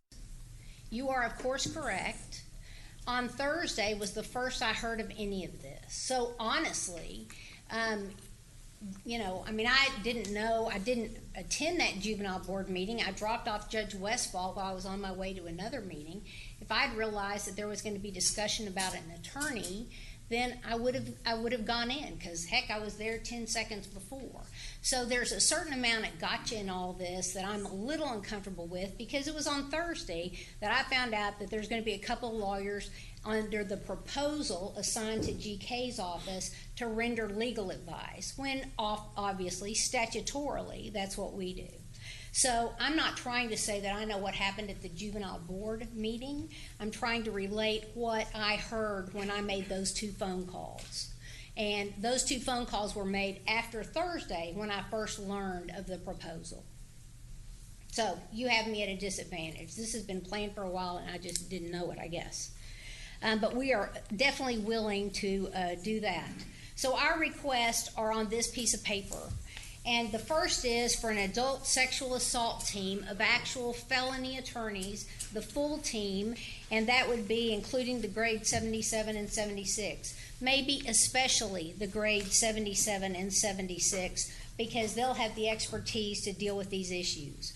A technology person, because TechShare Prosecutor has been kind of the flagship of the TechShare system for you all, and it won't be if we continue to just use part-time employees to work on it in our office.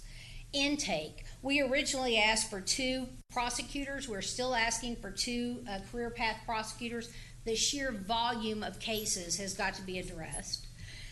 6 misdemeanor attorneys. Oh, I missed the grand jury. We originally asked for 2 grand jury attorneys. We've cut that down to 1 career path grand jury attorney, as you heard from Larry Moore, the request and the need for that. 6 misdemeanor attorneys and an investigator to deal with the caseload and the DME. 1 trafficking prosecutor. And I've stricken through the protective order attorney because you heard Marvina say that she had applied for a grant. And what I would like you to do, if you would, is approve the protective order position in case the grant is not funded.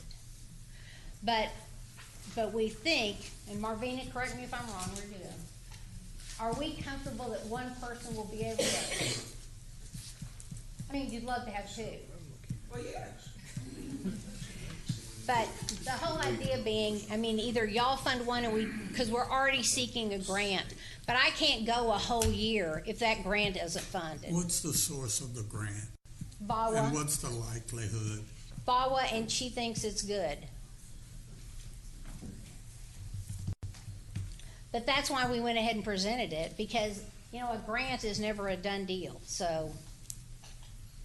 And then a lawyer for the juvenile probation department, which would mean that we are at 16 prosecutors, 2 investigators, 1 staff person. We have withdrawn 1 of our grand jury attorneys, the game room attorney, sadly the conviction integrity attorney, a post-conviction attorney, and an additional protective order attorney. So when we look at the needs of the office that are listed here, they are really in 2 general areas. Number 1, sufficient prosecutors, investigators, and staff to meet the demands of our increasing population. And what does it mean to meet those demands? For me, it means individual attention and analysis of each case and each victim and each client. Intake is under that, which is the sufficient prosecutors to do the job we've got to do, intake, grand jury, our misdemeanor, the technology, protective orders. Those are all, in my opinion, required to sufficiently prosecute what we currently do. We have newly identified areas, and those are the adult sexual assault team, which we've already started working with the police. We need a prosecution unit because there are enough cases that we can't get to prosecution on all those cases, a juvenile probation department attorney, and a trafficking attorney. As you know, the population growth is well known by this court. In fact, you studied it and discussed it in the recent Blue Ribbon meetings to analyze the John Peter Smith Hospital bond. The Texas Demographic Center U.S. Census says that the population growth will be 5% more by 2022. That is a 2022 estimated population of 2.21 million in Tarrant County. The projected case filings for 2022 is 58,476 criminal case filings. The same population growth that justified the hospital bond need also justifies the need for these changes in the criminal district attorney's office.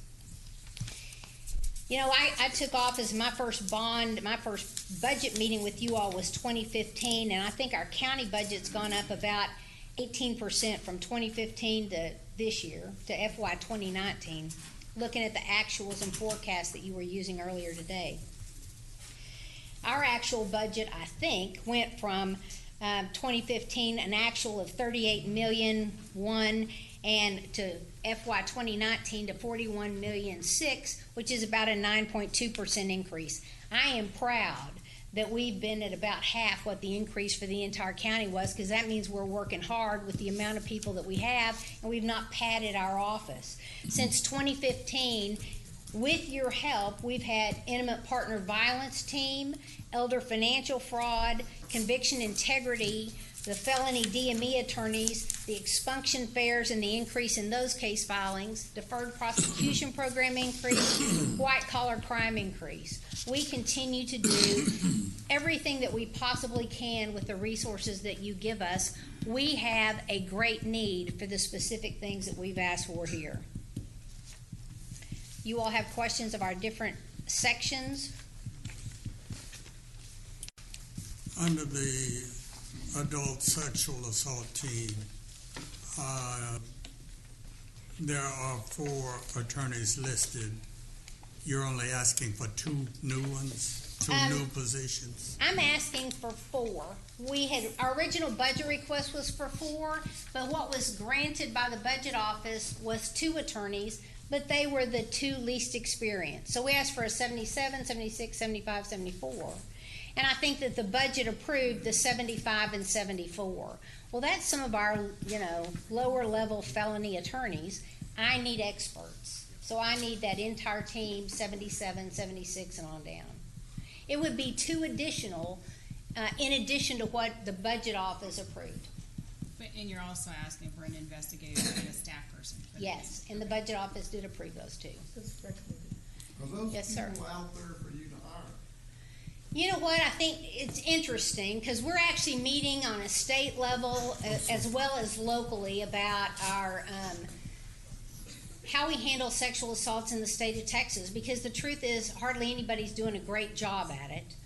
I think those people are there to hire. I think what's better is that we would hire, just as we did with intimate partner violence and with Melinda, is that we would move someone up from in the office.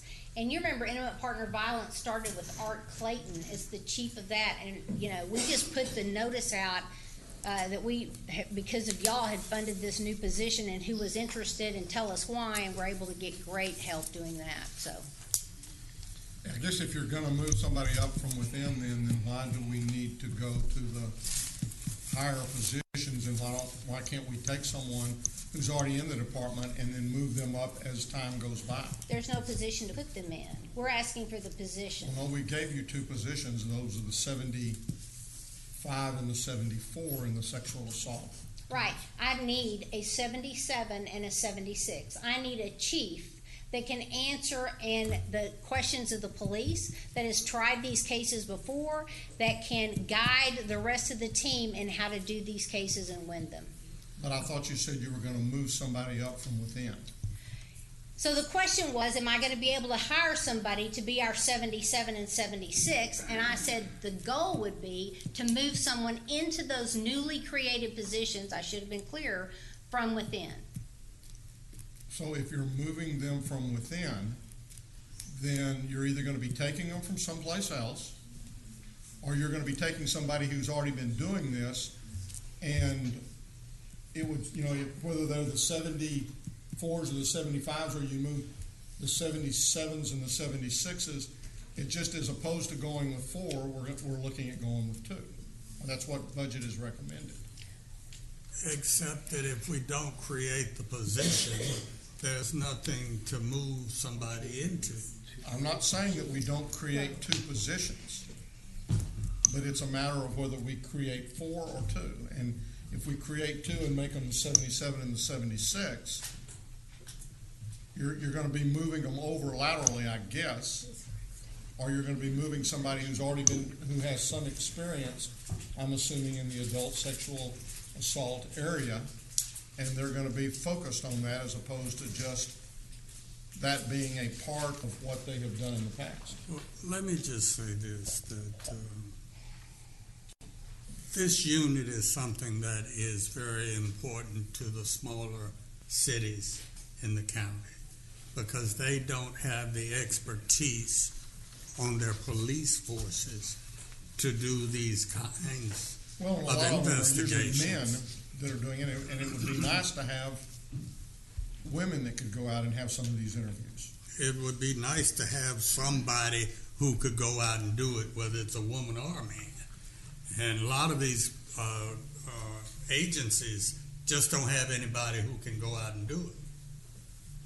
And they count on the DA's office to do these kinds of investigations. We're talking here about whether you create chiefs with no Indians or Indians with no chiefs. Neither position is exactly tenable. You need both. You know, and I don't know if Women's Center wants to speak to this, because we've been meeting for a long time. Oh, Deborah, just come on up. Let me ask you a question. Yes, sir. I understood when you were going through this program that budget office approved 2, Yes. but in addition to those 2, you're requesting these 4. I'm 2 more, requesting for a the total of additional 6. No, I'm requesting our additional request of 4. So we asked for a 77, a 76. Those are chief and assistant chief, a 75 and 74. And I need the entire team. You know, we've got to cover 10 criminal courts. We've got to advise 41 police agencies. I just wanted to make sure I understood you correctly. You didn't understand his question. Okay, I apologize. It's a total of 4, not a total of 6. That's all I needed to know. Sorry. I don't need 30 minutes of... Sorry. If I'd understood, I'd got them a short answer. GK's lost total control, hasn't he? He has completely lost control. Actually, you're asking for 2 that have not been recommended. Yes. The 77 and the 76. That is correct. A total of 4. For a total of 4. Which was our original ask. 4 attorneys, 1 legal secretary, and 1 investigator. The secretary and the investigator have been I'll not recommended. let you and I get confused again. It's 4. So Deborah Caddy with the Women's Center, so tell them a little bit about, we've been working. So I don't do this. Laura. Hello. Not what I'm comfortable doing. You know, I run a darn good program, and we're there for survivors. But this is what she does. So tell me what I can help you to understand. Any questions about our number of victims or Well, the and I guess services that's, we're working on? I know that over time, this program will, you and I had talked about this, and I said that I was supportive of creating the unit. And I think when you look back at the July numbers, the 100 that you referred to, basically 6 came to your office somewhere in the next couple of months. Where are we right, how many came in last month? Or what kind of numbers are we looking at? And I think it's going to ramp up, and I'm not saying it's not going to ramp up to be a full number, a full department, but instead of creating the whole department right now, as opposed to creating and starting it off and then growing it as everybody else is accepting it. I think that's what Helen, I'm going to call you Debbie before this thing's over with, but I'm going to try not to, other than just then. I think that's what Helen is recommending, is knowing that it is something that's very critical and very important, but it is going to be a training effort among not only the small departments, but also I think the larger departments. In fact, maybe as much so in the larger departments as it is in the smaller departments. You're very correct about that. I don't care if it's a large department or a small one. Every officer, lots of officers, dread that phone call. They don't know what to do with these survivors. They don't know how to approach them in a trauma-sensitive way. And that's all part of what we're hoping to do with this, is to keep those survivors from the beginning, when this thing shakes their world, keep them through that whole period to a point of prosecution. And we know that first initial contact makes or breaks it for them. And so we want those officers to know that they have seasoned prosecutors, somebody who has gone in and tried these cases already, who's not learning as they go, that they go in and talk to them about it and say, help us to know how to approach this better. They can bring us into it. We've all been meeting together for 6 months, just talking about the various issues and how not to be afraid of each other and how not to be afraid of this topic and how to approach it as the whole county. So I understand what she's saying about needing that strong person, that person who's already tried these cases, not a baby. That's the part I can speak to. Can you also address, I guess, that there are only, 2 places that you can go to receive an examination by a sexual assault nurse examiner? I know that there's now, for the first time in a long time, maybe it's 2 years, is you can go to THR Arlington, otherwise you have to come into downtown Fort Worth. So that means if you are a victim, then that just adds another layer of trauma to what is already a traumatic experience. Well, so that changed a couple of years ago. And so actually you can go to any medical facility with an emergency department and have that exam done. But what I would say to you is just think about yourself or your loved one. Where would you want to go? Someplace that perhaps has never done one, or to somewhere that does hundreds of them a year.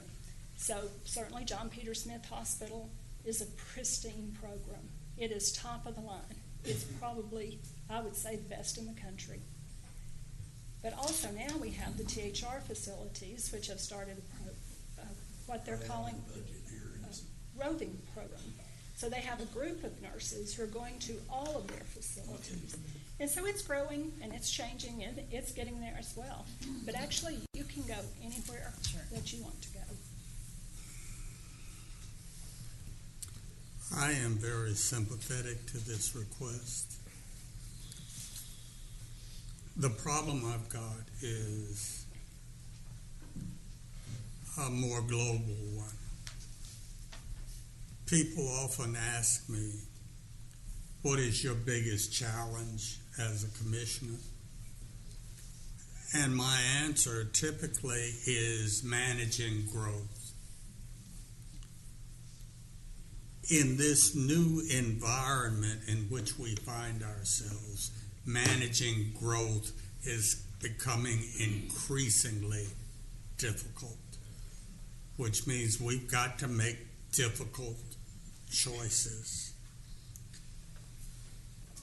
Most of the things that you've asked for address vulnerable populations, and that's where my soft spot is. I just don't know if we can do it all.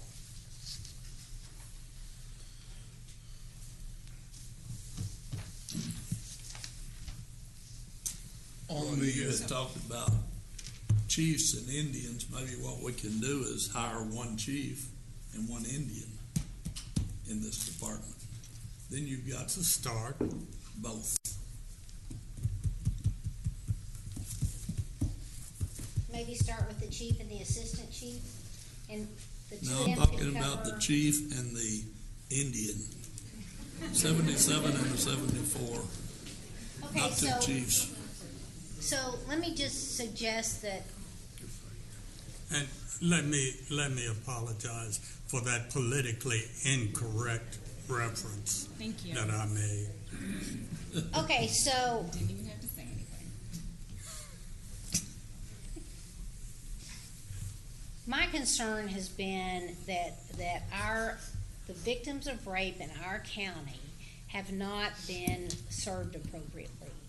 And I think part of that's on my office, and I wasn't looking. And honestly, I didn't look at the entire system until Laura and I had that meeting, and she said 100 cases. And then I went back to try to find those 100 cases. Because I was going to tell my office, we're about to get a bunch of cases, you need to get ready. So of that 100 cases, 100 exams, 73 of those were actionable, meaning that the offense, the alleged conduct occurred in Tarrant County, it occurred within the specific time frame, it was a case, right? And to this date, we filed 4 to 5 cases out of that month. So we've been working with the police, because our office isn't doing these great either, and have been working with the police about how to handle those, and that's those discussions about trauma-informed responses to to victims. I'll start calling them survivors at some point, but for me, they're still rape victims. And if it is a child rape victim, then our law says that they get a forensic examiner, right? Somebody that's not related to the police gets to talk to them so that they're comfortable and they can talk about what happens, and then the police just look at the video. We don't have forensic examiners for adults, but they've been through the most traumatic experience in their life that they'll live through. And then they're talking to police and detectives, and it's just horrible. It's just tough. So when the police call us and need advice, they are not going to accept that coming from a lawyer that just got out of misdemeanor court.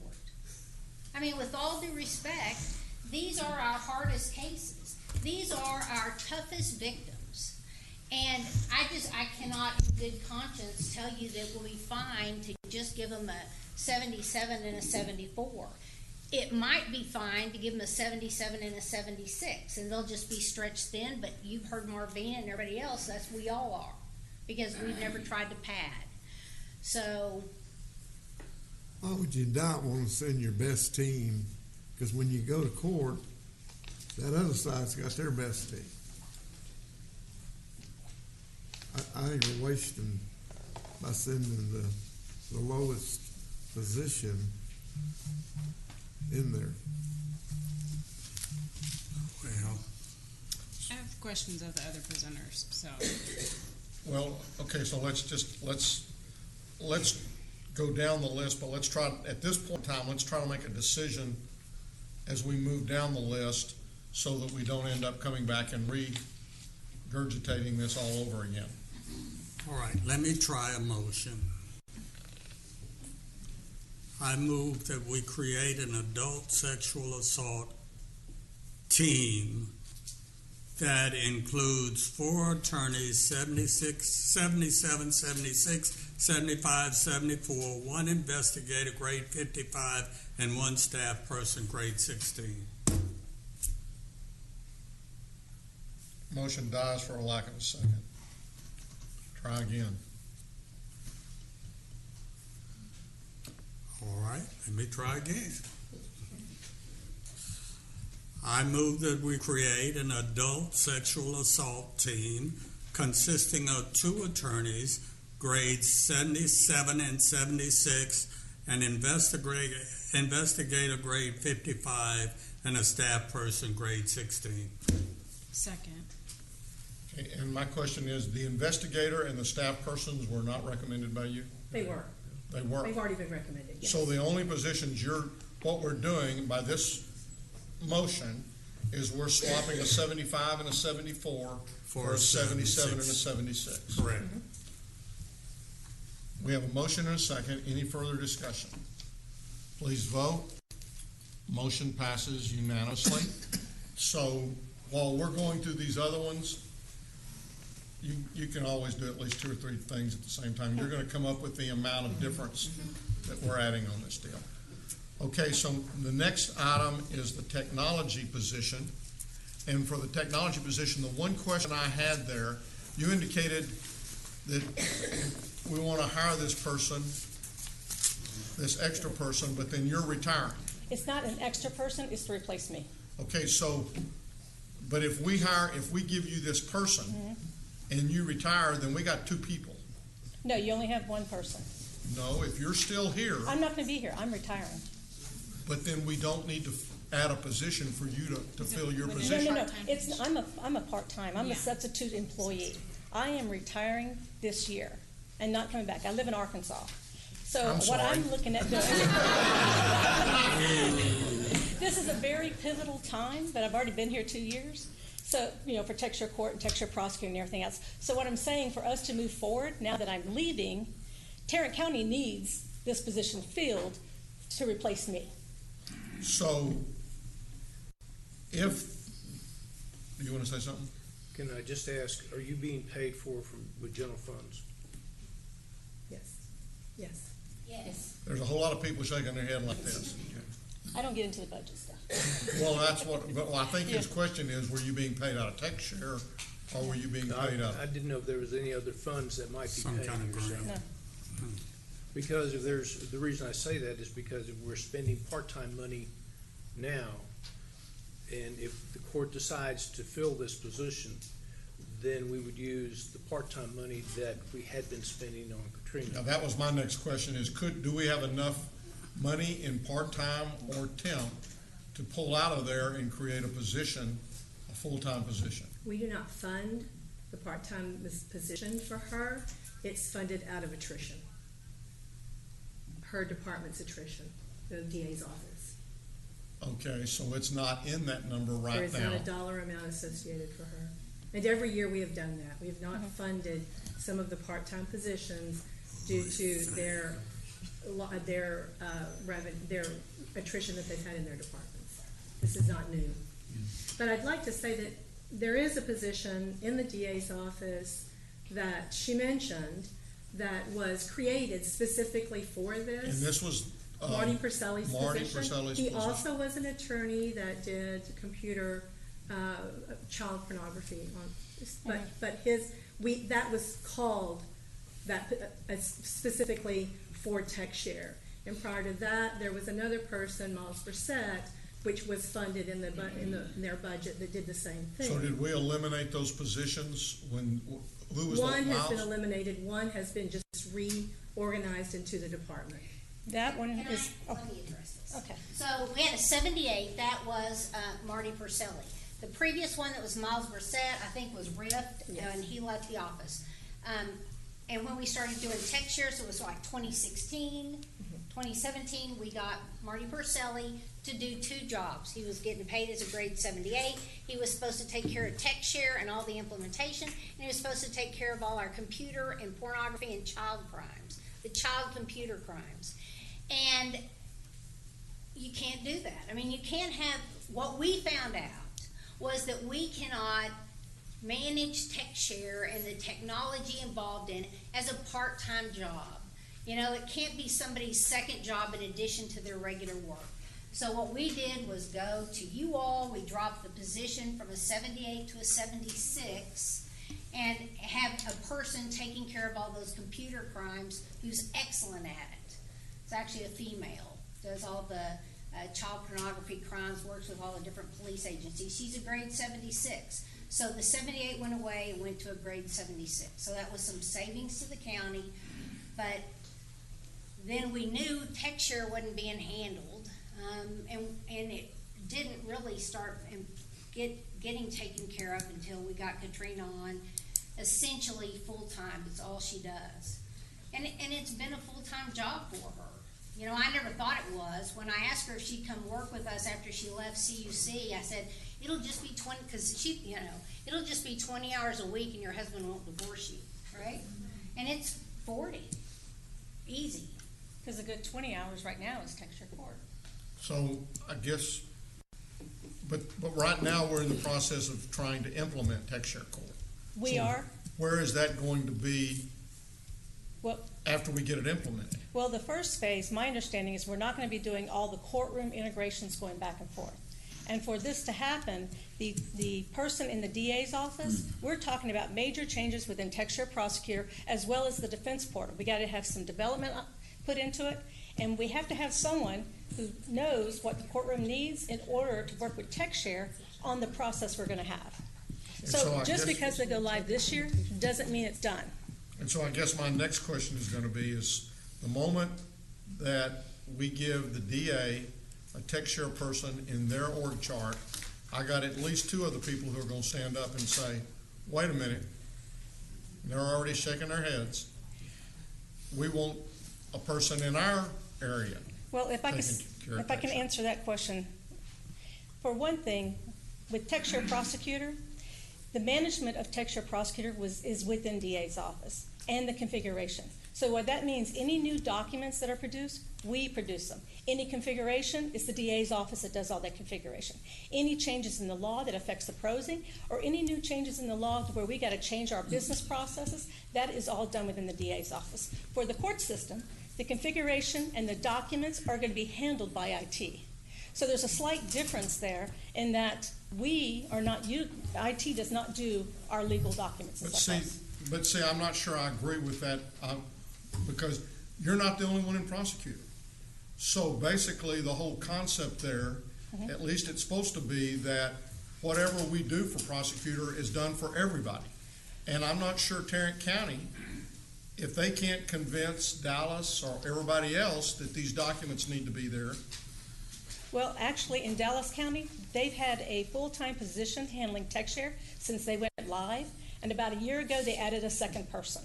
So we've not had a full-time position until I started working on this full-time. So But Dallas again, does have if you're two people. creating documents and they're creating documents, they ought to be one group creating documents for the whole program and not 5 different groups creating their own programs for the 5 different applications. Except for, to give you an example using Dallas.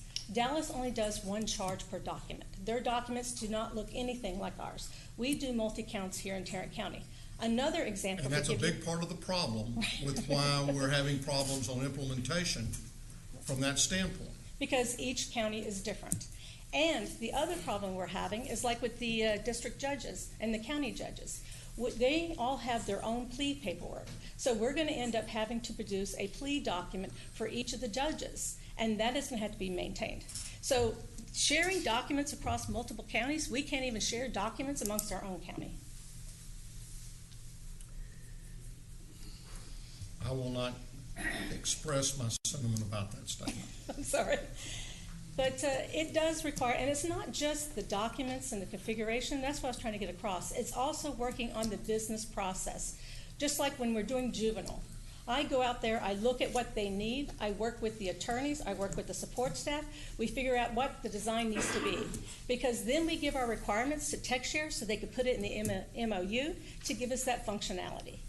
The other thing that we do is that by looking at the different requirements, we also know how we can improve the processes within our own office. So this position does a wide variety of stuff, and it's not just with TechShare. And again, I'm sorry, but my basic problem with that is that you're talking about creating something that will be different in every county. And I don't think TechShare can succeed if everybody is going to do it differently within their own county. And when I start something that then says everybody's going to have their own person and they're going to tell that person what to do, and that person can basically go off and do whatever they can convince their boss that they need to do, then we end up with a program that is not something that can be consistently improved, upgraded, or changed.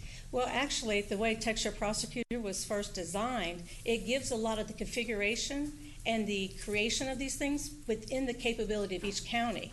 So for that aspect of the configuration, the documents and everything else, the way it's designed, we all don't have to agree, and it's no more work on TechShare Prosecutor, on the actual development team.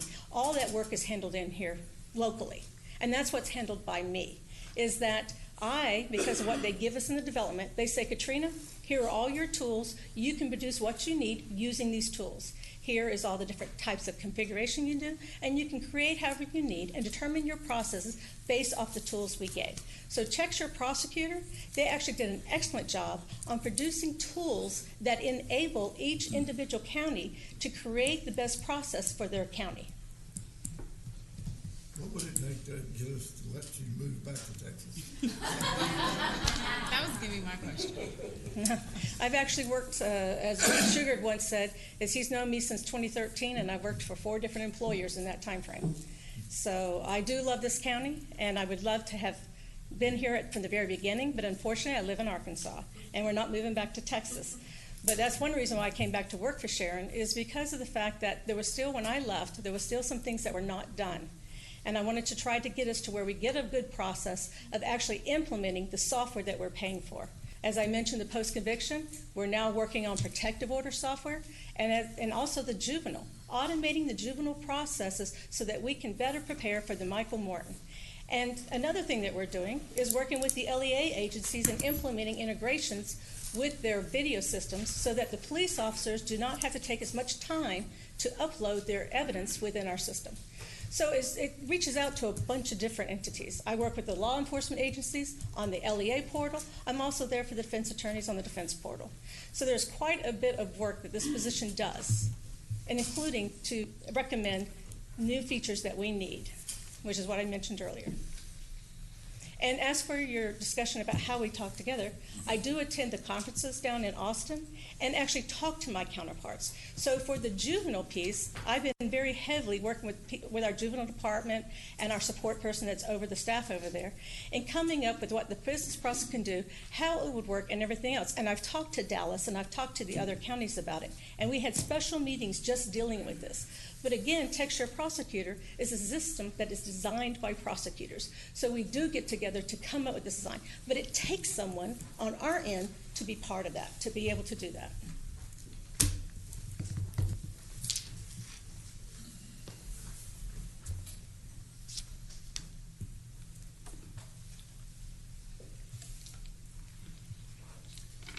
This is one, I think we're gonna need at least part-time. I am concerned about the creation of a TechShare individual in one department, because we're gonna have other departments who are going to rightfully say that if it's there and theirs, that they need it in theirs also, because they're dealing with courts. Sugar will need one in his area. And so I'm not saying no to this at this point in time, but I'd like to be able to spend a little bit more time on this before we get to the point of making that decision. I just don't know where we'll find somebody who knows as much about it as she does. Well, actually, She's already got somebody in mind. Yes, I do. The DA's office actually has a very good person who could step up and do this. He has worked for this county for 17 years, and he used to be a court coordinator. So he knows, and he's going to be very good in implementing all the different processes we need for TechShare Court. The other thing is when we get down to bond and jail, he's going to be able to assist in that as well. As I said, the whole integrated justice solution. And the big thing is that he's also a current prosecutor in this county, so he knows all of our prosecutor What level processes. is he? I do not know that, sir. He is Sharon? at 76. So it'd just be upgrading him one step. Yes, sir. Or downgrading the request by one step. Well, okay, so do you mean just reclassing the current position he's in, or creating a new position at a grade higher? Where's he at right now? He's in expunction, post-conviction. He's one of our lawyers that does expunction fairs and does all the expunctions and non-disclosures. Are you in agreement with our recommendation that this is the fellow for this job? Yes. And they've started working together because she's only got, 4 months before she's gone, and then you have So to. he's already doing the position, and we've already got him double filled. No, No, he's working 2 jobs, he's doing his job and this part-time. And for me, the thing that I learned through this was that we cannot treat texture prosecutor like a part-time job. It can't be somebody's also job. And in our county, we do not have in our office of FTE working on this, except for her, and she's temporary.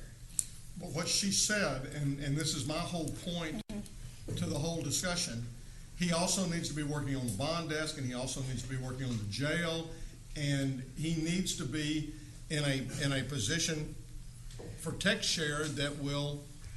I probably misspoke on that. What I'm talking about is he needs to be on these committees to actually talk about the integration with Texture Prosecutor. Because they're going to want fields that come out of our system, and we're going to need things back from them. I've been doing a part of the analysis I've been doing for when Texture Court goes live is our prosecutors and our support staff and investigators are still completely in the mainframe.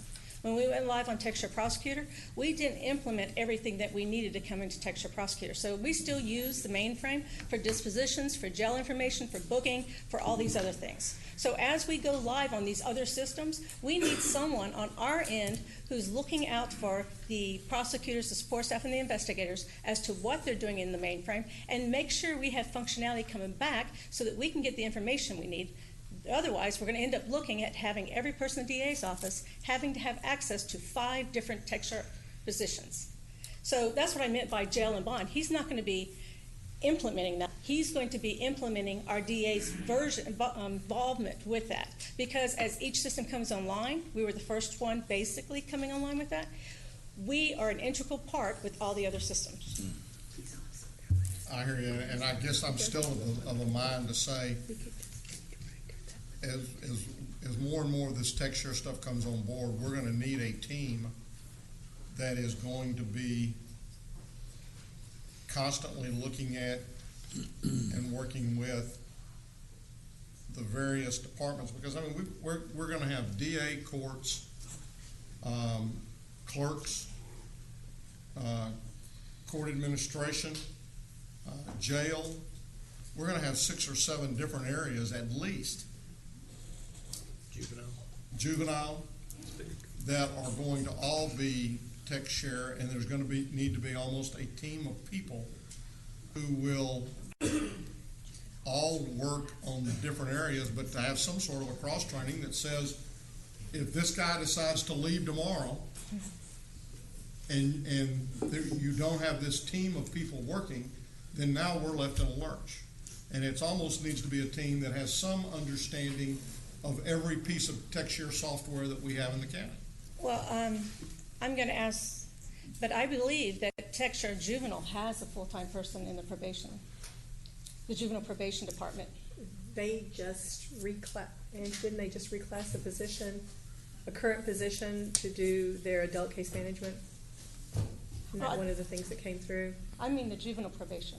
Okay, before we've spent an awful lot of time on the, I want to just look at TechShare a little bit more before we figure out what we need to do in this particular area. I'm not saying that we don't need to have it. I'm just saying how we satisfy all the TechShare users, I think, is going to be important. Otherwise, we're going to end up with 6 or 7 silos.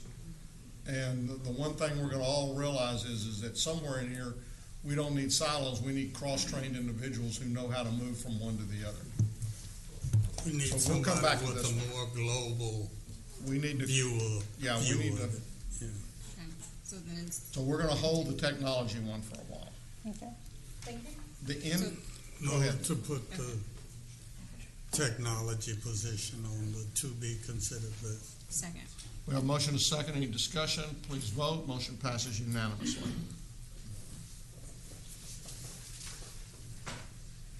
To continue beating this horse.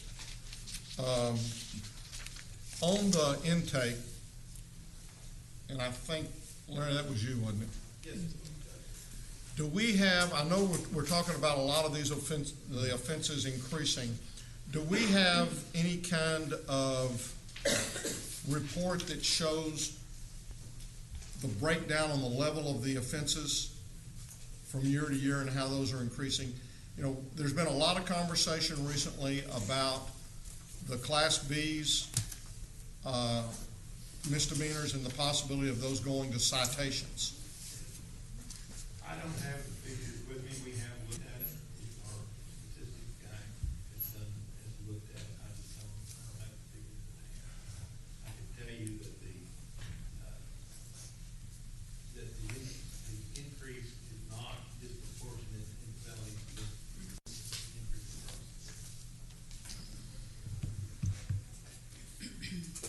Well, again, I mean, I don't, May I state that I did recommend the 2 intake positions originally, and the DA's office contacted about the human trafficking position and took one of the intake off the table to add the human trafficking, but they never, and I asked them to get me stats, and they never got back with me for stats.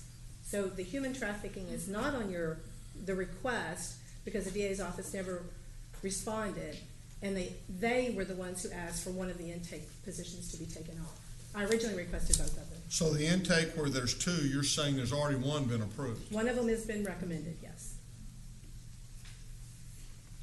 Thank you. That was gonna be one of my questions. I was confused, because I was like, the positions, it isn't adding up, so, okay. You're right. Human trafficking is not on there because it did not come from the DA's office. Okay, go back to my schedule, show me the CDA. The CD, on your, Yep. okay. So this is what I'm showing here, and it's showing the first year you were in office, yes, our first budget you had, you reduced it by 2.5, then increased by 6.6, then by 5. This year it looks like we're forecasted to be about 2.4, and before we add any positions, we're at 7.8.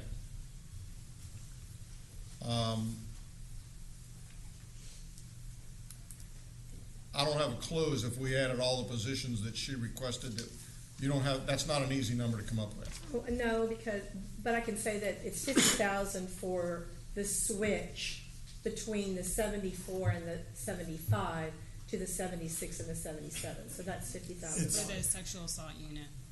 For the sexual assault unit. Did you say 50,000? Additional $50,000 to switch those 2 grades out. Okay.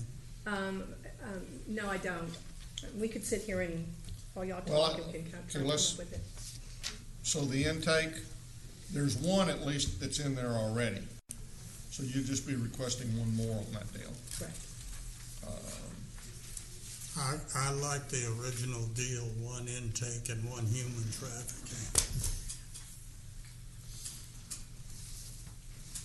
But where is the human trafficking? I never received, I asked for them to rescind something to me, a justification, some stats, But on her something. list, is it the Oh, trafficking it's- ACA? The trafficking, it's on her Grade list. 76. Yes. So you didn't recommend that one? Because you I never never- got I anything never back? had She was it. prepared to. Okay. Do we know how many trafficking cases we get? Well, what Melinda Westmoreland said, as the legislature in the last session expanded the definition to those 6 categories of offenses, right today, we have 185. That's enough for 1 attorney. Our caseloads on felony levels average around 90 to a couple of hundred per person. So 185 would be enough for 1 attorney to justify that 1 attorney.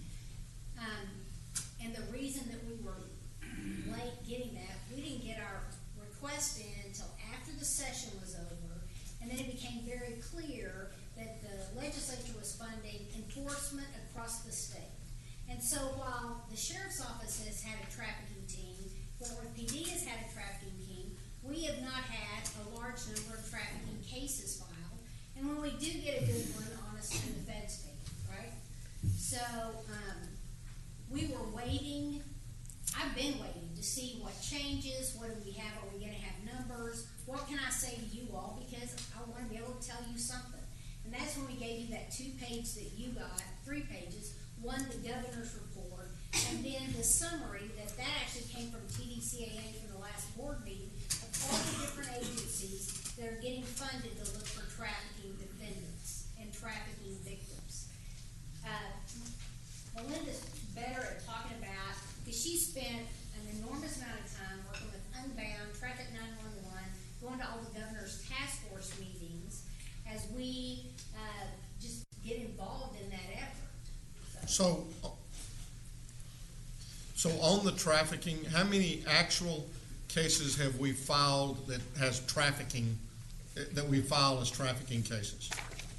I believe right now in our office pending that have trafficking, it's probably 10 or 11. And how many of those did the feds take? Well, so that number would probably be closer to 17 or 20 because initially we would still have the case, and then later on, once they get their case together, then they would come and take the person out of our jail, and then we would each have cases pending. But as far as ones that have stayed at the state level, the last time I checked, Judge, I think was probably like 9 or 10. But then some of those cases ended up getting filed as compelling prostitution, aggravated promotion of prostitution, just as we normally do when cases come to our office if it's easier for us to prove it and it's the same level offense. So they may not necessarily say human trafficking, but they still have some type of human trafficking element, and also Unbound and Traffic 911 and CASA would still serve those victims.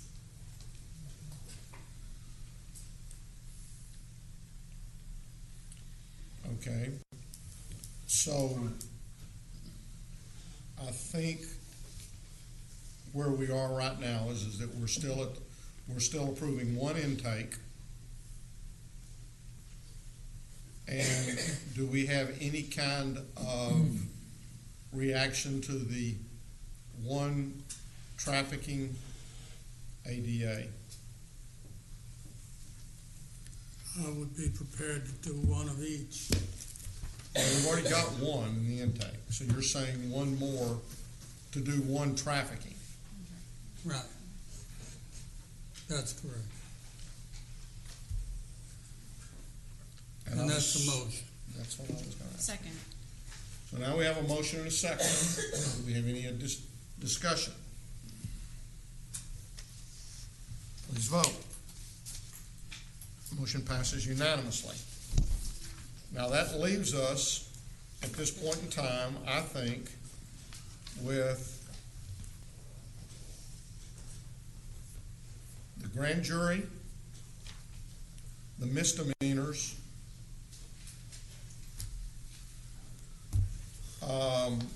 and the probation, juvenile probation department, career path attorney. And again, I don't believe that one was, I think we need to put that one on hold right now from that standpoint. I agree, because I can't drill down to what the basis of the argument is here. But so wasn't there still a request for the protective order if it's not grant funded? Yes. Okay, I have a question on that. I have two questions on that. One is, when would we know about whether or not the grant was awarded, or if we received the grant? That notice typically comes out in August. So later this month, then? Yes. Okay. So we'll put that one on hold also. And then you referenced the bill number that basically increased the number of people who would be required to complete a House Bill 1343. 1343. Okay. Thank you. Thank you. So now what we have left are the grand jury and the misdemeanors. Wait. You need motions. Well, I know, but I want to, right now, we've already done the hold and approved the hold on the technology. Right. We have not approved the hold yet on the protective orders person or the juvenile probation department path. Thought you withdrew the protective order one. If it's not grant funded. If they don't get the grant, they still need it. I think we want to talk about it again if they don't get the grant. So at this point, with changing the 74. Yeah, don't do that yet because we still got two more to do. You don't want to know the total? I want a new total in a minute that's got everything in it. And maybe we don't do anything with grand jury and misdemeanors, and you can give me that total. But I want to discuss it first. Don't make an assumption on this part. I'm assuming, I'm just letting you know. Give us your. I move that we put protective orders and juvenile probation on the to-be-considered list. Second. We have a motion and a second. Any discussion? Please vote. Motion passes unanimously. Now, grand jury and misdemeanor, is there any desire there to do anything? 6 misdemeanor attorneys? Got to have 6?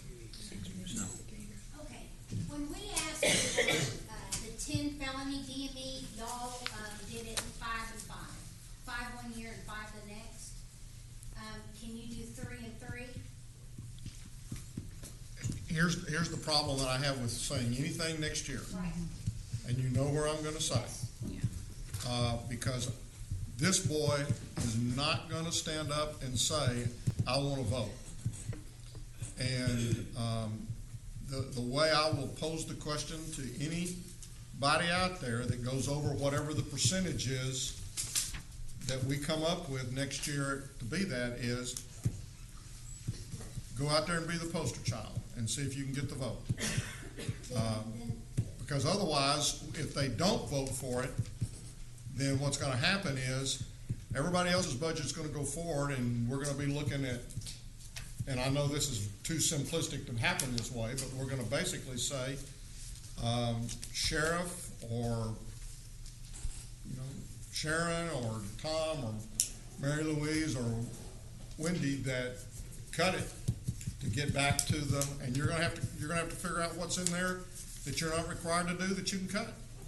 And well, we're required to do everything, ain't gonna cut it. Now that's just one person out of 5 talking. And I understand. Then to your question, do we need all 6? Yes. We probably needed all 6 about 10 years ago. We do need all 6.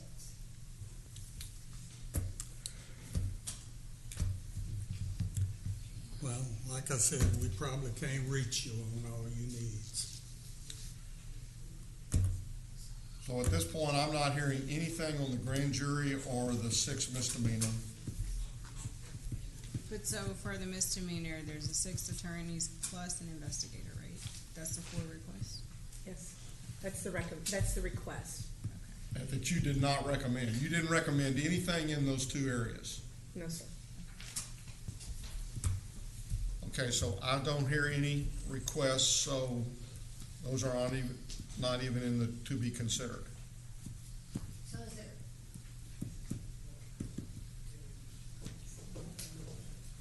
Go ahead. so I know that y'all had asked in the past why they weren't included. Why grand jury wasn't approved for budget, why? Because the DA's office sends a priority list. We go by a priority list. So All departments we go by a priority list.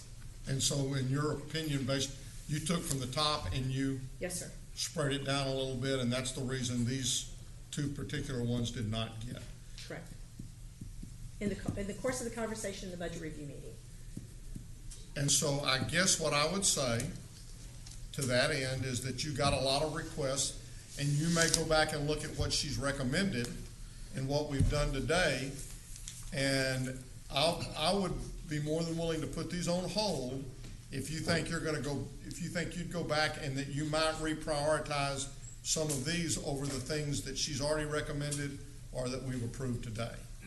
Well, obviously, I don't want to alter what's been approved, but if y'all will consider fewer than 6, anything we could do to add to misdemeanor could ease the load down there.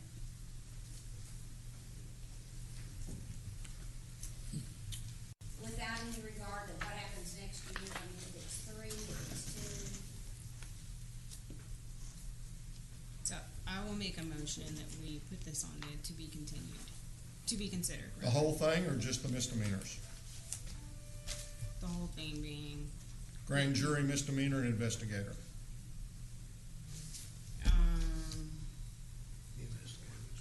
the misdemeanor. So we're not gonna grant the grand jury or the 1 investigator, but we're gonna put the misdemeanors on hold.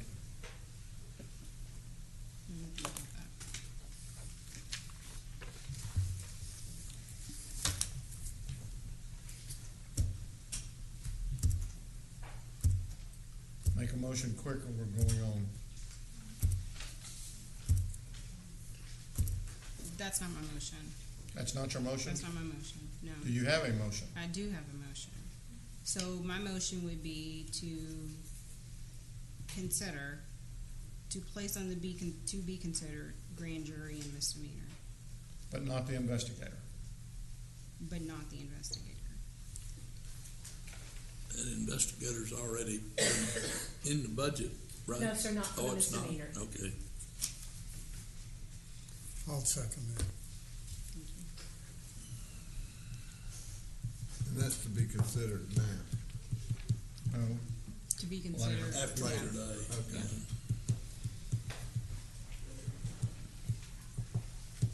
Please vote. Motion passes unanimously.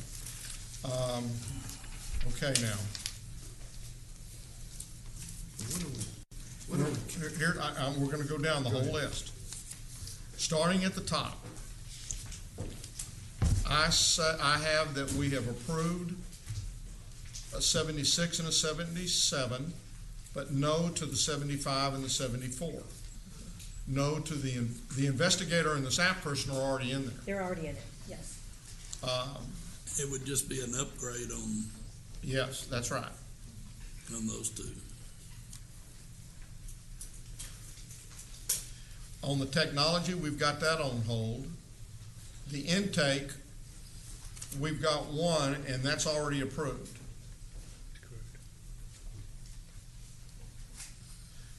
Grand jury and misdemeanors are on hold. Investigator grade 55, no. Trafficking, the one grade 76 is approved. Protective orders and the juvenile career path attorney are now on hold.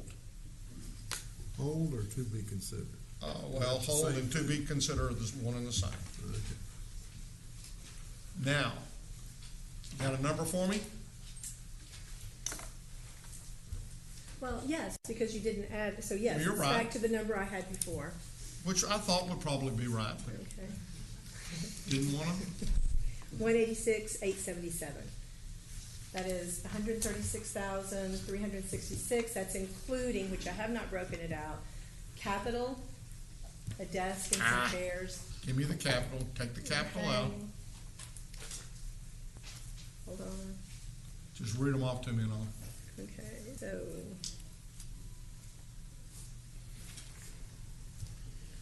What am I looking at? Well, the problem is the trafficking that we added never was submitted, so there isn't any capital there. So it is 186, because it was never submitted. Okay, so it's the That's full probably- amount. So 186 is the number. Yes, sir. So if you will go back to my worksheet. Your worksheet? Okay. Adding that in, 186,877, was that it? yes, 186,877. Gives us now an increase of about 8.266. 8%, a little over 8%, almost 8.3%.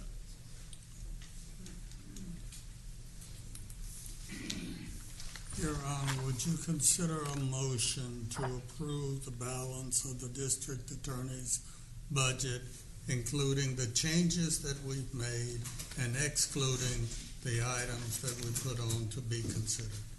I would more than be encouraged by that motion. Second. We got a motion, we got a second. Please vote. Motion passes unanimously. Moving along. Yeah, well, we're gonna take a 5-minute break. Wonderful. Which will end up being 15, I'm sure.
Yes. We got a ways. Roy, I was just quoting what you said. What was that? Chiefs and The chief.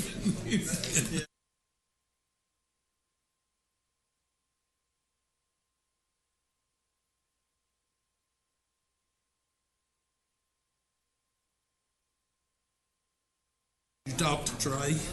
Because I knew Okay. probably to my left. But I did feel I'll talk to you later. All right. Well, I haven't missed it. He told me to. What? Is he gonna run? Go for it. All right, we got, wow. Okay, come on up. District Clerk. You're happy, right? The district clerk has one adjustment that I said when I sent the recommended budget to y'all, changing the grade 13 to a grade 15 for an additional amount of $5,494. Whoops. Is that what you recommended? Let me plug that in there. 5,000, how I much? recommended the grade 13, and he requests that we take the grade 13 off and put the grade 15. And you agree with that? Yes, sir. That's it? With that change, I move approval of the district clerk's office. Second. A motion is second, please vote. Motion passes unanimously. Throw up my sheet, please. Helen? Okay, and then while we're doing She's that, distracting me. and while Helen's doing that, but I don't know if the subsequent presentations will be broken down like the DA ones was, and if so, then if we can all agree on what the rules are and how we're approaching each segment. So, for instance, if we're going to break it down by jury, misdemeanor, whatever, then I'm either going to ask my questions then when that presenter is up, or if we're waiting until afterwards, then that means we should all wait till afterwards. And then I shouldn't be rushed on my motion. So can we agree on that? I haven't rushed you on the emotions. I did. I'm just saying, let's all agree, because it looks like we're changing the rules up as we go, which I'm all fine of playing by the rules and being a good team player. So Where did we change the rules? So We said at the very beginning that we were gonna go through. right, And we were gonna But wait that- till the end. but that didn't happen. Judge, the proper response is, yes, ma'am. Hey, last I'm year just we saying, let's be suspended all. consistent. Let's just be consistent. I'm joking. All right. Will do. Are we ready to move forward? No, No, he wants me to put this number. put that number in there. And I'm gonna compliment Mr. Wilder until we get to this year's. Don't get big headed here, because there's gonna be a pop at the end. I hate to be anticlimactic. There's, from 15 to 16, he went down 2.9%. He went up 2.8%. 16 to 17, he went up 3.7. 17 to 18, it looks like he's gonna go up about 0.88%. And then this year, he's gonna go up about 10.53. Thank you, reclasses. That's where the majority of that is. Sit down, Tom, or we can back up on your budget. You better sit down. County Clerk. So moving on to the county clerk. Good afternoon. Good afternoon. Afternoon. I'm pleased with the budget that Helen recommended. I just want to say thank you, Helen. You did a great job, and we appreciate it. And Candace, you did a great job. So we're good. Thank Move you. approval of the county clerk's office Second. budget. Motion is second. Please vote. Motion passes unanimously. Throw up my chart. Thank you, ML. We enjoy the talk with the budget officer prior to. You're gonna put up my chart? We don't need a chart. We're gonna show it. Okay, 15 to 16, 3.6, 8.16 to 17. But county clerk, I was still on district clerk, hold on. Okay. 3.6 from 15 to 16, 8.16 16 from 16 to 17, 7.03. It looks like 3.67 this year, and then this year 15.77. Again, reclasses is what Passport office. Passport. Those years. and the passport offices does generate enough income to offset some of that from that standpoint. So We offset it all the time.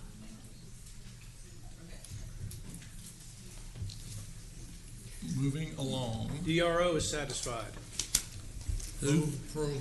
Domestic relations. Second. A motion is second. Any discussion? Please vote. Motion passes unanimously. Jury services. Anyone from Is that jury the same services? as, okay, there's their DRO supervision, legal, jury services. They're satisfied. Move approval. Second. A motion is second. Please vote. Motion passes unanimously. Okay, special judges, are all these yours? Satisfied, yes. Special judges and courts and judiciary. And and judiciary is where we put additional money for counsel fees, for capital, and court cases. Move approval of both. Second. A motion is second. Please vote. Motion passes unanimously. Yeah, we can get some cuts. Put his chart up there. Yeah, mine's a little bit higher than I want it to be. Put my chart up there. See what your percentages are. Your chart? County judge. My big one was from 15 to 16, 12. That's where we added a person. This year, 1577. 0.84 minus 1.82, 2.01, and then this year we're looking at 7.88. We're not looking at the same thing you look at. No, we're not. No, because No, that's because I'm she still hadn't got it on county judge. I'm on county judge, sorry. Oh, okay. There it is. All right. Oh, okay, that's better. But it's pretty high. I hadn't done y'all. You want me to do y'all? Get to us. I move approval of the county judge's budget. Second. Our motion is second. Please vote. Motion passes 4-1 abstention. Okay. So the next one is the county administrators. So let's bring this up. There's two positions that were placed in the county administrator's budget. It was the two attorneys. If we're going to add two attorneys to this side of the street, then they are going to need an administrative home, and They're gonna what? they're going to need an administrative home. They need to be in some organizational chart, and for salaries and things like that. So these two attorneys, it was the request that that purchasing had, and also the request that juvenile had, and there may be some other assistance in the administrator, not the administrator, but in the administrative agencies underneath the Commissioner's Court that may need legal. So I know you all want to talk about that. Those are the two issues that are the two positions that are in that budget. And I think the other one was audit had about $50,000 budgeted, I believe, for outside counsel. But that is not in my budget. No, and that's been, Right, you've taken that out of mine and it's not anywhere else in the budget, correct? no, it's against these two positions. And my only comment that I'll make here is that I've stated that I would be fine with having, the services of these attorneys, other than, for instance, if I were to have a issue, I don't know what grade, for instance, the purchasing attorney would be, and I could theoretically also have a difference of opinion with the purchasing agent, because we've had some discussion about interpretation of law as well, that I might need someone, there, so I'm okay with you taking the $50,000 out, and I would only come back and ask for it again if we're absolutely necessary, but at this point, I don't have any need for it. And I guess what I would have said, and it's kind of as GK indicated, if we do that, that individual is going to need an administrative home. And I would not necessarily have seen it as somebody that belonged to purchasing or belonged to you or belonged to juvenile, but belonged to. And that's fine, I didn't understand that. At one point, I think the purchasing agent thought that they belonged to them, so I Yeah, he is. He's sitting right back Okay, there. And Jack can answer that, I haven't seen him. But from that standpoint, I mean, that's all I'm pointing out is that, if I needed independent counsel, but if they're in this section and they're independent, then I might have a difference with you too, though, and if they work for you, then I'm sure there's a problem, right? Well, and you know, I think that again, from this situation, the indications were that there were times when Jack or you or maybe somebody in the juvenile area felt like there was a conflict, and therefore they needed someone else to go to. The alternative is we go to outside counsel. I felt like it was conflict or didn't like the decision that was made. That's what I've heard here today. Well, in my case, it wasn't the decision. I'm sorry, I'll have to address that again, because mine's simply a matter of that when I'm required to opine on something and I have to certify the accuracy and the I understand that. So, from that standpoint, and I don't want you to put any money back in my budget, I just wanted to make that notation that I'm fine with what you're proposing. And I didn't ask for any money last year, I found a way around it, I found a resolution, so I didn't have to come to the court and ask for any money last year. I don't envision having to ask for any money, I just wanted to make everyone aware that there was a concern that had come up, and, with that said, I'm fine with the way you have it. Jack, do you wish to make any comment at this time? Good afternoon. Good afternoon. We've had some concern for quite some time. As I stated to the purchasing board, there are most of the meetings we have anymore, we have somebody from civil present. That's how complicated our job has become. That happens almost with every IT meeting we have. We spent quite a bit of time with elections here recently on potential purchase of elections equipment. It's a very complicated world that we live in anymore. And there's an AG opinion out there right now where the DA is suggesting that they if they be allowed to spend up to $50K and do their own thing. I have a problem with that. I don't think that's transparent in my professional opinion. We have a contract at present time with juvenile, with CSCD to do all their purchasing, all or none. That's an agreement we've had in place for quite some time. The purchasing board agreed with the concept. Commissioner Fickus made the caveat when our budget was approved that we wait until after the election, after the legislative session ended. It was a 3-2 vote on that, wasn't it? No, sir. I went back and looked at the video. The motion was to suspend the discussion on the attorneys, and it was to wait till the legislative session was over with. That was at a time when we had, as a court, had said, we're not going to approve any new positions or any reclasses. And then there was a vote on the overall budget itself, but it was clear that both, in my mind at least, it was clear that both of y'all were not, going to indicate support one way or another for this extra position at that time. No, well, I'm still not in support of it. So, anything else, Jack? No, there's plenty of work for everybody. My understanding was that audit and purchasing would share that position.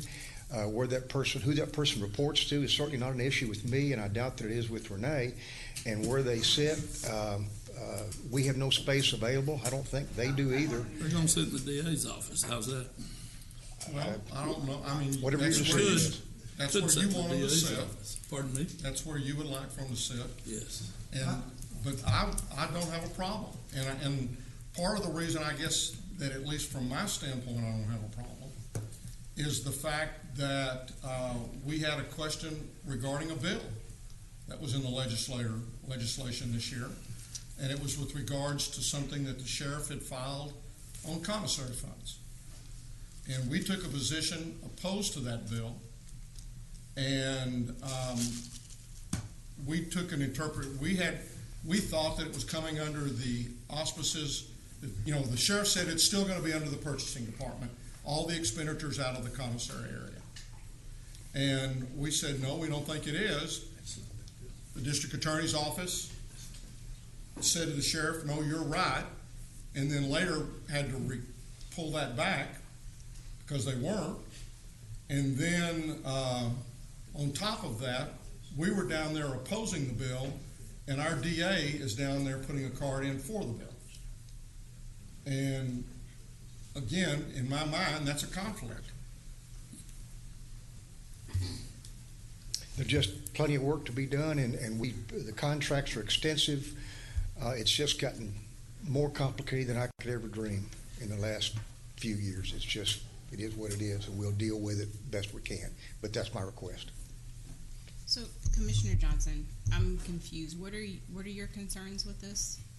My concerns is that, are we gonna also ask these attorneys to represent us, the Commissioners Court?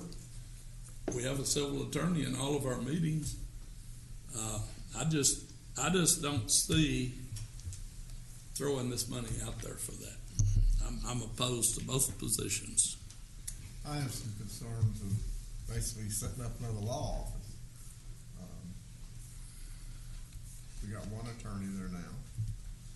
We got two. Then we'll have two. We'll have staff.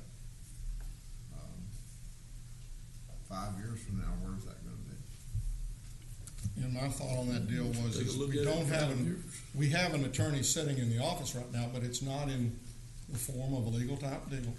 I would not support two. I might support one. And I guess what we're having is more frequently we're being asked by departments that there's a conflict and they may need to go to outside money. And it doesn't take too much outside money to be the equivalent of one attorney. And I'm not suggesting that we would bring any more administrative staff on or anything along that lines. But what I'm saying is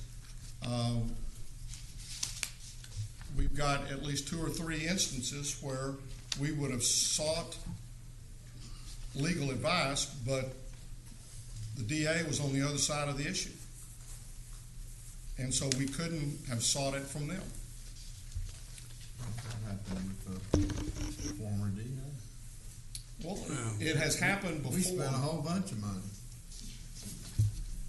The first I heard about this was this morning, and I have not been able to wrap my head around the various agendas that may be at work here. I'm not prepared to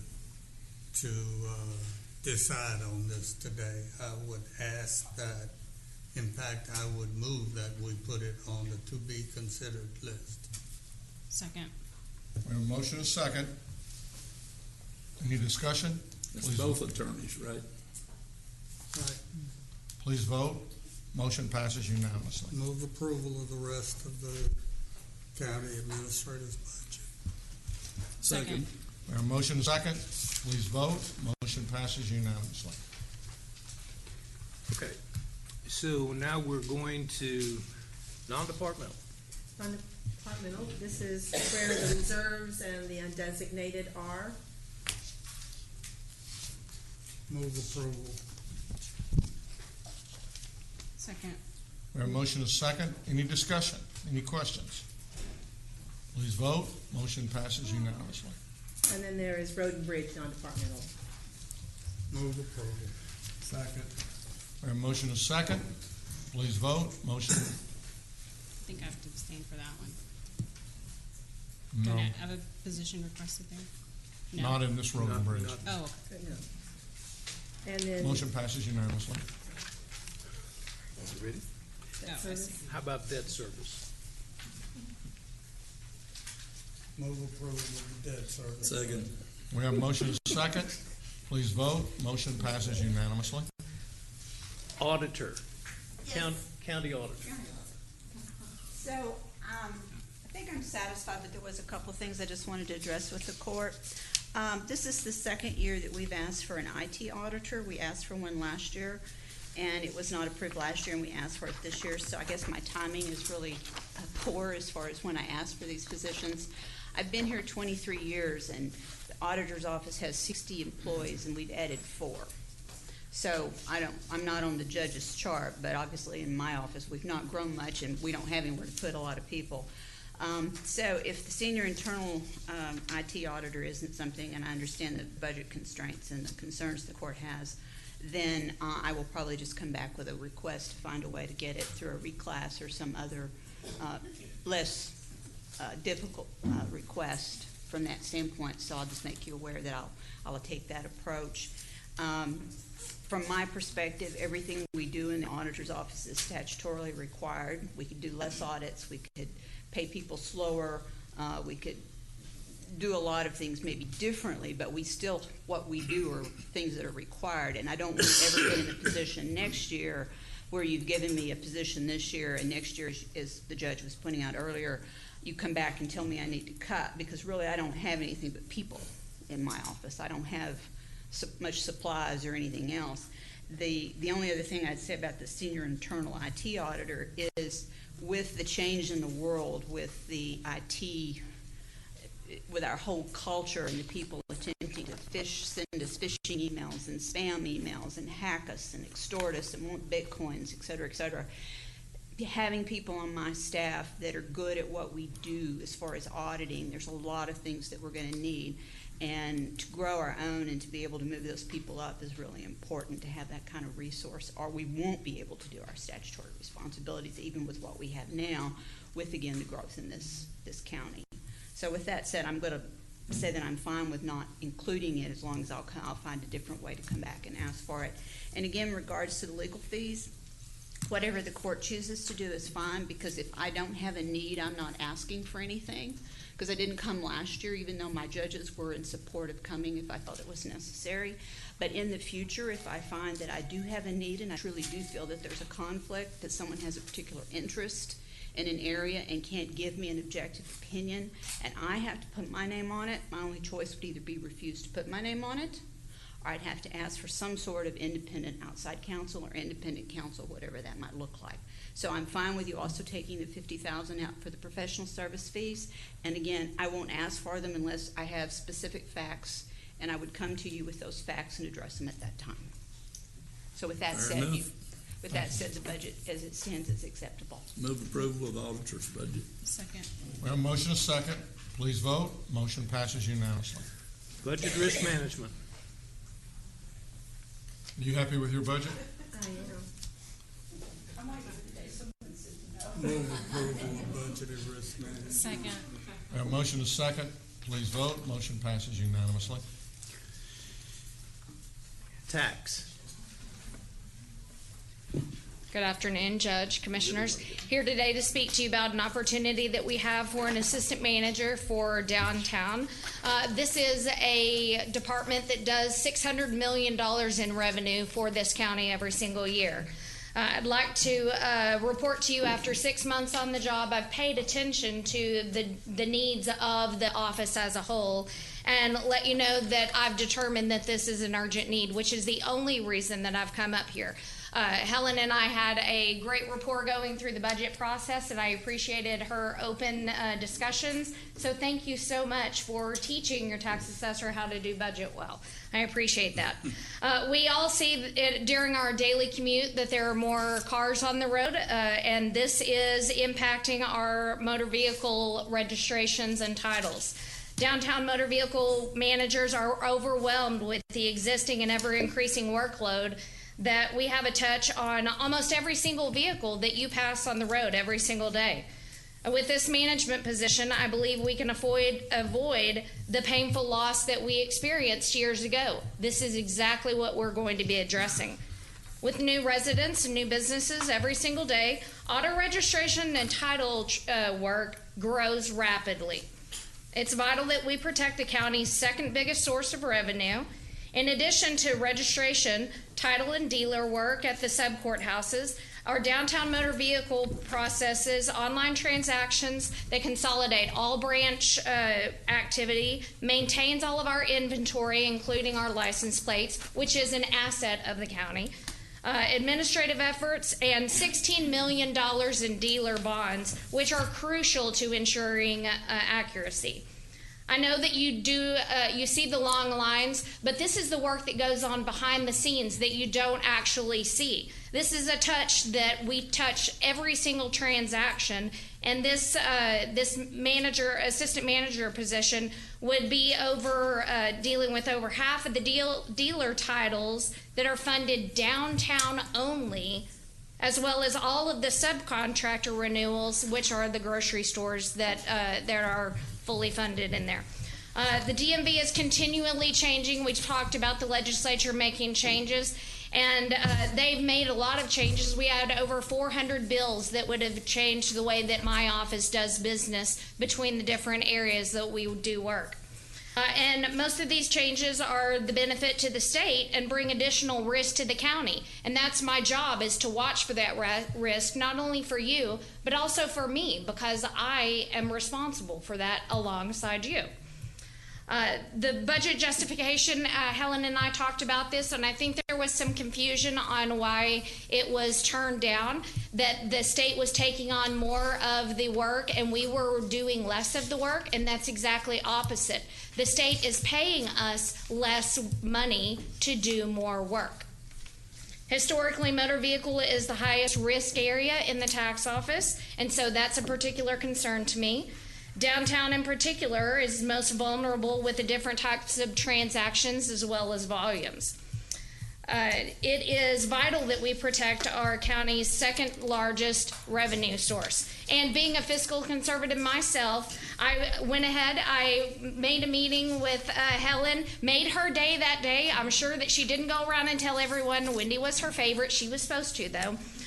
Because that day I returned $50,000 back into the budget prior to the end. I took 2 items off for $50,000. That almost covers the base salary of $57,200.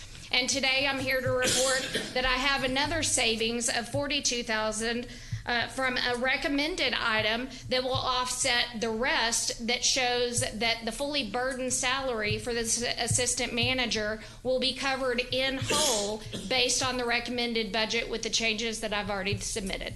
And if you have any questions, I'd be happy to answer them now. What's the 40? It's a decrease in the professional services for Yes, your ma'am. SOC audit. Yes, that's correct. She originally came and gave $25,000 back, but now the cost is coming in lower than her original, her second anticipated cost. Yes. And then we took off another $25,000 in that same visit as well. Correct. Yes. So what would be the change of adding that number in So, and taking the other one out? I know what you just said, but. We have savings of $42,000 from professional services, down from the amount that you have in your recommended budget. And I had already returned $50,000, so it's actually a net positive total. So was the $50,000 in this current budget or next year's current budget? This current budget. It's in the 2020. The 20, what we're discussing today. Right. And we removed that already. Yes, we did. And that's in ad valorem though, correct? Not in. No, that's in motor vehicle. It's in motor vehicle. Yes, ma'am. Okay, so.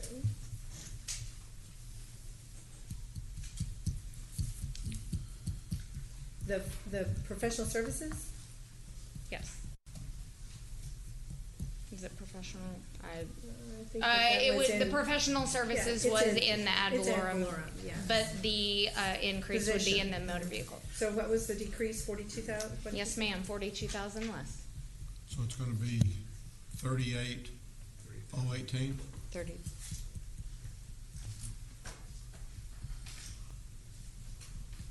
Yes.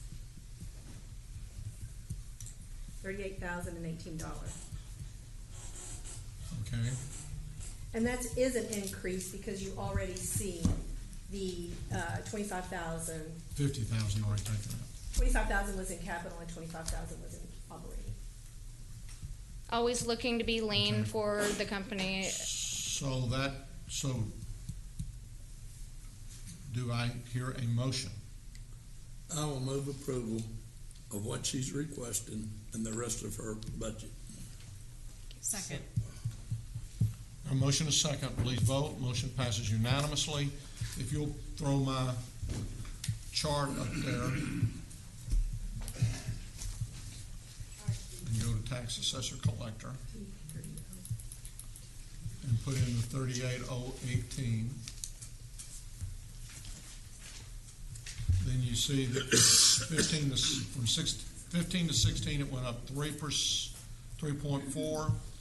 16 to 17, 2.9. 17 to 18, 3.7. We're estimating an increase at the end of this year of 3.6. And then the 20, as we've just changed it, would be almost 6%. So, okay. Elections. Did you take our votes? Yeah, we took the votes. Okay. Good afternoon. Good afternoon.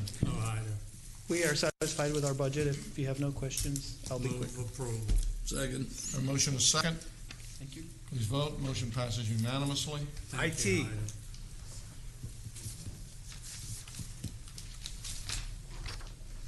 Are you satisfied, Chris? I'm satisfied, Commissioner, and also let you know that once more we did reduce the budget for IT this year. Thank you. Move approval of the IT budget. Second. A motion is second.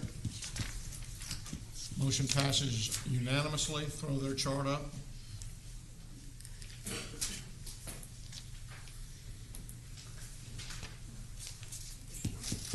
And they had no changes, so it was 8% from 15 to 16, 12% from 16 to 17, minus almost 0.5%. Forecasted this year to be up 9.3, and recommended is about 7.23 up. So it'll be a little bit higher than what we estimated for last year. HR. We accept budget's recommendation. Move approval. Second. We have a motion to second. Any discussion? Please vote. Motion passes unanimously. Purchasing is satisfied with this budget.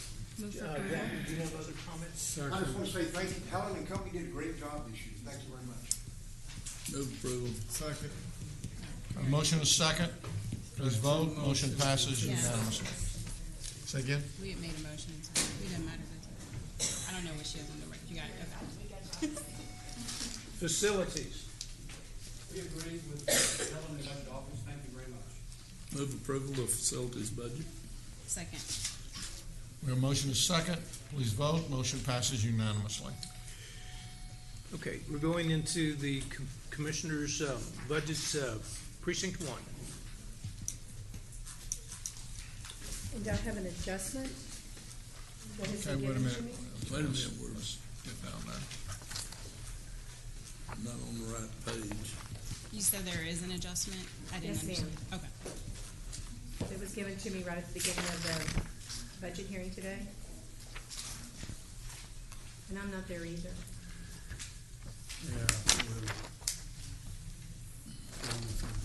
There it is. Which section is it? Move approval of precinct 1's budget. With the adjustment? Oh. With the adjustment for, what is it capital? No, it is, and if I had it. It is asphalt cotton, mix 558097 and reduce it $364,000. I'm sorry, you're gonna have to say that again. Yeah. $364,000 out of precinct 1 maintenance, 55. So it reduces the 1,612,172. 558097. I'm looking. Right here. You're spitting out numbers, but I don't know where you're getting them. Me either. Go to page 240 in your book. The last number is 558097. The recommended was 1,612,172, and you're reducing that by The 300. precinct has requested a reduction of $364,000. Okay. And you already made a motion? Is that what you agreed to, Roy? It is. Move approval. Second. A motion is second, please vote. Motion passes unanimously. Commissioner Precinct 2, and I believe Commissioner Oh, Allen, wait a you have minute, it did not pass unanimously, it passed 4-1 with Commissioner Brooks abstaining. 401.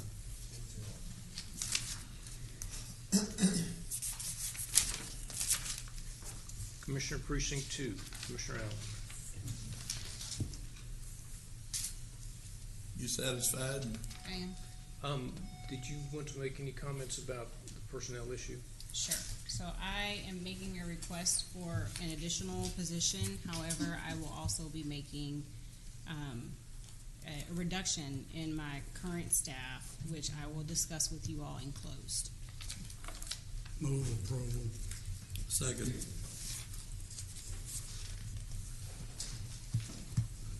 Okay, why don't we put this, you're gonna, so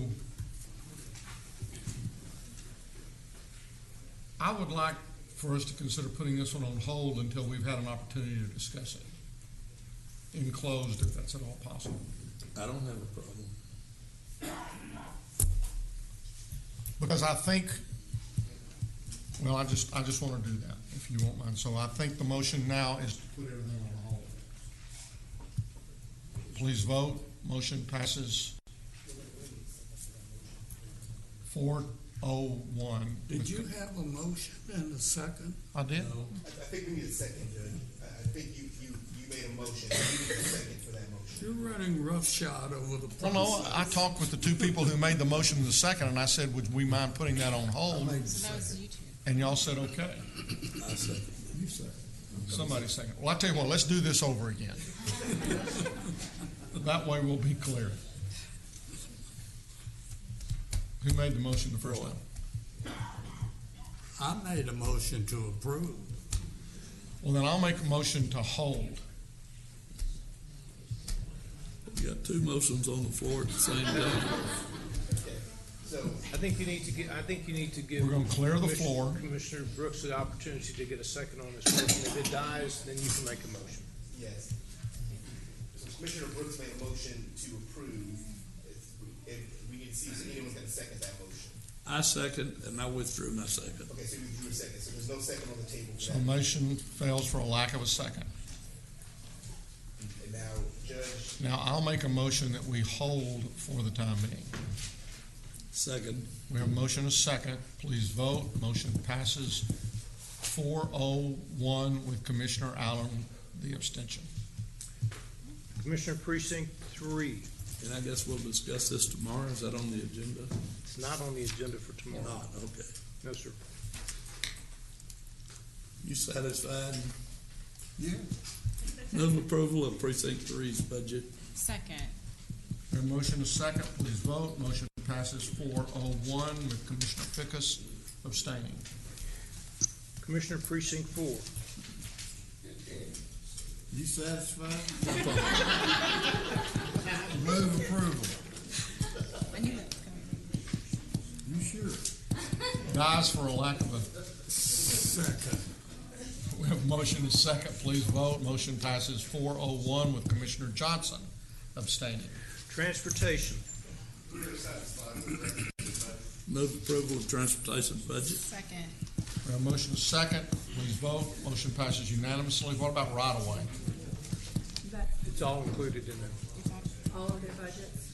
Well, but you have, okay, well, then let's clarify, because there is, the next page is transportation. So with that motion, let's go back and do right-of-way. Maybe. Could I get a, Move approval of right-of-way budget. Second. we have a motion and a second? Please vote. Motion passes unanimously. Central Garage, Move approval. Second. we have a motion and a second. Please vote. Motion passes unanimously. Sign shop, Move for approval. Second. we have a motion and a second. Please vote. Motion passes unanimously. That it? It's just one comment. from that, between now and September 10, whenever we pass the budget, set the tax rate and the salaries, on every Tuesday, there's going to be an item on the agenda, and as we've done in the past, so that you all will be allowed to discuss 2020 budgets at any time that you want to, in any of the court meetings that we have between now and September 10th. So what do we do about, can we have a similar item under closed as long as the item that we discuss in closed is applicable for an enclosed session? Chris? Sorry, say that again, Judge? Can we list executive session budget item on closed without each week having a specific item that we're going to discuss? No, Judge, I believe if you're going to put it on close, you can't have a specific. It can't be general, it must be specific. Basically, let's be specific involved. Okay. And Commissioner Allen, we'll put that item on the agenda for a week from tomorrow. 13th. Okay, great, thank you. Is that it? Yes, sir. Thank you, Helen.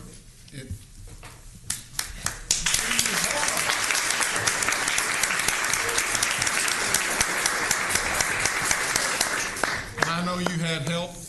I did. I have a good team. And the auditor's office is always assisting. So, we got through it. How you feel? Ask me tomorrow.